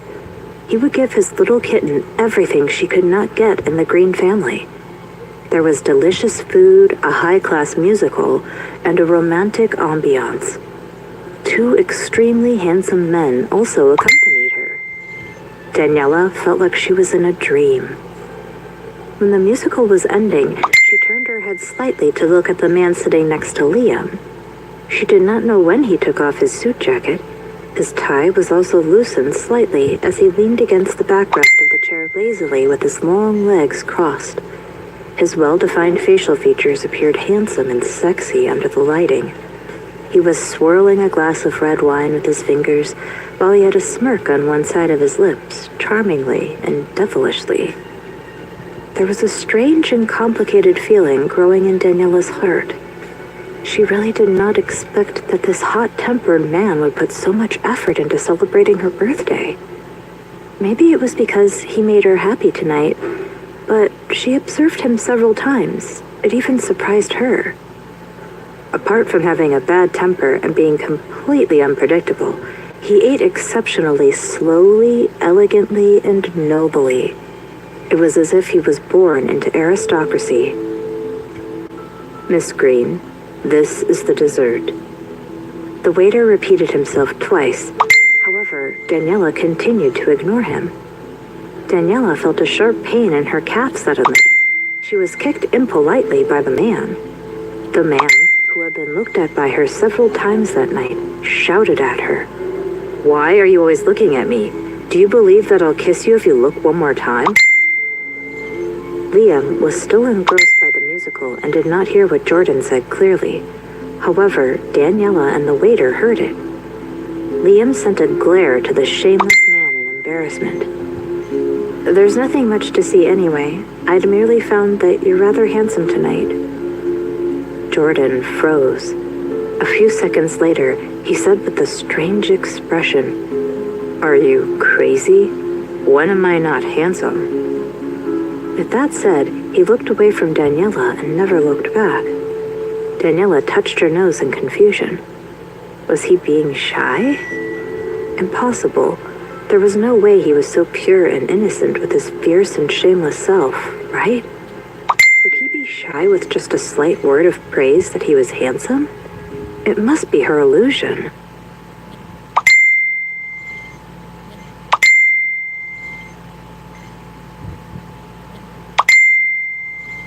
Episode 54, Special Gift. "Miss Green, this is the dessert." The waiter that Daniela had been ignoring said once more. Daniela hurriedly answered, "Thank you." She was too full and did not really feel like eating something so sweet. Jordan glared at her with his sharp black eyes when he saw that Daniela was not eating the dessert. "Why aren't you eating?" Daniela raised her eyebrows. She did not know how she made him unhappy yet again. She answered honestly, "I'm full." "No, you must eat. Now, eat it right now," he ordered overbearingly. Liam was distracted from watching the musical. He pouted his small pink lips. "Cool guy, you're very noisy." Jordan immediately moved Liam's seat and placed him to the side before sitting down next to Daniela. He stared at her with a dark expression. He repeated unhappily, "Eat it quickly." Daniela picked up the dessert, seeing that he was on the verge of raging. She ate 2 bites of the dessert quickly. From the side of her eye, she noticed that he was looking at her with an unnatural expression. He looked rather stiff, yet also slightly nervous. It was as if he was anticipating for her to find something in the dessert. Daniela's heart started to beat faster and out of control. Had this hot-tempered man put something in the dessert? Was it an aphrodisiac? It couldn't be. If it was a drug, he could have put it in her food when they were still eating. Could it be... Daniela looked down as her expression changed. He probably did not have feelings for her, right? All the more impossible it was for him to put something in her food, right? "Eat more quick." The man's overbearing urging rang in her ears. Daniela continued to take a few more bites with a complicated and nervous feeling. Suddenly, she could see something small appear in her food. There was something hidden in the dessert. Daniela poked it with her spoon. It was hard. She became more restless. Tonight was the most harmonious night between the two of them ever since they had met. She did not want to ruin this pleasant atmosphere. However, she would firmly reject him if he gave her a ring. "Why aren't you eating?" Daniela ate the hard thing and her dessert under his strong and sharp gaze. She then acted like she hadn't noticed it at first and spit it out into a napkin. "What is this? I almost choked to death." The waiter standing to the side hurriedly took the hard thing that Daniela had spit out and washed it in some water that had been prepared earlier. He then took out a necklace out of his pocket and placed the hard thing, a necklace charm, on it before he passed it to Daniela. Daniela was still thinking about how she could politely reject the gift without spoiling the atmosphere. In the end, she froze when she saw the thing that the waiter passed to her. It was not a ring like she thought, but it was a black bullet? Daniela was a little confused. She took the bullet with the necklace and looked at Jordan in confusion. "What is this?" Jordan took the necklace and got up to help Daniela put it on. "It's my birthday gift for you. You have to wear it every day." Daniela's lips twitched. She really did not know why he wanted to give her a bullet, but it was fine as long as it was not a ring. Jordan looked at Liam, who was completely engrossed in watching the musical. Seeing that the brat was not paying attention to them, he lifted Daniela's exquisite chin and leaned towards her. "I haven't disturbed you recently, but it doesn't mean that I forgot about our deal. How many morning kisses and goodnight kisses do you owe me, Daniela opened her mouth. She did not have the chance to say anything when the man grabbed her chin and kissed her deeply. Her mouth was soft and sweet since she had just finished eating dessert. She was sweeter than candy. The dominant and overpowering kiss seemed to be compensating for the kisses she owed over the past few days. Daniela widened her eyes and looked at him in disbelief. Was he crazy? There was not only Stephen and his team performing in the ballroom, there was also her baby.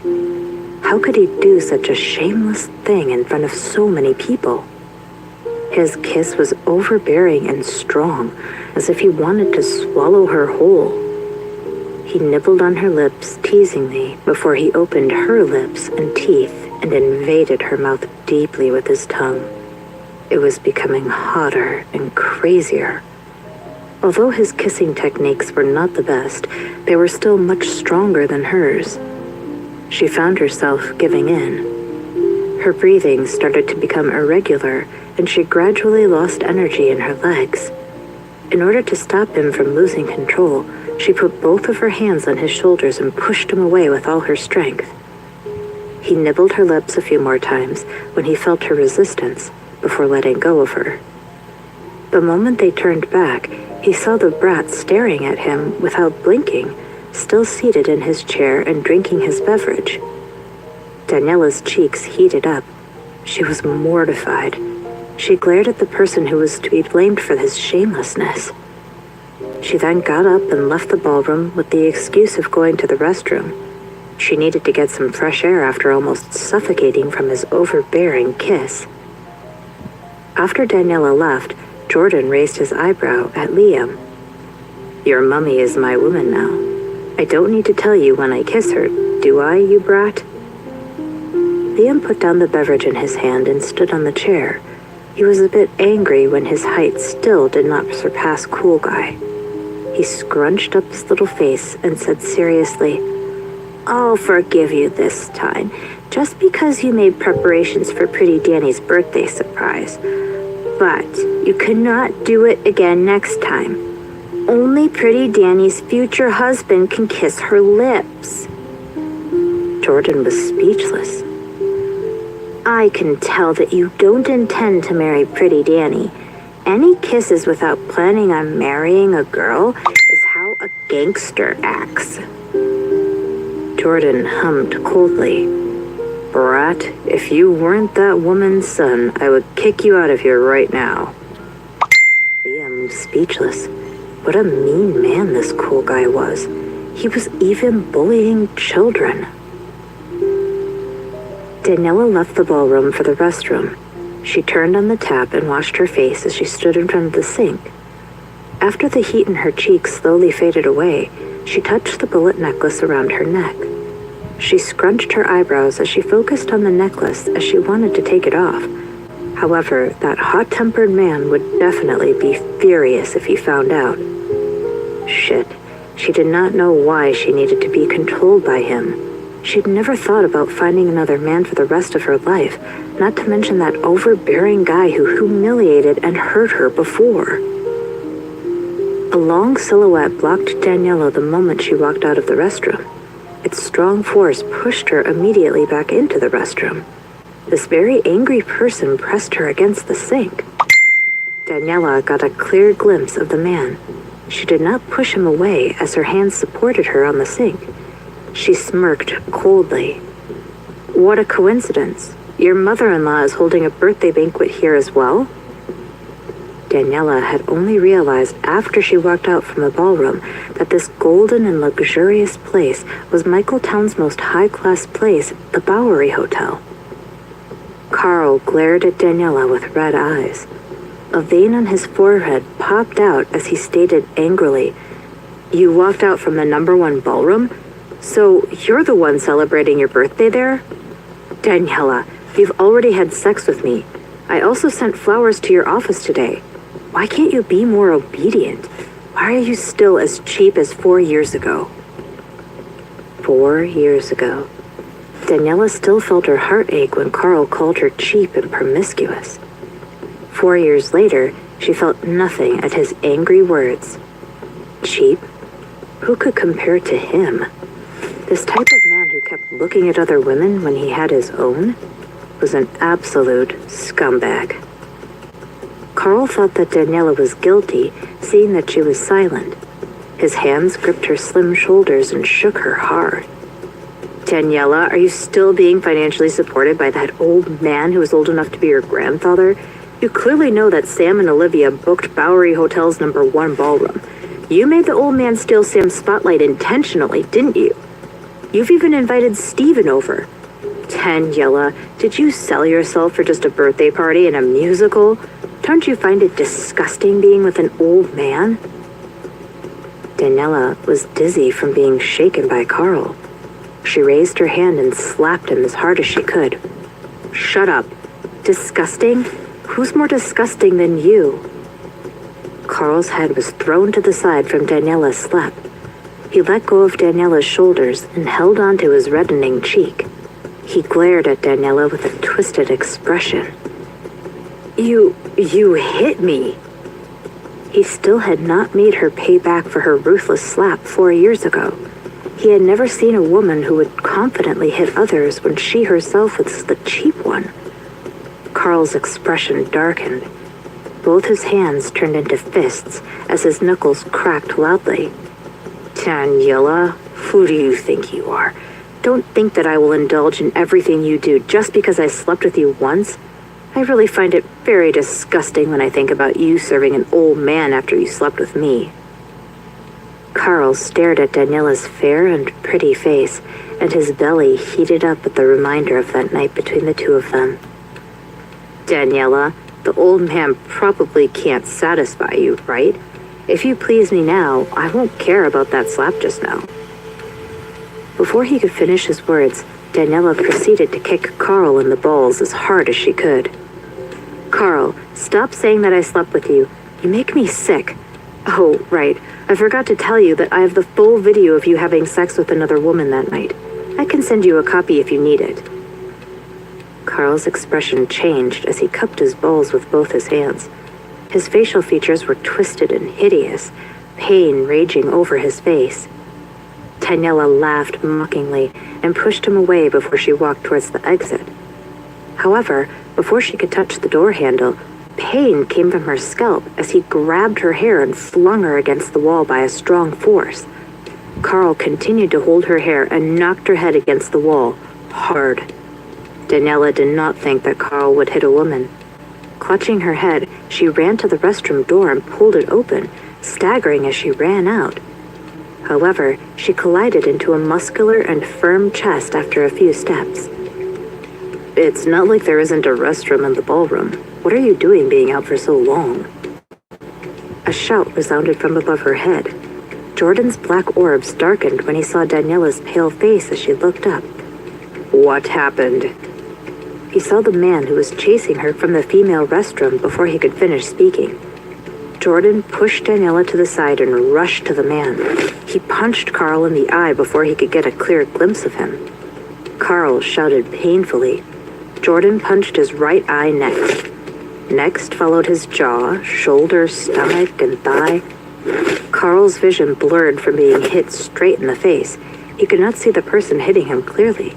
He could only faintly feel the man's strong presence. He clenched down on his jaw and fought back angrily, swinging wildly in an attempt to catch the man unawares. However, Jordan was equally enraged. He had wanted to beat up this man for a long time, ever since the incident at Parsons' Hotel. Punch after punch rained on Carl's body until he could not fight back at all. Daniela stared at the scene, her jaw dropping wide. She knew that Carl knew self-defense. Normally, people would not be able to attack him like this. Right now, however, he was being beaten to the point he could not fight back. Jordan. How scary was this hot-tempered man exactly?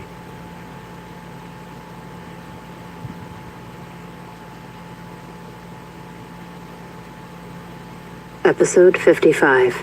In His Arms. Daniela touched her neck. Maybe the other time he did not strangle her to death, he was showing her extra mercy. He really is a pervert. With skills like that, how many people in the world could beat him? Put him in a boxing ring and he would be pronounced a champion. Daniela swallowed and her breath hitched. There was little more fear to her gaze when she looked at Jordan. Carl was being beaten so bad. Jordan stopped only after he had kicked Carl's body 2 more times while on the ground. He snorted, "Useless, fainting after a few hits." Daniela's lips twitched. She thought to herself, "Jordan, you did not hit him that many times, but every punch you threw was like an iron fist." Jordan brushed his hands together as if wiping off imaginary dirt, turned and walked towards Daniela. Seeing her stunned expression, he asked her with a cold face, "Are you hurt much?" Daniela sent a furtive glance at a very miserable Carl, who was lying on the ground, his face swollen like a pig and the corner of his mouth bleeding. Her lips trembled, and she was frightened into silence. If this bad-tempered man got angry with her, he could knock her out with just one punch.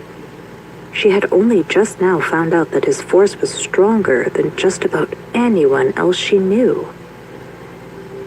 "Does your heart ache for him? Did you run out secretly to meet him?"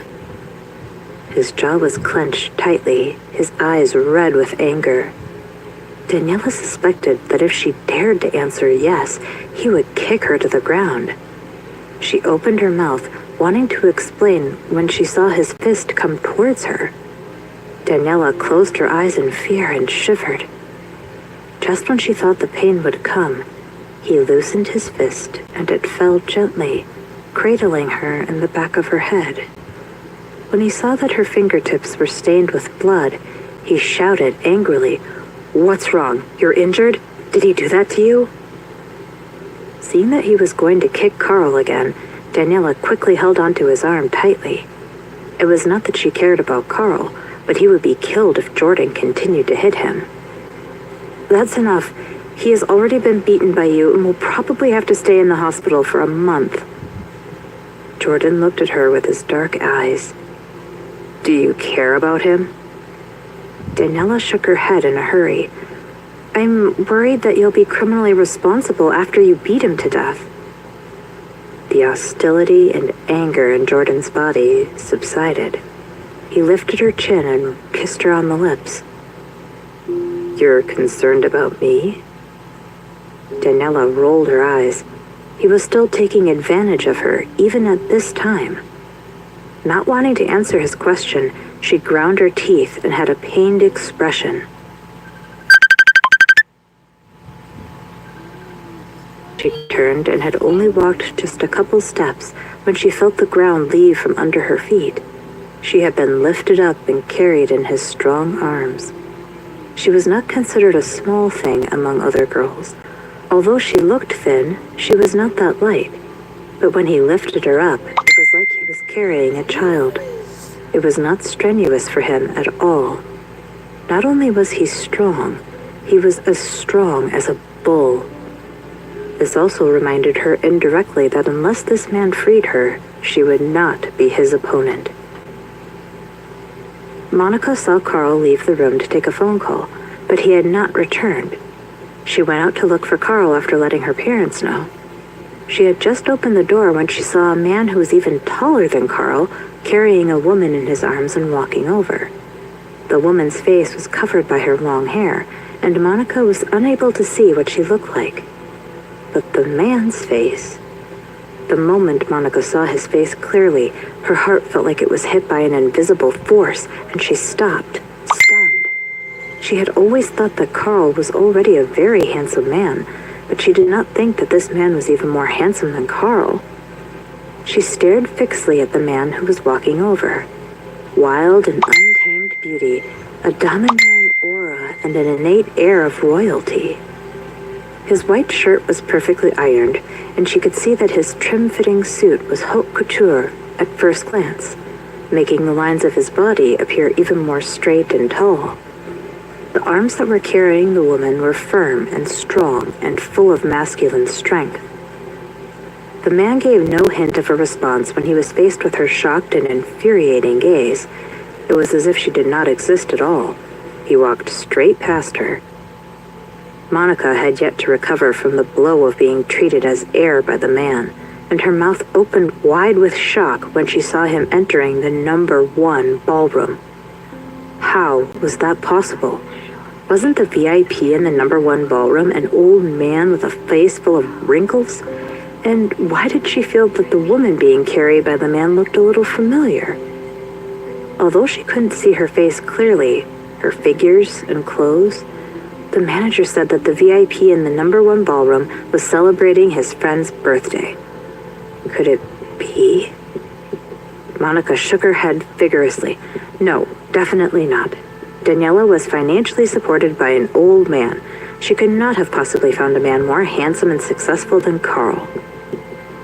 After Monica consoled herself and soothed her own denial, she went to look for Carl. To her surprise, she found Carl lying on the ground covered in wounds. He was still unconscious, and his handsome face was badly bruised to the point of being almost unrecognizable. He was in a terrible state, his shirt torn and splattered with blood. The manager saw Monica and explained with somber face, Mr. Forrest broke into the women's restroom and tried to attack a female guest. When her boyfriend saw it, they had a brawl.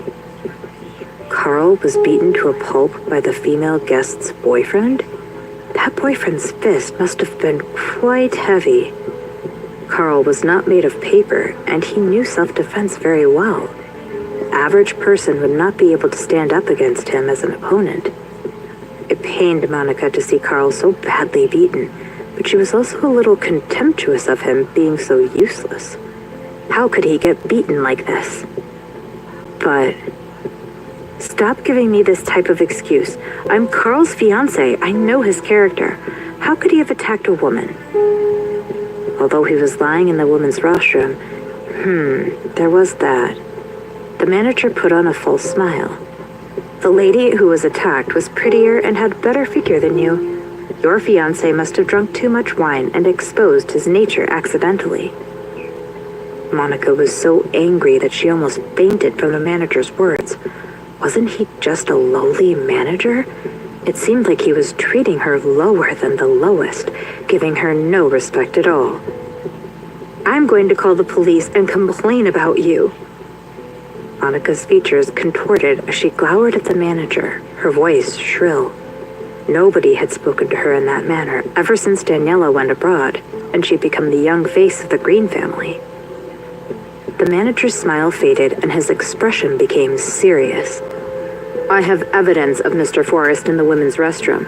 If you call the police, this incident will be posted online and his reputation will plummet. Please consider carefully whether it is something you wish to proceed with. Monica was speechless. Since when had the manager become so cocky? Worse yet, she couldn't do anything about it. Carl, that jerk. Did he want to cheat on her again after seeing how the other girl was prettier than her? She had always thought that the man she had snatched from Daniela was as unattainable as a star in the sky. But he was just a jerk who only thought with his penis. The skin at the back of Daniela's head was scratched, but fortunately the wound was not too deep. Jordan disinfected and dressed it for her. Then the three of them left the room. Jordan met Courtney and her father in the main lobby. Although he did not like Courtney, he still greeted her father politely when he saw him. Daniela took Liam to the entrance of the hotel when suddenly a little boy came to Daniela. "Ma'am, I was asked by some man to pass this to you." Daniela lowered her head and was shocked to see what the boy was holding.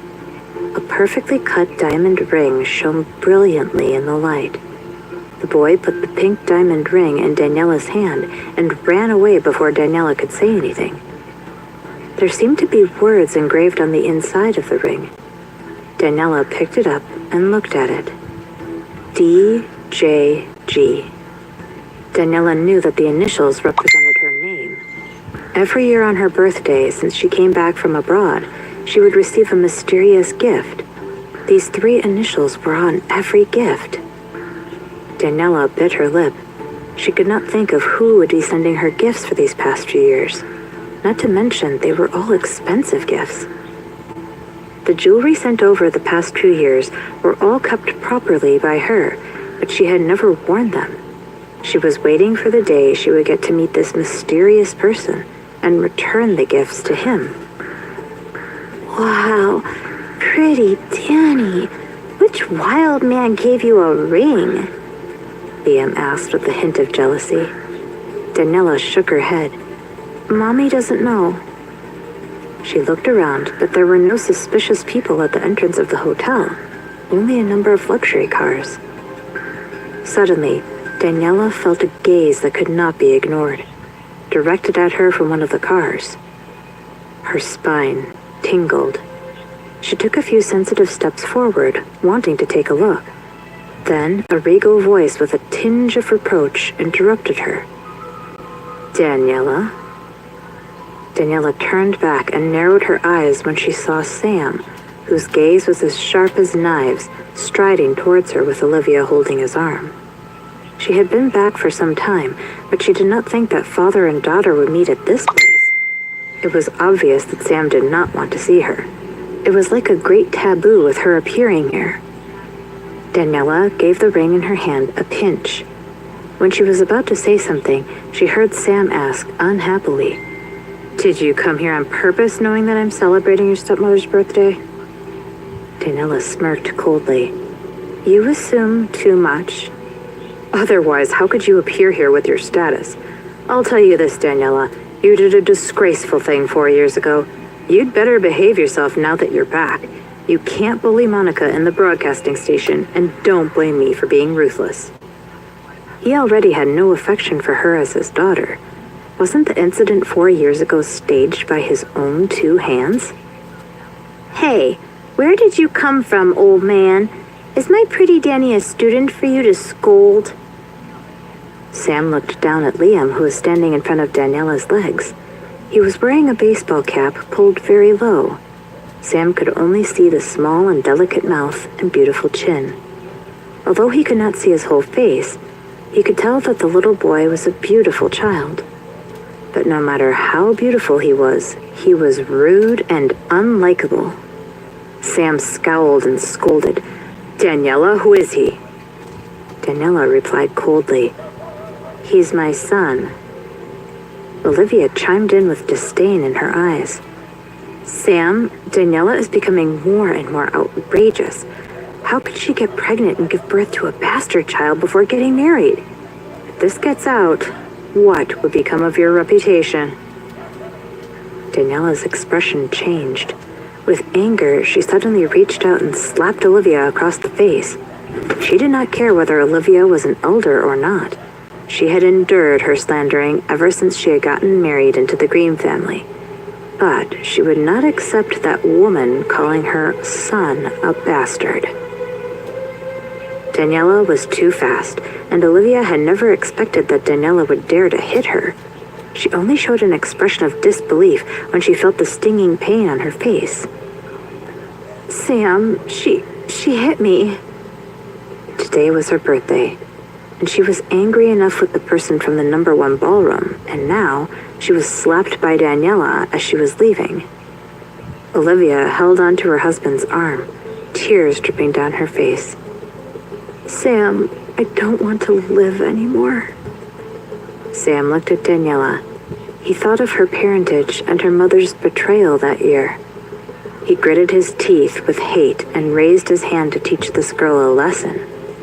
However, he had just raised his hand when his wrist was grabbed and held back by a strong and forceful hand. Sam wanted to free his hand, but the other party was too strong. He was thrown to the side with one swing. He stepped back unsteadily and almost fell over. Fortunately, Olivia caught him quickly before he fell to the ground. Sam steadied himself and raised his head, looking into a pair of dark and menacing eyes. He had mixed in the business industry for years and had never seen a man with such a domineering and intimidating presence, especially who looked so young. Daniela and Liam huddled behind him. It was like an immovable mountain, cold and powerful. Jordan looked at Sam with cold eyes. I don't care who you are, but except for me, no one is allowed to bully the woman and child I'm protecting. Sam wanted to say something, but there were some noises from behind. Make way, please. Sam and Olivia were stunned to see Monica coming out with the medical staff. Monica, what happened? Olivia asked. Carl, Olivia was shocked to see Carl on the stretcher with a bruised face. He is Carl. How did he get into such a state in such a short period? Sam was also shocked.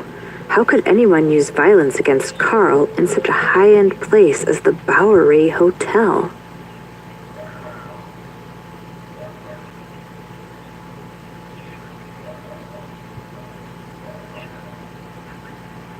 Episode 56. You're So Sweet. After getting into the car, Daniela broke away from Jordan's strong grip and sat as close as she could to the car window. She was a bit confused, not because of Sam's attitude, but because of Jordan and the mysterious person who continuously sent her expensive gifts every year. Jordan did not regard her as his servant, but was wholeheartedly treating her as his mistress. The surprise he gave her tonight was not what ordinary people could do. She had always hoped that she would have someone to rely on, someone who could warm her bed, and whom she could depend on ever since her mother had become unwell. But in the past, Sam had never given her much thought except to indulge her. She then became rebellious and disobedient to attract his attention. Today, she felt protected and valued. But who would have thought it was this bad-tempered Jordan who had given her those feelings? The conflicting feelings confused her, and she didn't know what to think. Daniela lowered the car window and let out a breath. Upon reaching a traffic light intersection, a black car pulled up beside Daniela. The black car's window was also lowered after Daniela lowered hers. Daniela felt a gaze that could not be ignored looking at her. She looked up doubtfully towards the person in the car. That person was wearing a silver mask. In the dim light, Daniela could tell that he was a man. Although she could not see him clearly, she could feel that his eyes were fixed on her. Deep, cold, and dangerous. Daniela's heart jumped. She did not know why, but she felt something familiar about this man. Just when she was about to look closer, the tinted window of that black car raised back up. The dark car tint blocked Daniela's view. Woman, what are you looking at outside? Jordan only moved to Daniela's side when he saw that the brat in his arms had fallen asleep. He turned to her face and asked in a deep voice, looking at wild men outside. What wild men? Why was the ill-tempered man speaking like Liam? Mr. Moore, thank you for tonight. Jordan was unhappy with her polite and distanced attitude and poked her forehead with his finger. Stop calling me Mr. Moore. Don't I have a name? Daniela reminded him. I'm your servant. Who the hell wants you to be a servant? Jordan's face darkened, and he was on the verge of being angry. He suppressed his temper and snapped, Call my name. Daniela was speechless. Do it. If you don't, I will kiss you until you do. He then lifted Daniela's chin with conviction, and the delicate feeling under his fingers made his heart hot and his mouth dry. Jordan cursed in his heart. How on earth was he attracted to this damn woman? He did not get to kiss her for the past few days, and he could not stop thinking about the feeling of her warm, soft lips on his. She was just a wee bit more beautiful than most, but he had seen his fair share of beautiful women. So why was he so attracted to her? Jordan narrowed his dark eyes, his fingers touched the corner of her lips, and he raised his eyebrows slightly. Do you eat candy often? Daniela was confused. She swatted his hand away. Cut it out. Don't wake Liam up. You do eat candy often, right? His handsome and charming face came towards her. His dark eyes were penetrating. She moved back unconsciously, but in the next second, he hooked her neck with his long arm, and before she could react, her soft lips were sealed by him. The kiss from him was dominating. He sucked and bit, relentless in his pursuit to conquer her lips. Daniela only felt some pain and then numbness. A frown marred her pretty face, her slender body pushed into the corner by him, and she had nowhere to hide. Of course, she knew that even if she did, she would not be able to avoid him. Daniela opened her beautiful, clear eyes and found the chance to speak. In anger and embarrassment, she said, I didn't eat any candy. He raised his eyebrows. You did, or else why are your lips so sweet that I want to taste them over and over again? Why was Jordan seducing her? Daniela felt her cheeks grow hot, but her tone remained calm. Don't make up excuses for taking advantage of me. Jordan, I don't know how a relationship turned out to be like this, but I feel that you should at least learn to respect me. I don't want to be kissed without my permission. Jordan narrowed his dark eyes, the danger spilling out. Woman, have you forgotten that we have a contract between us? I said I would give you time to get used to this, but it does not mean that I have to endure not kissing you. Daniela already knew it was hopeless trying to reason with this ill-tempered man. But wait, what did he say just now? Give her time to get used to him touching her? Does that mean he still wants to do what he did that night? Pervert. Seeming to read Daniela's thoughts, Jordan lifted her chin and bit on it lightly, giving her a devilish smile. That kind of humiliating thing won't happen again. When I said touch, I meant I want to have sex with you.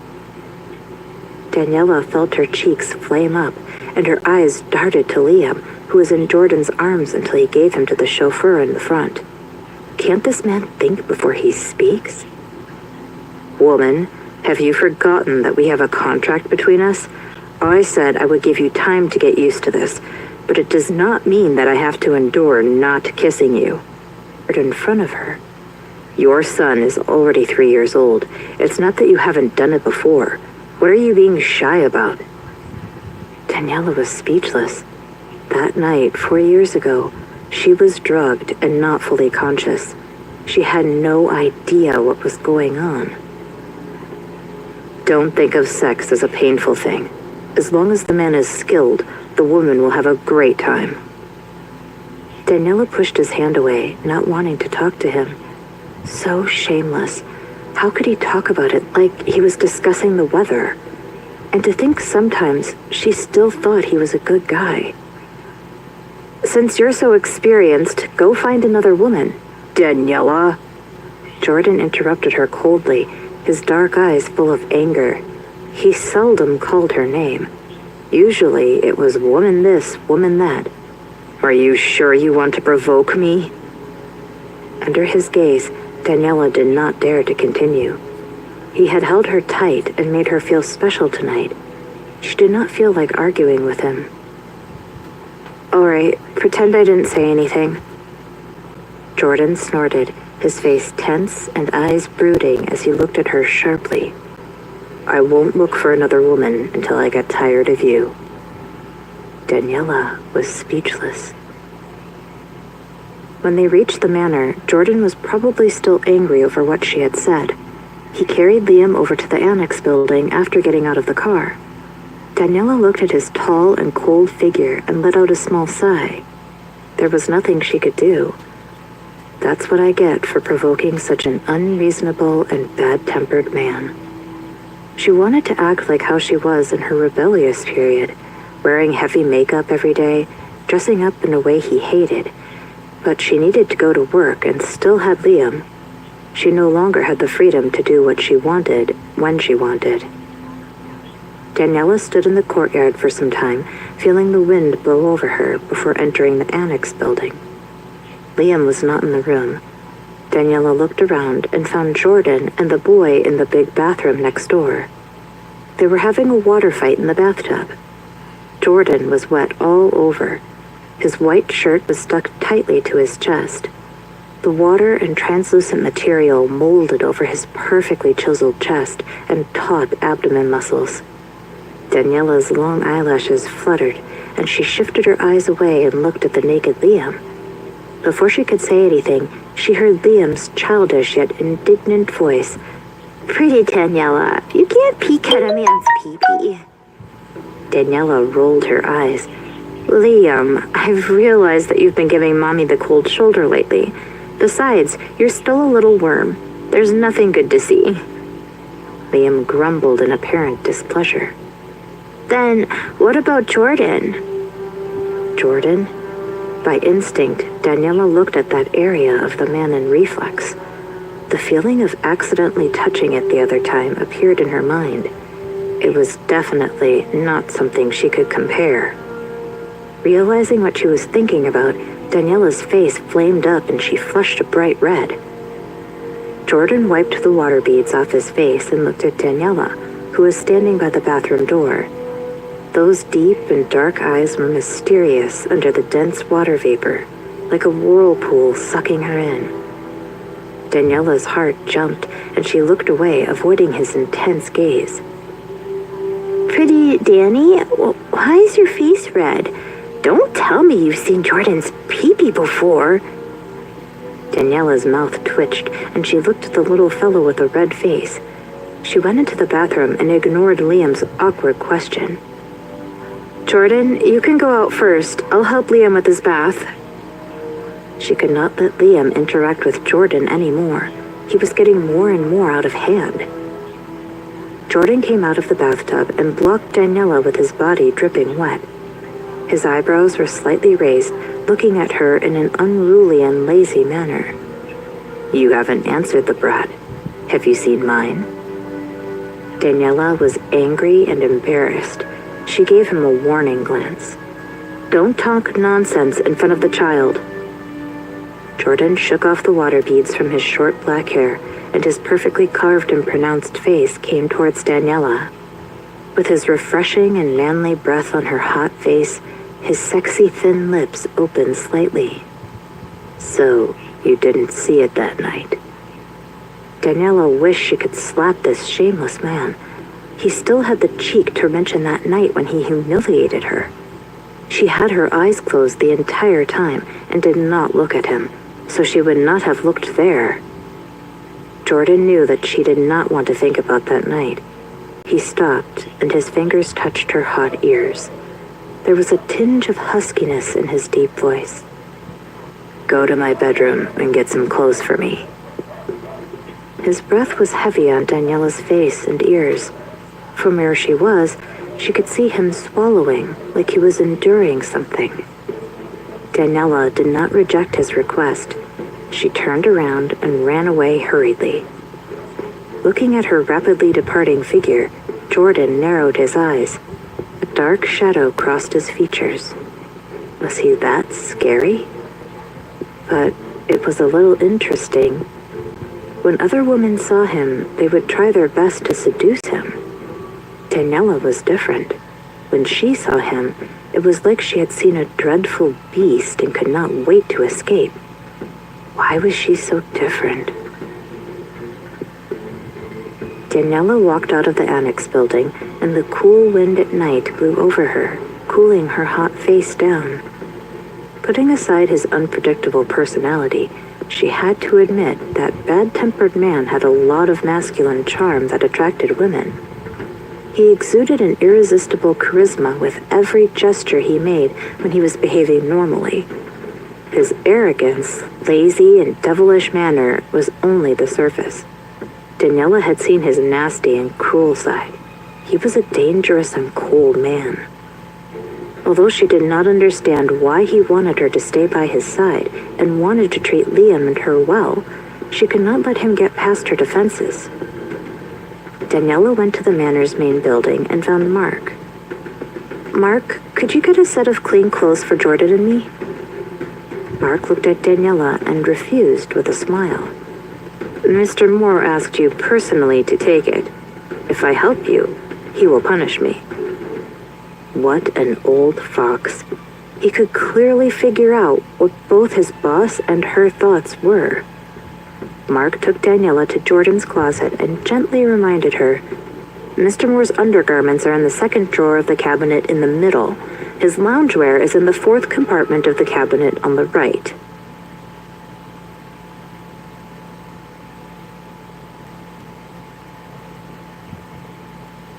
Episode 57, Nightmare. Daniela opened the drawer in the middle and saw that it was filled with countless pairs of underwear. They were identical boxers of the same size and style and were all black. She had never seen so many pairs of men's underwear before. Especially the sizable bulge in front, it was making her feel embarrassed. By this time, the heat on Daniela's face from before had already faded down, but now it slowly started to rise again. That jerk, Jordan. He must have asked her to come on purpose. Daniela took a pair of underwear and threw them into the bag, very embarrassed. She then grabbed a set of loungewear and left in a hurry. She did not know why, but she felt that the air around his bedroom was full of his vibe, dangerous and evil. While on the way to the bathroom, she could already hear the laughter of Jordan and Liam from a distance. They were having so much fun, even while taking a bath. Daniela went to the door and passed the bag in. "Mr. Moore, your clothes." Before she could finish, the tall man suddenly jumped out of the bathtub. He walked towards Daniela and took the bag from her. At the same time, he grabbed her slender wrist and without hesitation, threw her into the bathtub before she had a chance to cry out in alarm. "Ah!" Daniela screamed as she was tossed in and raised her head out of the water. Liam, beside her, unhelpfully scooped up water with his tiny hands, pouring it on Daniela's face after receiving Jordan's signal. Liam! This deceptive little thing. How could he side with the enemy? He was getting out of control. Daniela wiped the water off her face and reached out her hand to stop Liam, who shouted, "Uncle Jordan, help me!" With the help of Jordan, Daniela was soon soaked from head to toe. Daniela was angry, at the same time, resigned, and let out an exasperated breath. How could the darling she had been taking care of for 4 years be on the side of an outsider? He happily bullied her together with Jordan. Daniela felt a pang of jealousy, but could not help but laugh as well. The bathtub was not small, but it still seemed a bit crowded and awkward with the three of them sitting inside, especially when Jordan had taken off his shirt with his upper body bare. His chest, abdominal muscles could all be seen. The thick fabric of Daniela's clothes stuck tightly to her skin after getting wet, revealing the light print bra and voluptuous profile underneath. Jordan sat in front of her with Liam in the middle. Daniela raised her head and could see his muscular and defined chest. The surrounding air was dense with the hot steam. Everything became mystical and unreal, like an illusion under the white light, like a mountain among the clouds. Daniela looked at the man smiling devilishly, and her heart skipped a beat. Only by biting her lip hard did she suddenly become clear-headed. Damn it, he almost enchanted her. It's getting late. If we continue playing, it will be too much for Liam's body to bear. Daniela came out of the tub, pulled the towel off the rack, and moved to carry Liam out. But the man was faster than her. He took the towel in her hand, wrapped it around Liam, and quickly left the bathtub, carrying Liam easily with one arm. On the bed, Liam looked at Jordan with a bright smile and said with a childish voice, "Uncle Jordan, it seems like your charms are not good enough to handle pretty Danny, even with my help. But don't be disheartened. Who asked pretty Danny to have so many pursuers? Let me tell you secretly. Today, pretty Danny received a big and pretty diamond ring." Jordan's handsome face turned cold. His thin lips pressed into a straight line, and his jawline became even more sharp and cold. "She received a ring?" Liam looked at Jordan, whose expression had immediately turned cold and stuck out his tongue.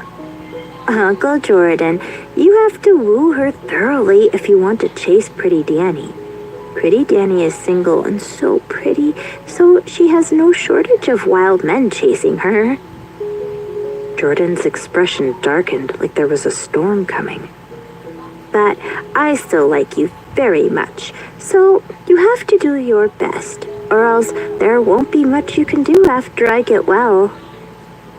Jordan looked at the brat, obediently lying under the blanket and showing only his big black eyes. He shook his fist at him and said, "Brat, if you dare to snatch my woman, do you believe I won't beat you up?" Liam gave a bright smile. "You won't beat me up if you want to chase after my pretty Danny." The brat was smart.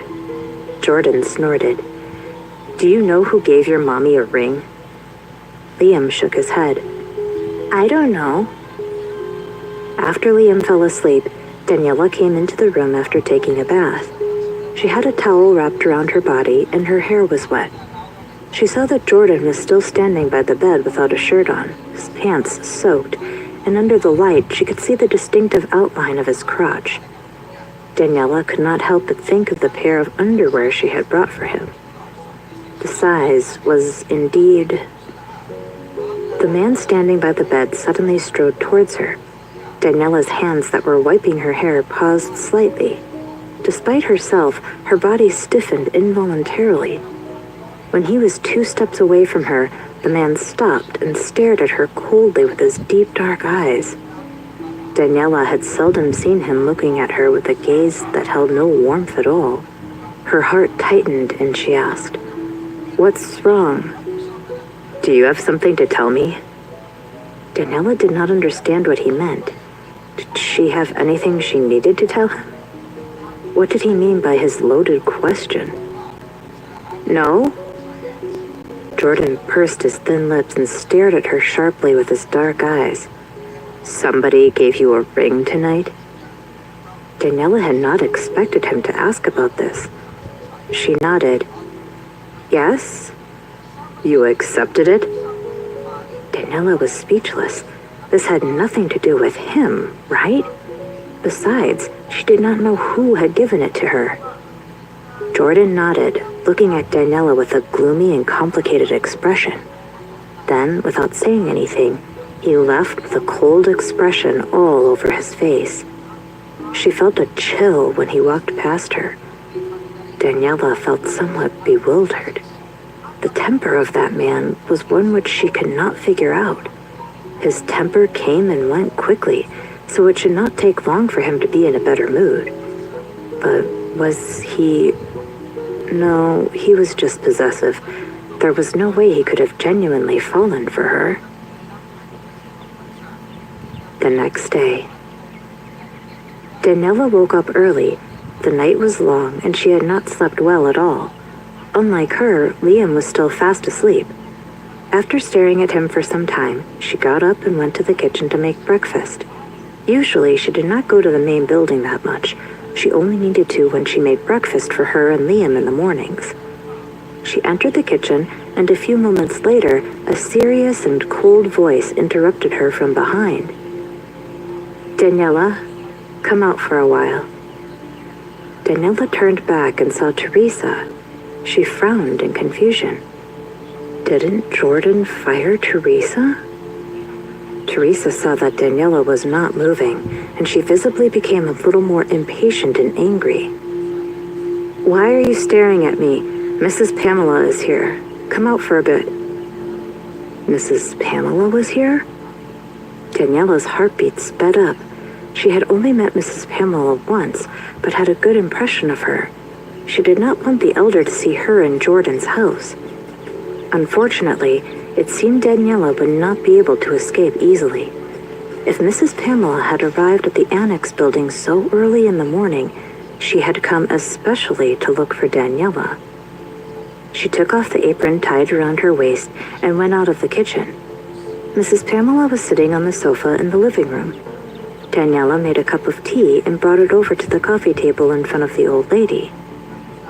"Mrs. Pamela?" Mrs. Pamela did not look surprised to see Daniela here. She nodded her head gently and gave her a kind smile. "Sit down, Miss Green." Teresa stood behind Mrs. Pamela, and she was looking at Daniela with disdain and a little hatred. Daniela furrowed her eyebrows slightly. Did Teresa think that she had gotten fired because she complained to Jordan? Mrs. Pamela waved her hand. "Teresa, you can leave first." Teresa glowered at Daniela before turning and walking out. "Mrs. Pamela, have you had breakfast?" Daniela asked softly. Mrs. Pamela nodded. "Yes."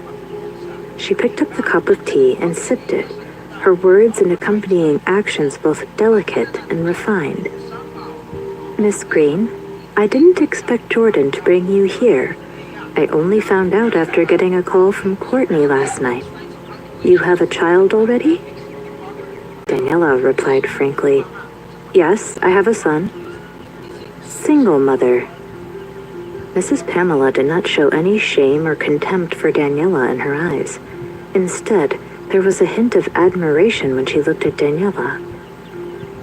"It's not easy raising a child alone, is it?" It really wasn't easy. Past 4 years had been filled with grievances, contemptuous looks, ridicule, and scorn. She had seen the dark side of people and had a taste of all kinds of things.